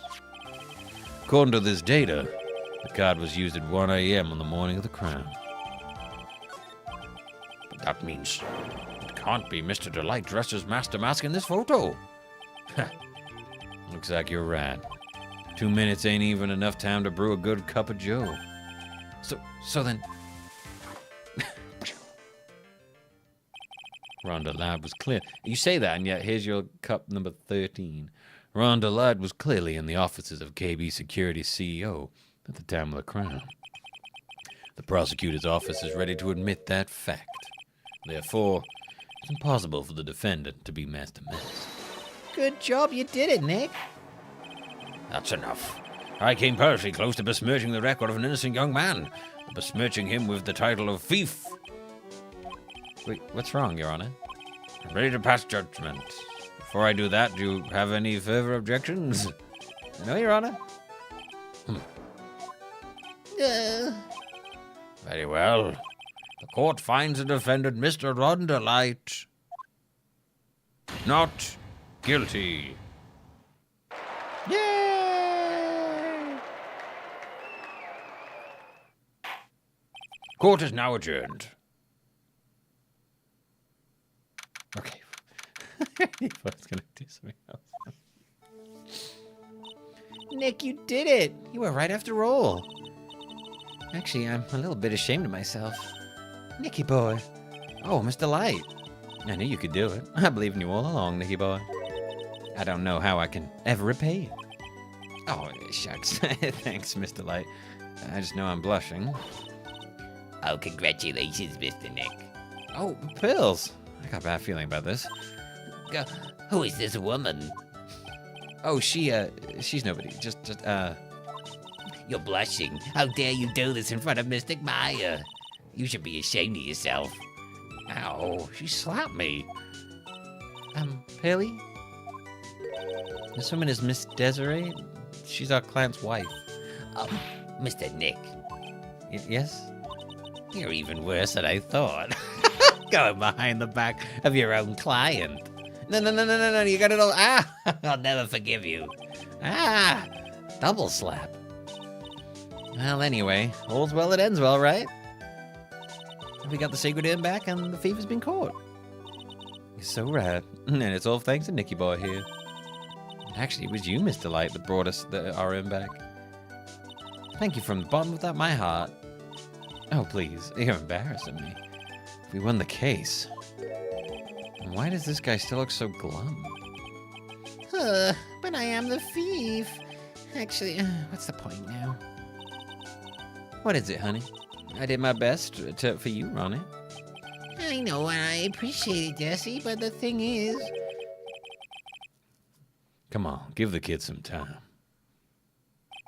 You just got a little touch of the blues. You know about feeling blue, right, amigo? Mr. Godot, what are you doing here? Oh, come on. I just came here to say thanks to my newest buddy. You, Mr. Trad. Maybe you should learn my name before you call me buddy? Well, playtime's over. Huh? Early this morning, the body of Kane Bullard was discovered. Kane Bullard? Where have I heard that name before? Isn't that the name of the CEO of KB Security? Wait, but Body? The estimated time of death was 1 a.m. on October 12th. 1 a.m. on October... You don't mean... That's right, amigo. At the same time that a cheap little urn was being stolen, the CEO of KB Security was being murdered. Oh my god, it is a murder. So that... What are you doing here? Oh, come on, you figured it out already, ain't you? Or have you already forgotten about that piece of info I helped you out with today? Help me out? Wait, what? On October 12th at 1 o'clock in the morning, Rhonda Ladd was in the CEO's office. The scene of a murder. After getting that blackmail letter, he must have been imbued of utter rage. What are you saying? Imbued of rage? Come on, don't tell me you don't know. Rhonda Ladd was once an employee of KB Security. He was a professional security guard. An employee of KB Security? It looks like the alibi that saved him from being convicted as a thief was going to be the noose that gets him hanged. Kind of an anti-alibi. No way. He can't be the thief because he was at the murder scene when the murder occurred. No, that's a lie. It can't be true.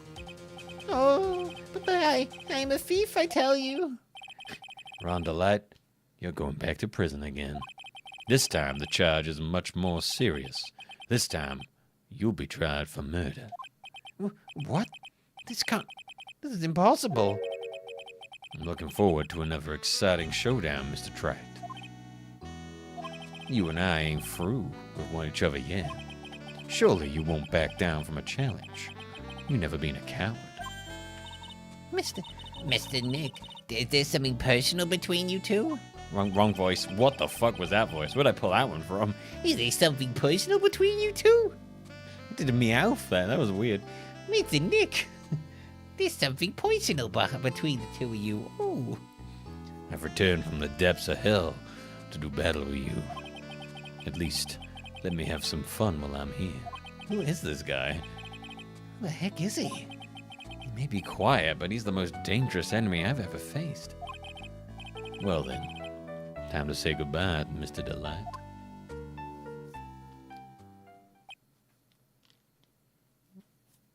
Yeah, I just became meow for a minute then. Nick, how could this be happening? Right in front of our very eyes, our client has been arrested for murder. And the one who established his presence at the scene was me. Yeah, Ronnie! Arrested for murder on the very same day he's declared innocent of larceny. What the heck's gonna happen next?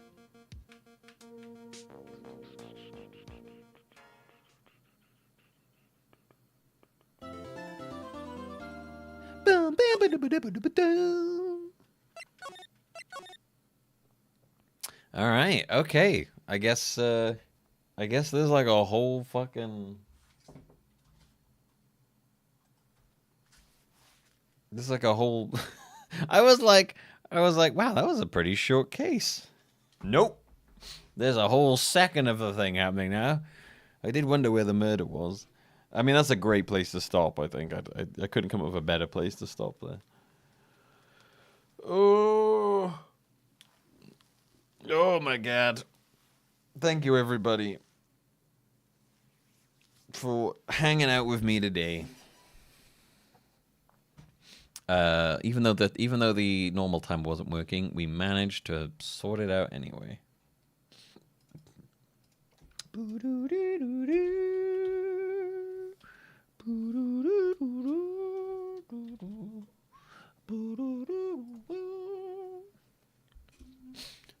Thank you for watching, everybody. I hope you enjoyed. I enjoyed that. Godot is a real...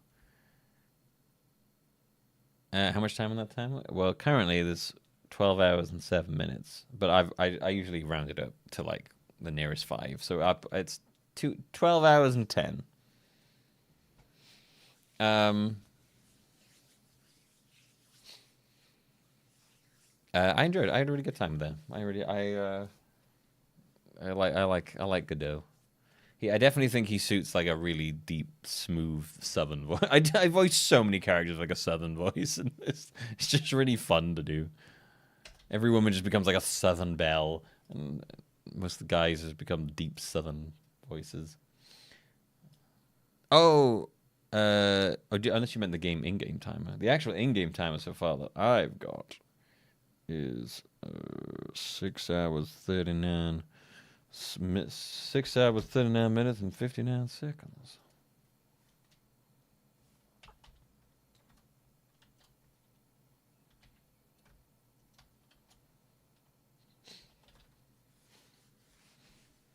That is going to be interesting because wow.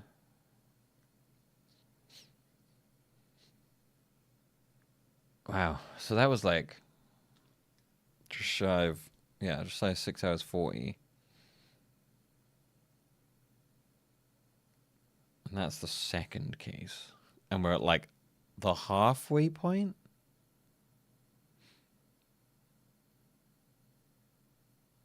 Of the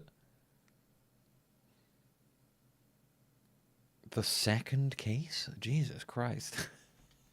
Oh my god, how long is this game gonna be? This is gonna be a long one. It's good though, I'm enjoying it so far. The tutorial bit was kind of whatever. The tutorial like cases are always kind of dull, but I've enjoyed this one. And now we've got like a whole like second part that's about a completely different thing to do with murder now, so that's pretty interesting. Am I doing the full series? I'm doing the full series. This is the Crimeathon. If you're ever curious, exclamation crime in chat. If you want to see the full list. I'm doing all of the Phoenixes and all of the Laytons for the Crimeathon. Not the Crimeathon. Having to like put these little markers down so people realize that the... Yeah, I mean, as far as tutorial cases go, it has a compelling narrative, but they're all pretty dull. Yeah, we're going through all of them in order, and also we're peppering in Professor Layton between each one, basically, because we've got that crossover one. So we've done the first one, the second one, and we've done the first and second of Professor Layton. I'm looking forward to the Lost Future because I've heard good things about it.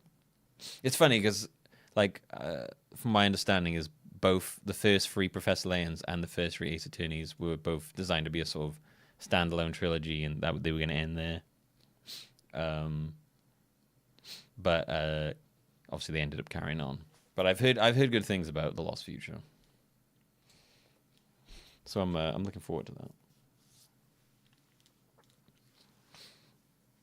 But yeah, if you do ever want to check out the videos on YouTube, I have a playlist for them all as well on YouTube.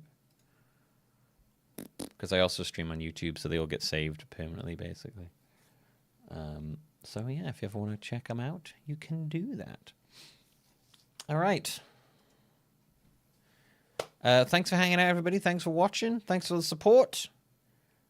I'm going to get out of here. I'll be back tomorrow for a Wheel of Games. We have quite a few. I ignore pretty much anything from here downwards because they're all demos and playtests, so they're a lot less important to me. But these ones up here, I'm going to just have a little, like that. Okay.